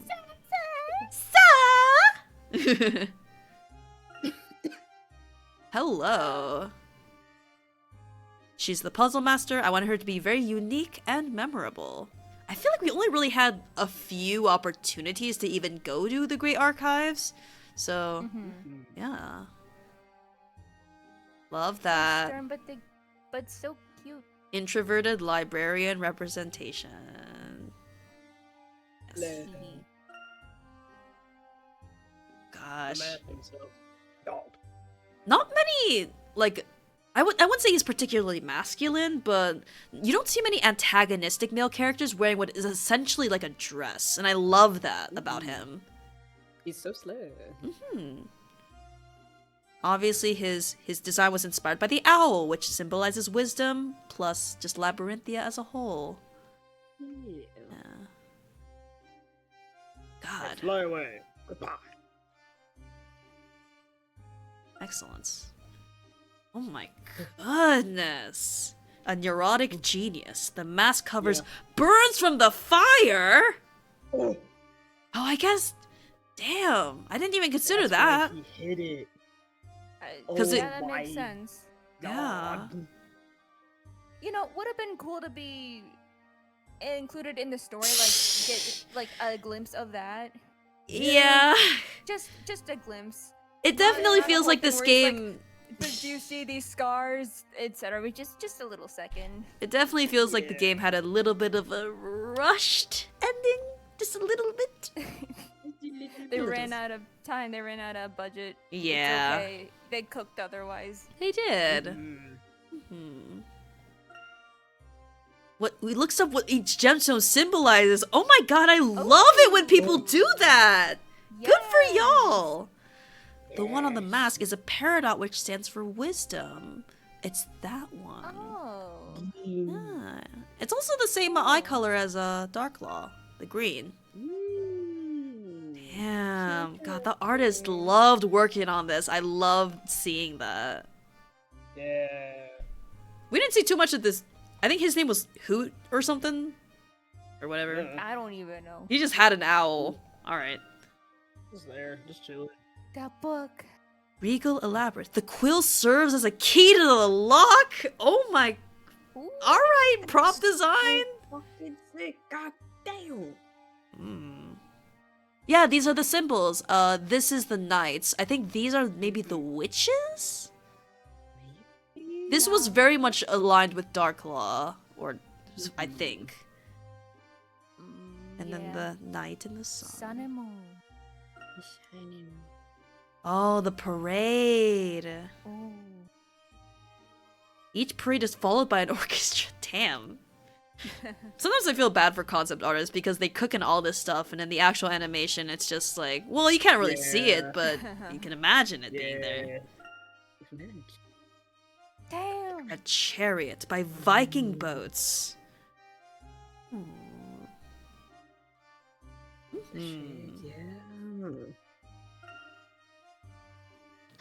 Armor-clad horses. Barnum had an elite white war horse. The chariot-pulling ones are the... That's probably not silver. Probably? It probably. Anyway, it's like an iron, maybe, with the knights and... Yeah, it's probably like iron or something. Probably iron. Yeah. Based on medieval coats of arms with modern military colors. Quills and swords. Oh, yeah. This one's owl, and this one's long owl. Yeah. Okay. That one's owl. Purple is owl with quills. Yes. Yeah, this one's with a sword, but this is still kind of a bird, but it's just like a... Yeah. Anyway. Oh! He submitted a lot of Darklaw's designs to director Takumi. Process of elimination, so the first designs were multifarious. Huh. That's a word. They definitely wanted her to be purple. Oh! Oh, wait! I like that. And maybe not for what Darklaw turned out to be. It's very much giving Moon, though. Like, symbolism-wise. Yeah. Just, well... It well, almost... We already have the storyteller with his hidden eye. We can't Yes, have two yes. guys with the same thing. But it makes her look... It makes her look very roguish, not very, like, powerful. So... Themes of a morning dress? Shut up! Black cat and leather armor to stress her role as a Shades leader. She was originally an assassin? Hot. Anyway. Damn. Yeah. I know that this is one of those, like, female characters wearing, like, a skirt or something, so we have that little... I'm glad it's not too much. Yeah. You know, it doesn't feel too fan servicey. Oh yeah, this is her, as the High Inquisitor, and this is her kind of normal version. Oh. She was also I didn't say it at the time, but in the flashback she had this, the little yellow cravat. She uses the same gauntlets when she appears as the Great Witch. Yeah. I drew the middle bottom face, thinking I'd love to see it in the anime cutscenes. It's my favorite of Dark Law's expressions. Yeah. Oh yeah, there's that symbol right there. Yeah. The original idea was that the other Eve would not exist, only Espella would see her. I was thinking that near the end. The idea that the cat itself was a product of, you know, but in the end, it was so sad. And I was glad in the end she was given the shape of a cat. It was so sad. Ghost cat. Over here. Hello. Oh my god. Oh, the first prosecutor is not a knight, but I really wanted a main character in the medieval part to be a knight. So I was very happy we got Barnum as the Inquisitor. Damn. He was originally just the knight's commander. We weren't sure how to handle him. Did you see the bite marks on his right gauntlet in his shock? Is that from his dog? Oh, probably. Aww. The storyteller's symbol is the owl. Barnum was inspired by the falcon. Oh. The haircut. Oh, the haircut is like a falcon. Like specifically these lines. That's why it's like that. Girl. It's helmet. Oh, interesting. Huh. Red Riding Hood Espella. The game world would be like a fairy tale. Aww. I love this. I love the little sketches. Bits. Pen. Oh! Oh. This is very Alice in Wonderland, Espella. Yeah. Emphasis on her silhouette. She's drawn here as a prison runaway, hence the chain. Oh my gosh. Damn. Holy. And here's her Layton-y version. Cute. It's a tiny. Looks very doll-like here. Yeah. Especially. Definitely. Yeah. And then... Oh yeah, she does have a... Wait. The gauntlet was covering the brand, marking her as a witch. Red Riding Hood and Joan of... Is that another reason why John... In one of the trials? Joan of Arc? Oh, she was disguising herself as a boy. Yeah, that's definitely a Joan of Arc reference. Alright. We could have caught that. Alright. Yep. We were told to remove her gauntlet as it made her look like a warrior. I think if you kept that gauntlet, it would make her look raw as fuck. Just saying. Just saying. It kind of adds a little bit to it. People. They removed the sauce. They did my girl dirty. It's okay. It's not, but it is. My comments about the details of her presentation. The transition from cutscenes to 3D model. Yeah. That must have been... Yeah, they did really well with the 3D models in this game.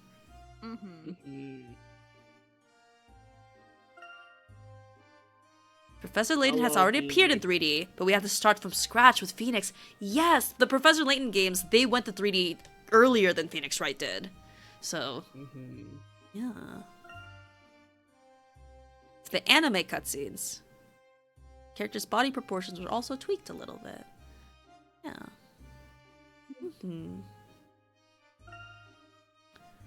The animator were cute. It was the first time the Ace Attorney series characters were animated. Oh. Also, like, the animators originally made them look like this, and so they were tweaked so they have, like, their original proportions a little bit. Yeah. Nice. I was checking and correcting the drafts every day. I felt sorry for the animators, but the revisions are very important, and they contribute to the final designs. That's true. Yeah. Egg. Egg mouth.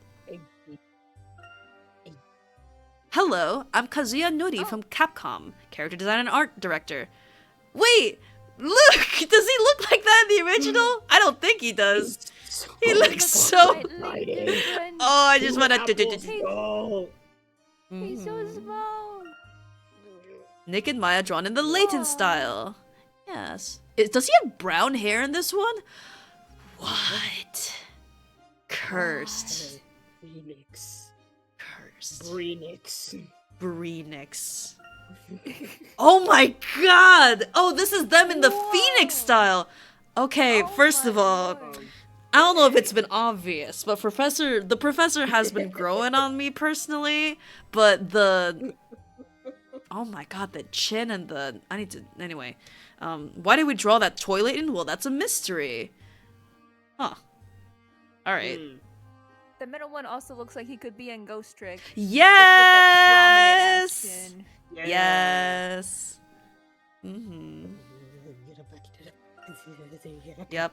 Oh, I think we're back at the epilogue. Oh yeah, these are the extras, yes. These are all the... Yes. We've gone through it.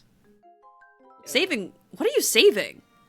What did you say? Anyway, special episodes. Oh.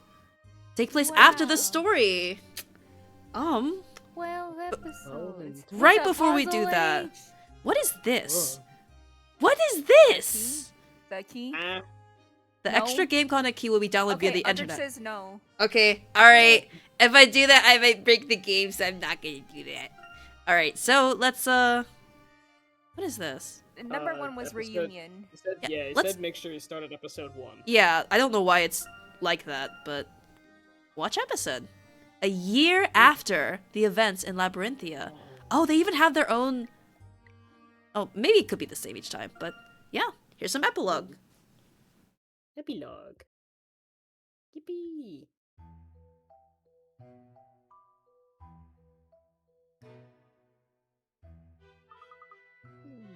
Professor, shall I make the tea? Not just yet. They should be arriving soon. Let's wait until they get here, Luke. Right you up, Professor. Hello? Oh, wait. I don't know who that is. Sorry I'm late. Wow, you're here. Please, come on in. Good day, Mr. Wright. Oh. I knew it. Sorry, the estrogen hit. Estrogen kicked in. Hey there, Professor. Luke. Been a long time. Indeed it has. I'm delighted you were able to come. Hang on. Mr. Wright, where's Maya? Oh, she's... She's on a culinary quest. A quest, you say? She's checking out fish and chips here in London. Mystic Maya's quest for the best of the best. As she put it. You don't say. She said she wanted to check out all the different places she can find one by one. So she's gonna be a little late. She probably has about 2 or 3 more left to try before she gets here. I'm starting to think Maya enjoys eating almost as much as I do. Was it a competition, Luke? Anyway, well, why don't we all have a nice cup of tea while we wait? Would you mind making it, Luke? No problem, Professor. I fear she has you beat, unfortunately. I gotta say, you both seem to be doing well. Thanks. We definitely keep ourselves busy, don't we, Professor? Can imagine you guys have been up to your necks in adventures and swamped with puzzles. Business as usual, huh? I must admit, that's fairly close to the truth. Are things pretty much the same with you, Mr. Wright? Still up to your neck in objections and swamped with contradictions? Sure. I guess so. Say, my job sounds really underwhelming when you put it that way. Hey, what gives? You're all having tea without me? Oh, hiya, Maya. Ah, Miss Faye, a pleasure to see you again. Long time no see, Luke! And I see you're still wearing that classy hat, Professor. How are you guys? All the better for your presence, Miss Fay. So, did you find it? The best fish and chip shop in London? Even better! I bought a takeout from each one of the places I visited. I hope you guys are hungry! So much fish and chip. Now that Miss Fay has joined us, I suggest another pot of tea is in order. I'll second that, Professor.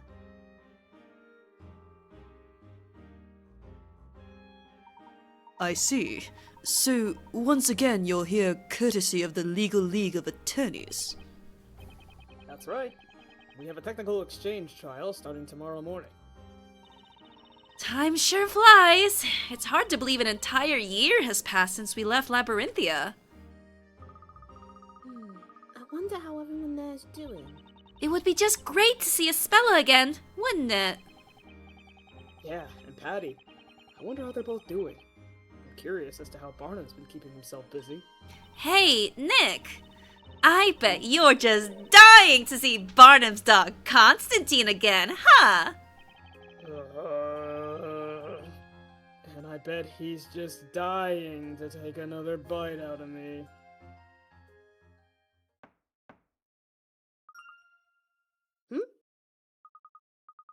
Professor, I think we have a visitor. At this late hour? I can't say I've been expecting anybody. I'll go and see who it is. Off I go. Dee-dee-dee-dee. Espella.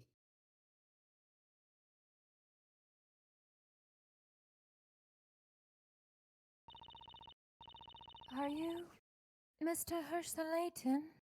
Ah, déjà vu. Yes, indeed I am. My dear young lady, how may I be of assistance? I have been asked to give you a letter. Please, could you read this? This letter, it's from Carmine. What was my next line? I forgot. How have you been, Mr. Layton? That was a perfect performance, Espella. I felt like we'd gone back in time. Wow, guys. Talk about putting on a show. Mr. Wright, Maya, it's so good to see you both again. So, how did you like the reenactment of our first meeting? You just do this every time they meet? That's adorable. Yeah, he totally had to be fueled. Thought for sure Labyrinthia had come down with another case of magic water. What are you saying, Nick? They just reenacted the fateful scene from when they first met. I bet the fans could recognize that scene in an instant. What? He knows? Huh? I'm aware. Looks directly at the camera. Hello. Hello, you, the girl playing this. How was I supposed to know? I wasn't even there. Hey, wait, neither were you, Maya. I was there in spirit. Incidentally, where is Carmine? I invited him to join us too. Oh, that's right. He won't be able to make it tonight. They didn't make a 3D model for him. Yes, I forgot. Yeah, that's a bit of a shame. Speaking of Carmine, that letter I just gave you is actually a message from him. Let's read it, Professor.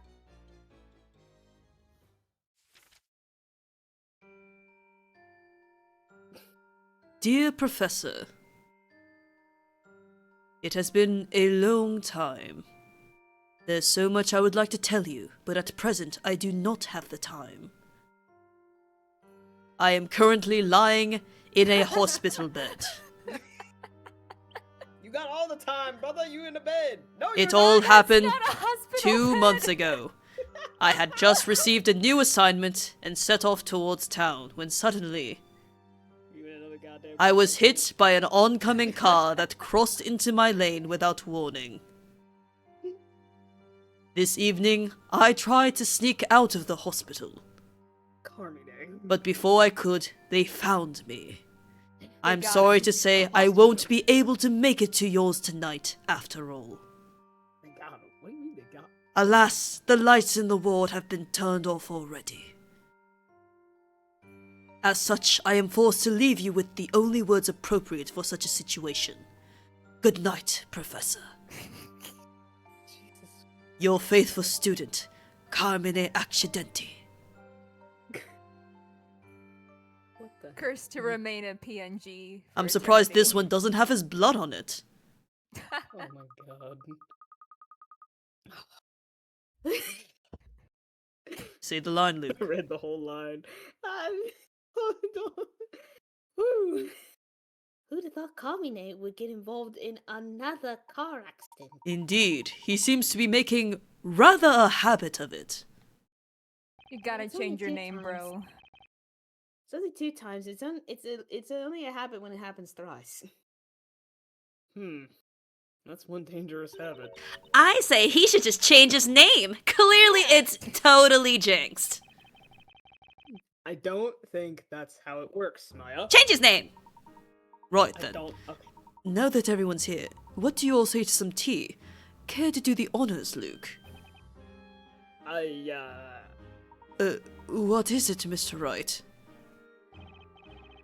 It's nothing.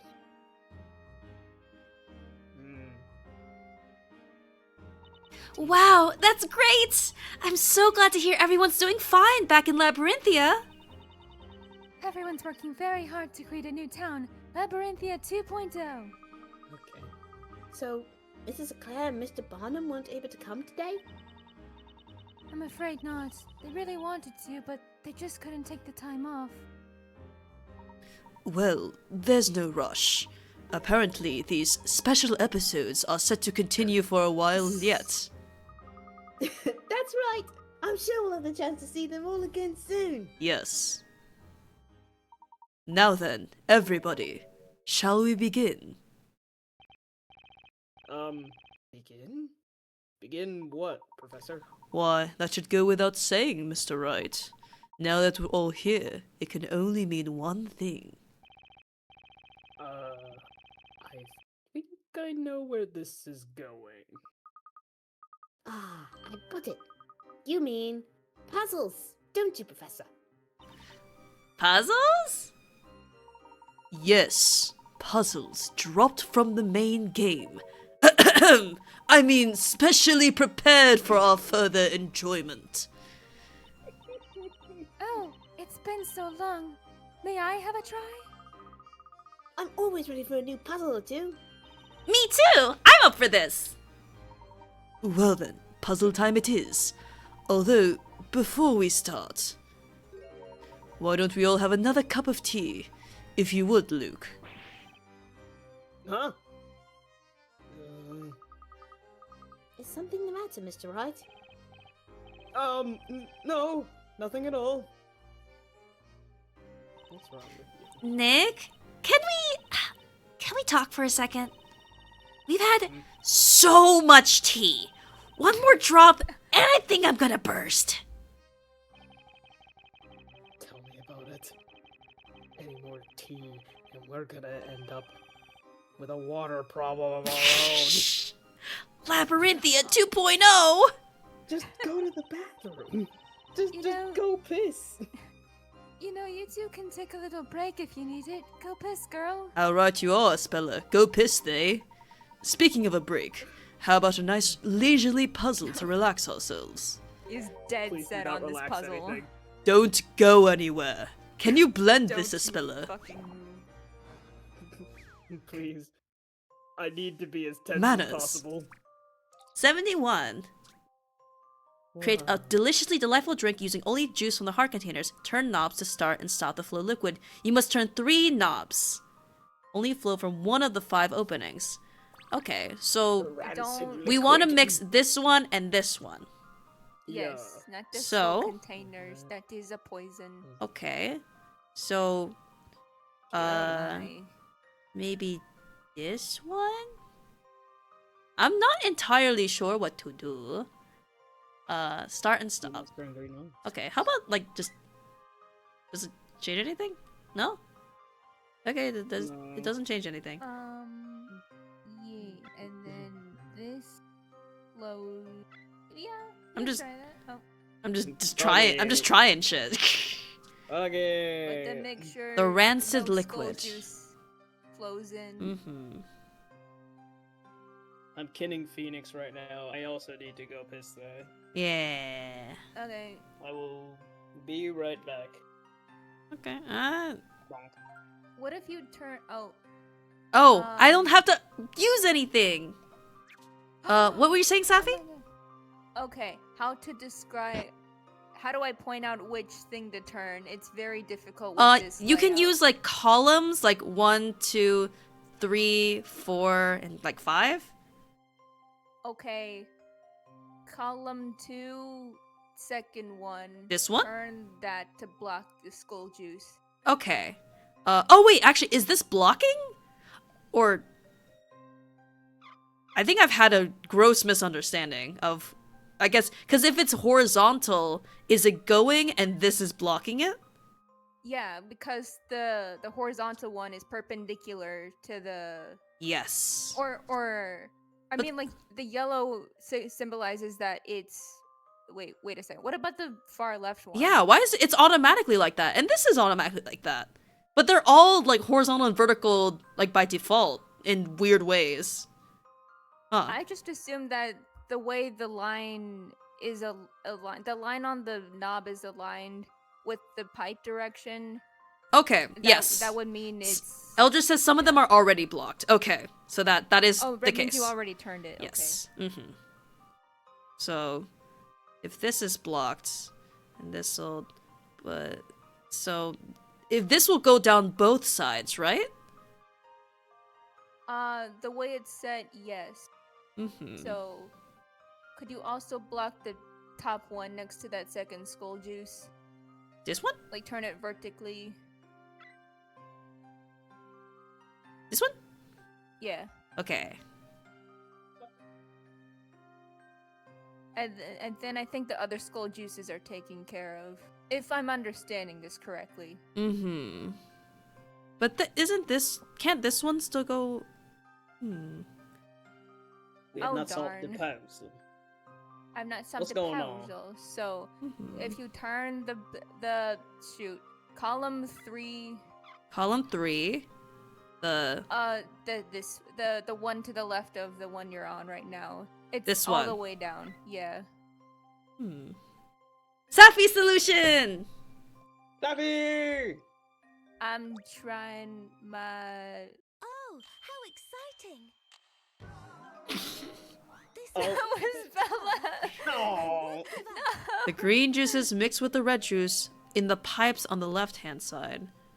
Okay, Oh, yeah. that's not what we want? I thought the red and the green were safe. Okay. Only the fresh juice from the heart containers. We want to make a juice mixed with Yeah. both of these, yeah? It should only flow from one of the 5 openings. Okay. Okay. So we have to find a way to have a little spout that is connected with both of these.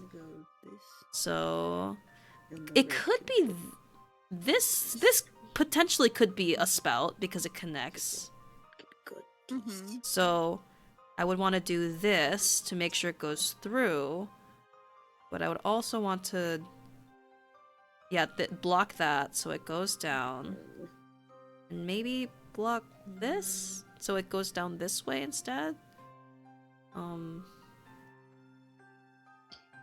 If it's 2 routes, I don't know how. Does it go down both?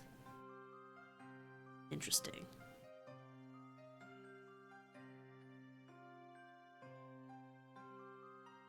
For green, it has to go. Oh, actually, there's a route here that goes Funky Town this way. Oh, we can try the Funky Town route. Okay, hold on. Yeah, the Funky This- Town route might actually be the best. Yeah, the Funky Town route. So let's block that so it won't get infected. So it'll just be green in this route. So now red. Let's make that go down to Funky Town, and let's block that to prevent that. Okay. Was that it? Oh, how exciting! Yeah, Funky Town! You're so Funky Town! Take me down there. You smart. You genius. Funky Town! Wonderful. The princess seems most pleased with the results. Huzzah! She did it, Professor! You know, I think I'd rather be full of puzzles than full of tea any day. Speaking of tea, now that we've solved the puzzle, let's all celebrate with another cuppa! Right, Professor? Not this time, Luke. I think we've all had enough tea for now. Oh, have we, Professor? Not really, but we do have Americans with us. I think it might be time to try some of those fish and chips instead. Wouldn't you agree, Luke?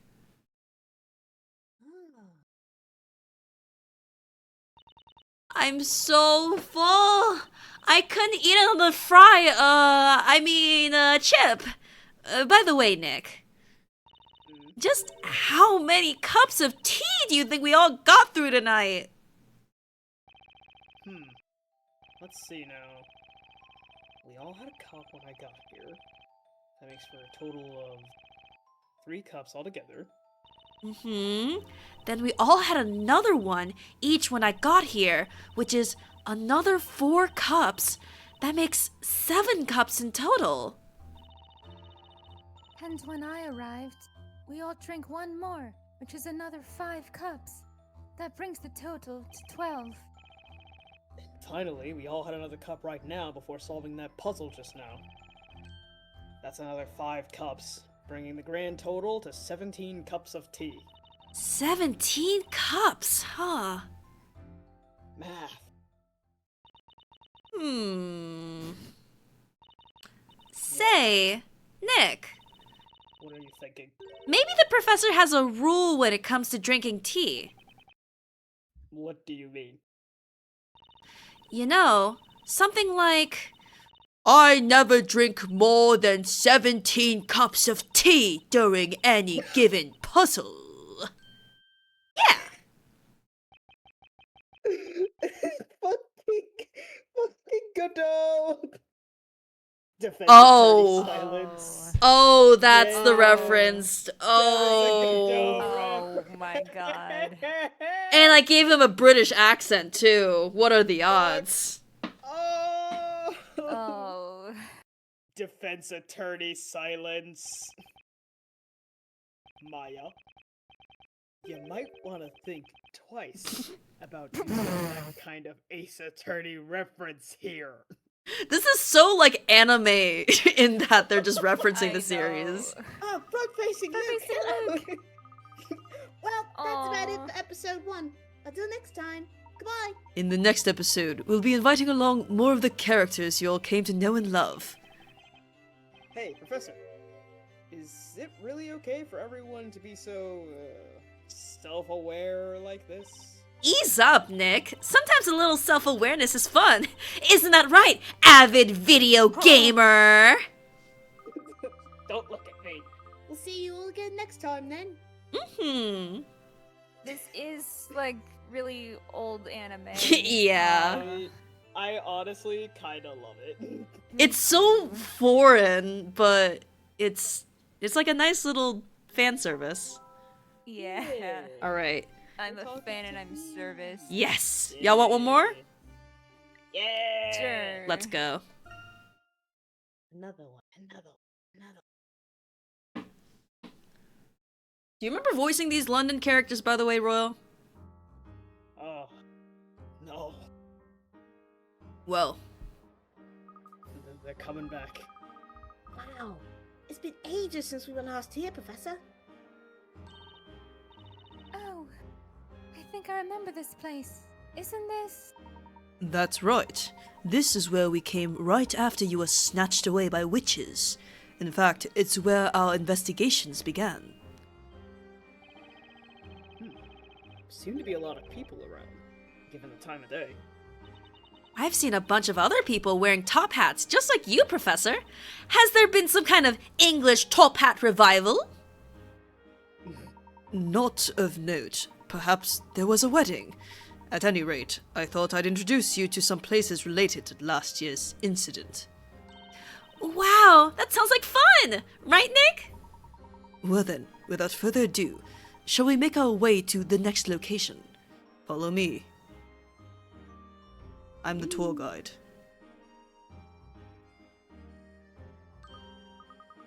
Ah, this is where we ran into the Great Witch, isn't it? He was really on top form that night, wasn't she? You said it! That scene, which I wasn't in, but I watched, was super intense! My eyes were totally glued to the screen! Our next stop is a famous London park. Oh, you mean the park where Carmine and I were trying to escape from the witches in his car? Huh, good times. That must be where that crazy crash happened, right? After that, Carmine took his leave for the rest of the game. It's so bizarre. Damn. If we're lucky, the park should still be open at this time. There's something I'd like to show you all, but I better go on ahead and get it ready. Woman. Memory. Hey, check it out! It's that walled-in puzzle. If you solve the puzzle, you get to enter this spooky secret room. Yes. That puzzle was a little arduous, as I recall. I actually do remember it being genuinely arduous, because you couldn't pick it up and put it over each other, you had to move them around. Yeah. Moving all those heavy blocks around was quite the physical challenge. There's a bit of a crowd around it, so I'm not sure we can get much nearer. Yup, tons of top hats here too. I can't even see the pattern on the wall. Not to worry. Let's head towards the park instead. Although, now that the mysterious accident has been cleared away, there's nothing particularly eye-catching about it. Oh, makes sense. It's like an actor AU. A little bit. Yeah, it is. Oh, it's still there? Alright. Oh, Oh, wow. hello? Luke? Whoa, no kidding! I didn't know cars could fly like that! This is most peculiar. I'm quite certain that accident had already been cleared away. Layton, what brings you here this evening? Hello, hello. Hello, hello. Well, if it isn't Inspector Chelmy. That's me. Wow, the famous Inspector Chelmy! Pleased to meet you, sir! I can't imagine what you're all doing here. That mysterious incident has long since been cleared up. You say that, Inspector, but there would appear to be something rather out of place up in that tree, would there not? Well, needless to say, Scotland Yard has no intention of divulging any such information to the likes of you lot. Is this his voice? I don't remember. It's his voice now. Detective Silence. And again, I suppose it can't hurt to fill you in on the basics. That vehicle is what you might call a game set piece tourist attraction. Game set piece? All on account of your game being such a big hit, of course. How flattering, I guess. Ever since your little collaboration was released, this right here has become a popular spot amongst fans. Tour guides are dressing up as the main characters and leading fans around on tours of the city. Is that why people are dressed up in top hats? They're Layton cosplaying? Oh my god. That would explain it then. Namely, the reason behind us seeing so many top hats around this evening. But on Layton, believe it or not, there's people are dressing up as you. How He's turning into a intriguing. I imagine I must look like a fan as well. You might even say I'm impersonating myself. Say, what about the car up there? Was that reconstructed for the tour? As I said before, Scotland Yard has no intention of divulging any information of the matter. None. Defense attorney silence. What if we got it through a puzzle? Scotland Yard silence. Well, I suppose they're both doing the scratch behind the head. Squidgy squidge. Well, I suppose just a little scrap of info is only fair. That vehicle is what you might call the main tourist magnet of this old bleeding park. Tourist magnet? You heard me right. They felt something really memorable was needed at the end of the tour, see?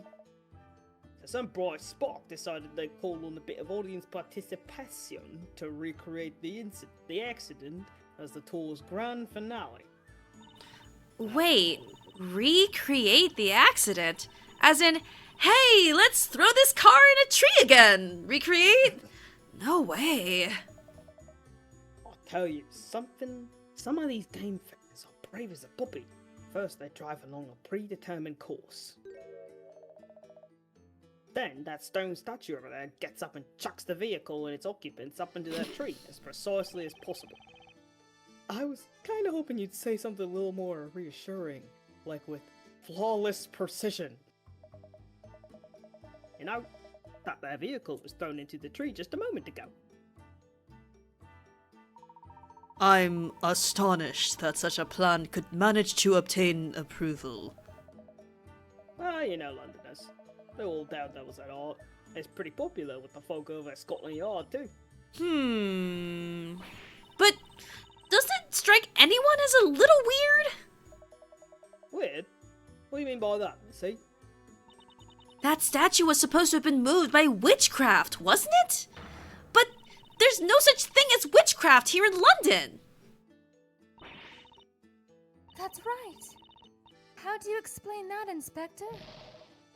Listen, you lot, how many times do I need to say it? I have no intention of divulging that kind of sensitive information. Here it is. Detective silence. Hey ho, I suppose just a little wouldn't be out of order, but this is the last time, you hear me? Now, anyone who's cleared this game already knows that magic isn't the real deal. Exactly.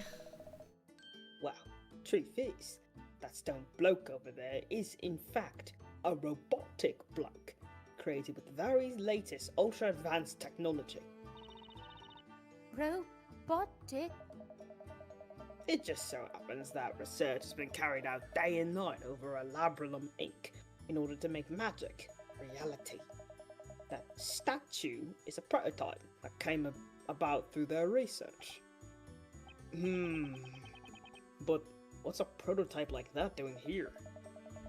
Well, seems Labrilum were rich enough to buy up that part of the park.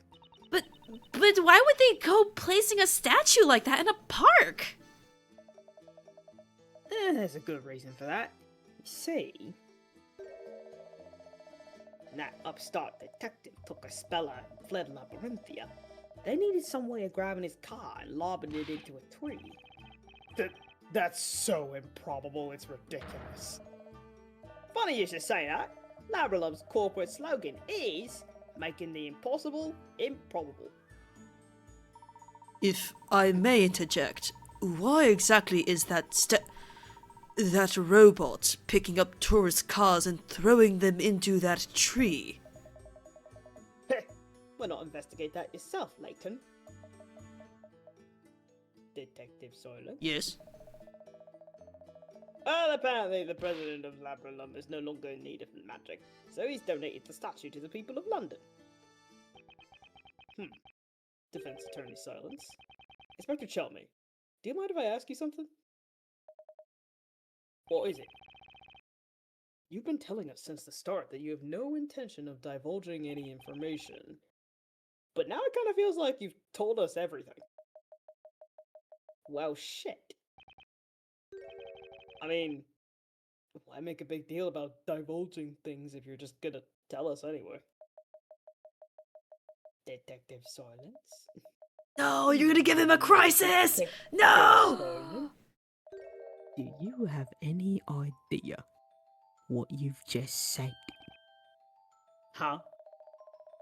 Don't you lot understand the whole fierce authoritative hierarchy going on between Layton and me? We've got a situation. Authoritative hierarchy? You're learning words today. See, congratulations. I always have to say something like, keep your nose out of police affairs, Layton. Even though everyone already knows from the start which of us is the more talented. Right, I guess. To be downright honest, I'd be more than happy to tell Layton everything I know. But I can't just do that, now can I? No, that would be too simple. I've got to stand firm under the steely gaze of all the players and put on an air of superiority. Front-facing. That's my sad fate as Layton's rival. No kidding. Well, sounds like that's a weight off your shoulder, Inspector. It's good to vent a little once in a while. I mean, this is a special episode after all. Inspector, you needn't think about things so much. It's certainly not something worth worrying about. In truth, I have never once considered you to be my rival. Inspector Silence. Even more Inspector Silence. I'm having a crisis right here. What the devil is that supposed to mean? Tell me, what are you getting?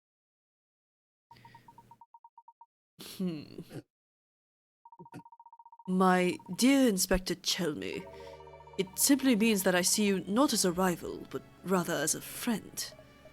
Oh, as a friend? Well, yes, that's just what I was getting at. Is it me? Or has anyone else noticed those long, awkward pauses between Inspector Chelmy's answers? I'd abandon that line of questioning if I were you, Maya. Normally, of course, that kind of free-flowing information only comes from Constable Bart. Yes, Constable Barton, you say? He's the one who gives too much away. Meaning I have to say something like, "Oi, shut it, Barton, I'll do the talking." But he isn't around today, which is why I felt the need to pause. Hence all the uncomfortable silences before I answered.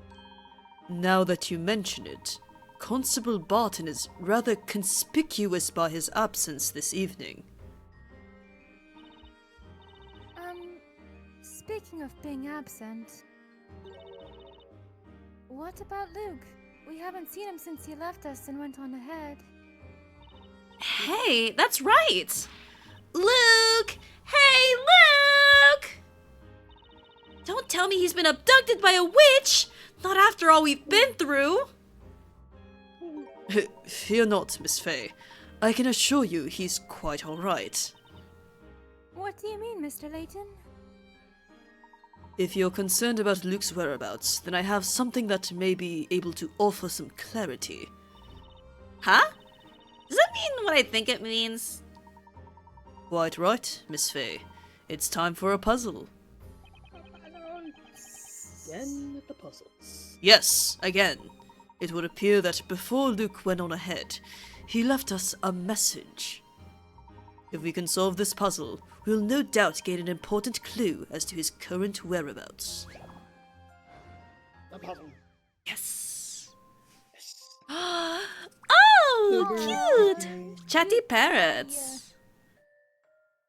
Oh, interesting. I feel like we've seen the parrot thing before, except they were matching. You know, they were like a match without the lines intersecting. I think that was We've done a goat puzzle with scrambled words. Yes, I that's aced true. that shit right away. Like Let's do this. Oh wait, this is So, different. the message is scrambled. Work out what parrot is saying what, and so you can decipher the message. Oh yeah, it is basically the goat thing. So, Layton loves his tea. So this is Layton and dark, and afternoon. Wait. So it's afternoon and Layton. So what is the different one? It's this one, and this one. So this one has to be Layton, and this one has to be afternoon. Right? Yeah. Which parrot is saying which? Okay. Can I? Oh, so hold on. Oh. So this is Layton. and this is afternoon. I just trying to remember. This is Layton, and this one's afternoon. I hope that saves. Does it save? Yes, thank you. Yeah. Okay, Flare. so loves his dark afternoon chocolate. So which one is different? Blue is chocolate. Yes, dark afternoon loves his tea. Blue is chocolate. Okay. Actually, there is no blue. Blue does not exist. Okay, well, shit. How about this one? This one is basically identical except for the Layton and his dark afternoon. And okay, so the one that So looks like so it this has is the- Layton, and this is this is probably and the pink. Yeah.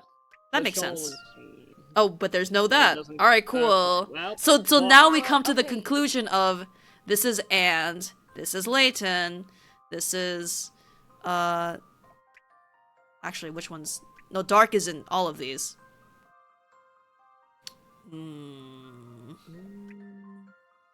I think either of these are dark or tea. One of this is dark and one of this is tea. Yes. Yeah. These two. But I need to Well, I guess figure out which one. Oh, dark. So this one's dark. Green with the brown cap. Yeah. Damn it. That's not there. Okay. Damn it. I need to memorize the final Yeah. words so we remember. Can we go back? Yes, What sure. are Okay, so red, yellow, blue, many colors, green, purple. I'm just gonna. Is it cheating if I take a picture? You can do what you want. Actually, you know what? Actually no, these aren't the ones.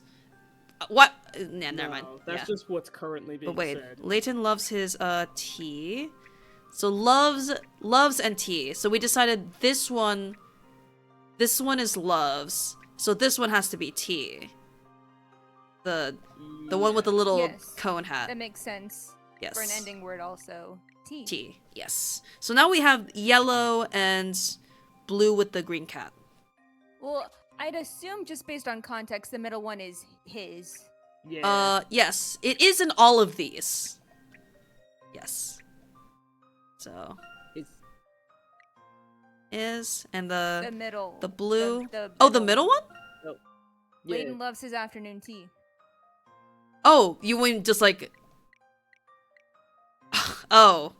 Yeah, if we put them together like that, then no, yeah, that makes sense because these blue this one, the blue with the is in most of these. It says his, and it's lacking that. So that makes sense. Yeah. Yeah. Boom. Maya the Magnificent strikes again. Mm-hmm. Not too shabby, if I do say so myself. Excellent! A gentleman like the professor always makes time for tea.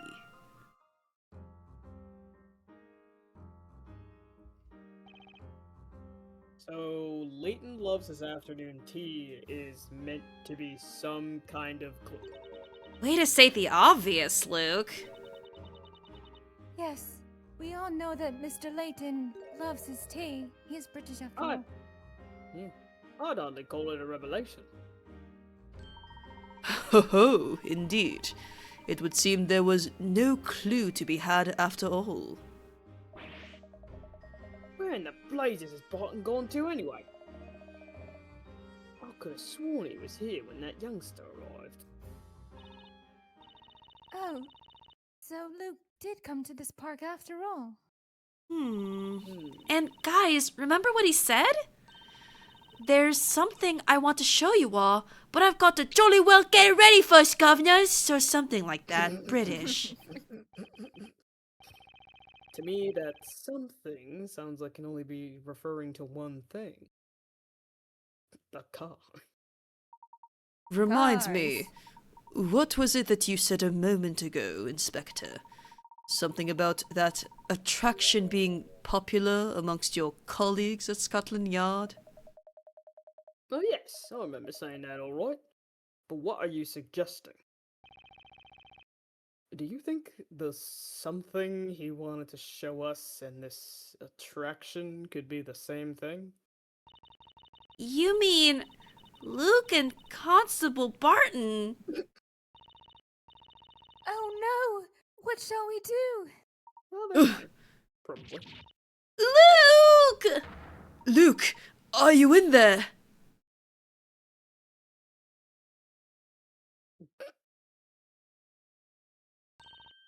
Silence. Oh, I think I hear something coming from the top of the tree.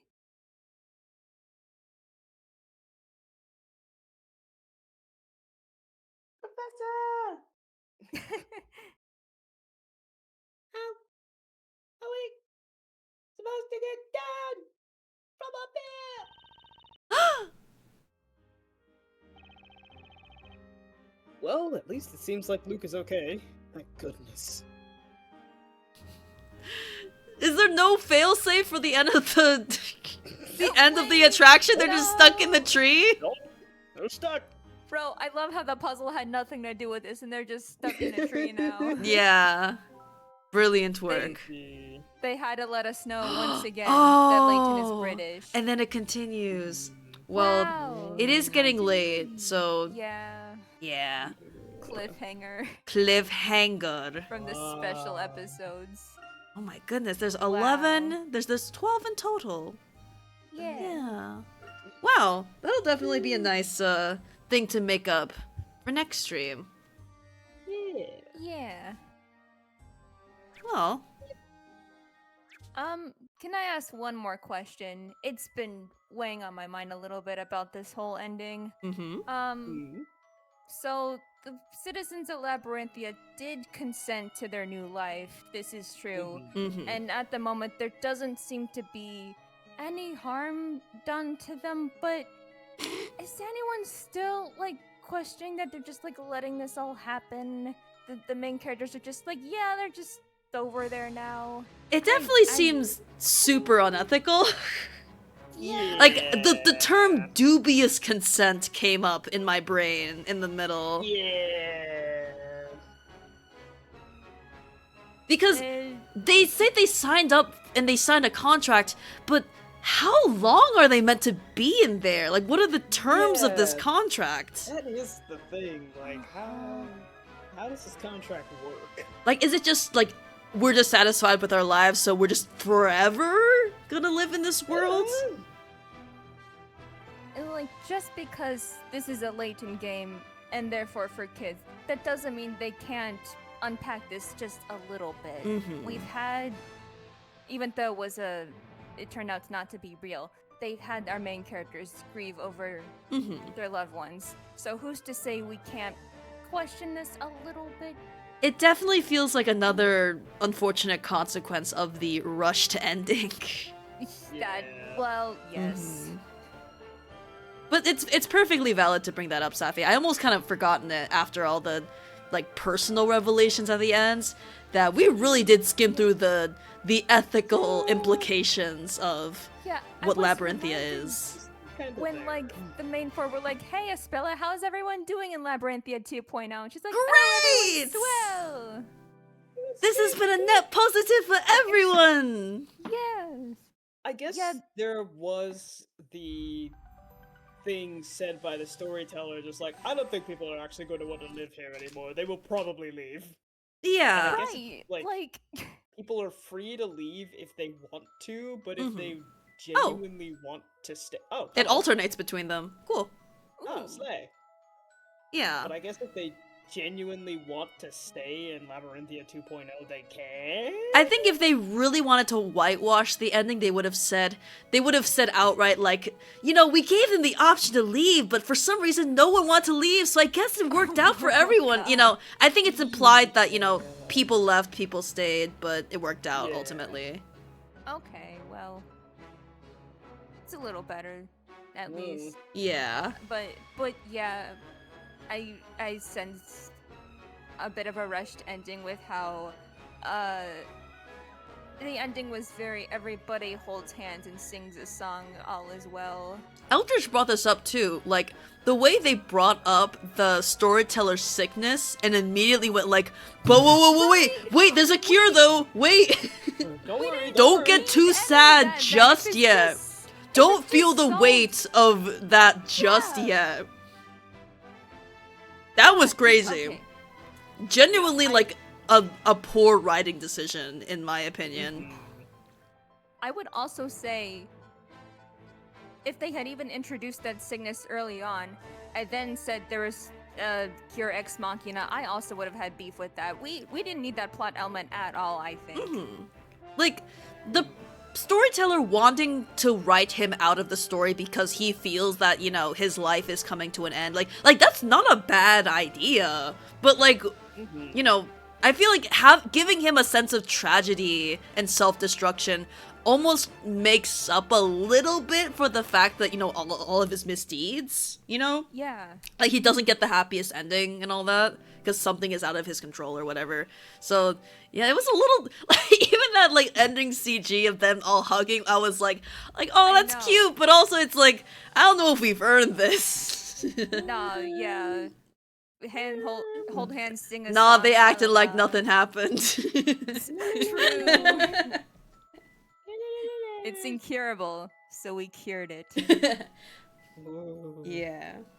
I don't know if it was rushed more so dealing with executives from two companies. That is also a good point. That too. Well, it's not even But- switching between the two because we're back to the grand trial. Whatever. Yeah. But up until this final episode, it has been a decent story overall, I would say. Looking back on it. liked it. Yeah. Yeah. I mean, we're gonna be... Fun experience. Yeah, we're gonna be playing it again later, so if you wanna have some time to just, like, put together your thoughts on this game, absolutely. But I think on the main story overall, like seeing that concept art really makes me feel like there's just so much love coming from the people who made this creatively. Yeah, And you can see that in both concept and execution. And it is a shame to see that they kind of stumbled at the finish line. Because I know that they're capable of having a cleaner ending.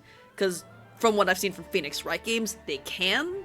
So, you know, maybe this is the copium talking, but I feel like maybe they just had, like, you know, either time or budget or interference of some sort, and they had to just get it out. But ultimately, looking at the bigger picture, I'm like this was a really fun experience. Yeah. And especially as someone who has had no prior familiarity with Luke and Layton, I was pleasantly surprised at how much I got attached to them, alongside Phoenix and Maya.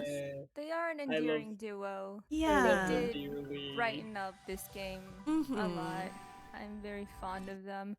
Like, in the beginning, I was like, you know, oh, when are we gonna get to the Phoenix moments? Because, you know, like, that's what we're used to.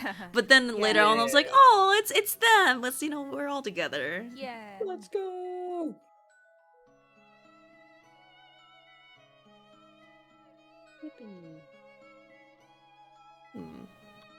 It's why this game is a guilty pleasure for me. It's the weakest game, but such a delightful experience. If this is the weakest game, then I guess we're really in for a ride from here on out. See, I am still worried about the Apollo Justice games. I know there's a lot of good in them. People speak highly about certain characters and moments, but there also would...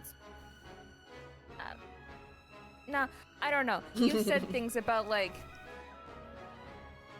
we'll go in. Yes, we have spoken a little bit about what we know, and I agree, Safi. There are some anticipated, you know, highs of the Apollo Justice games, and also some unfortunately anticipated lows.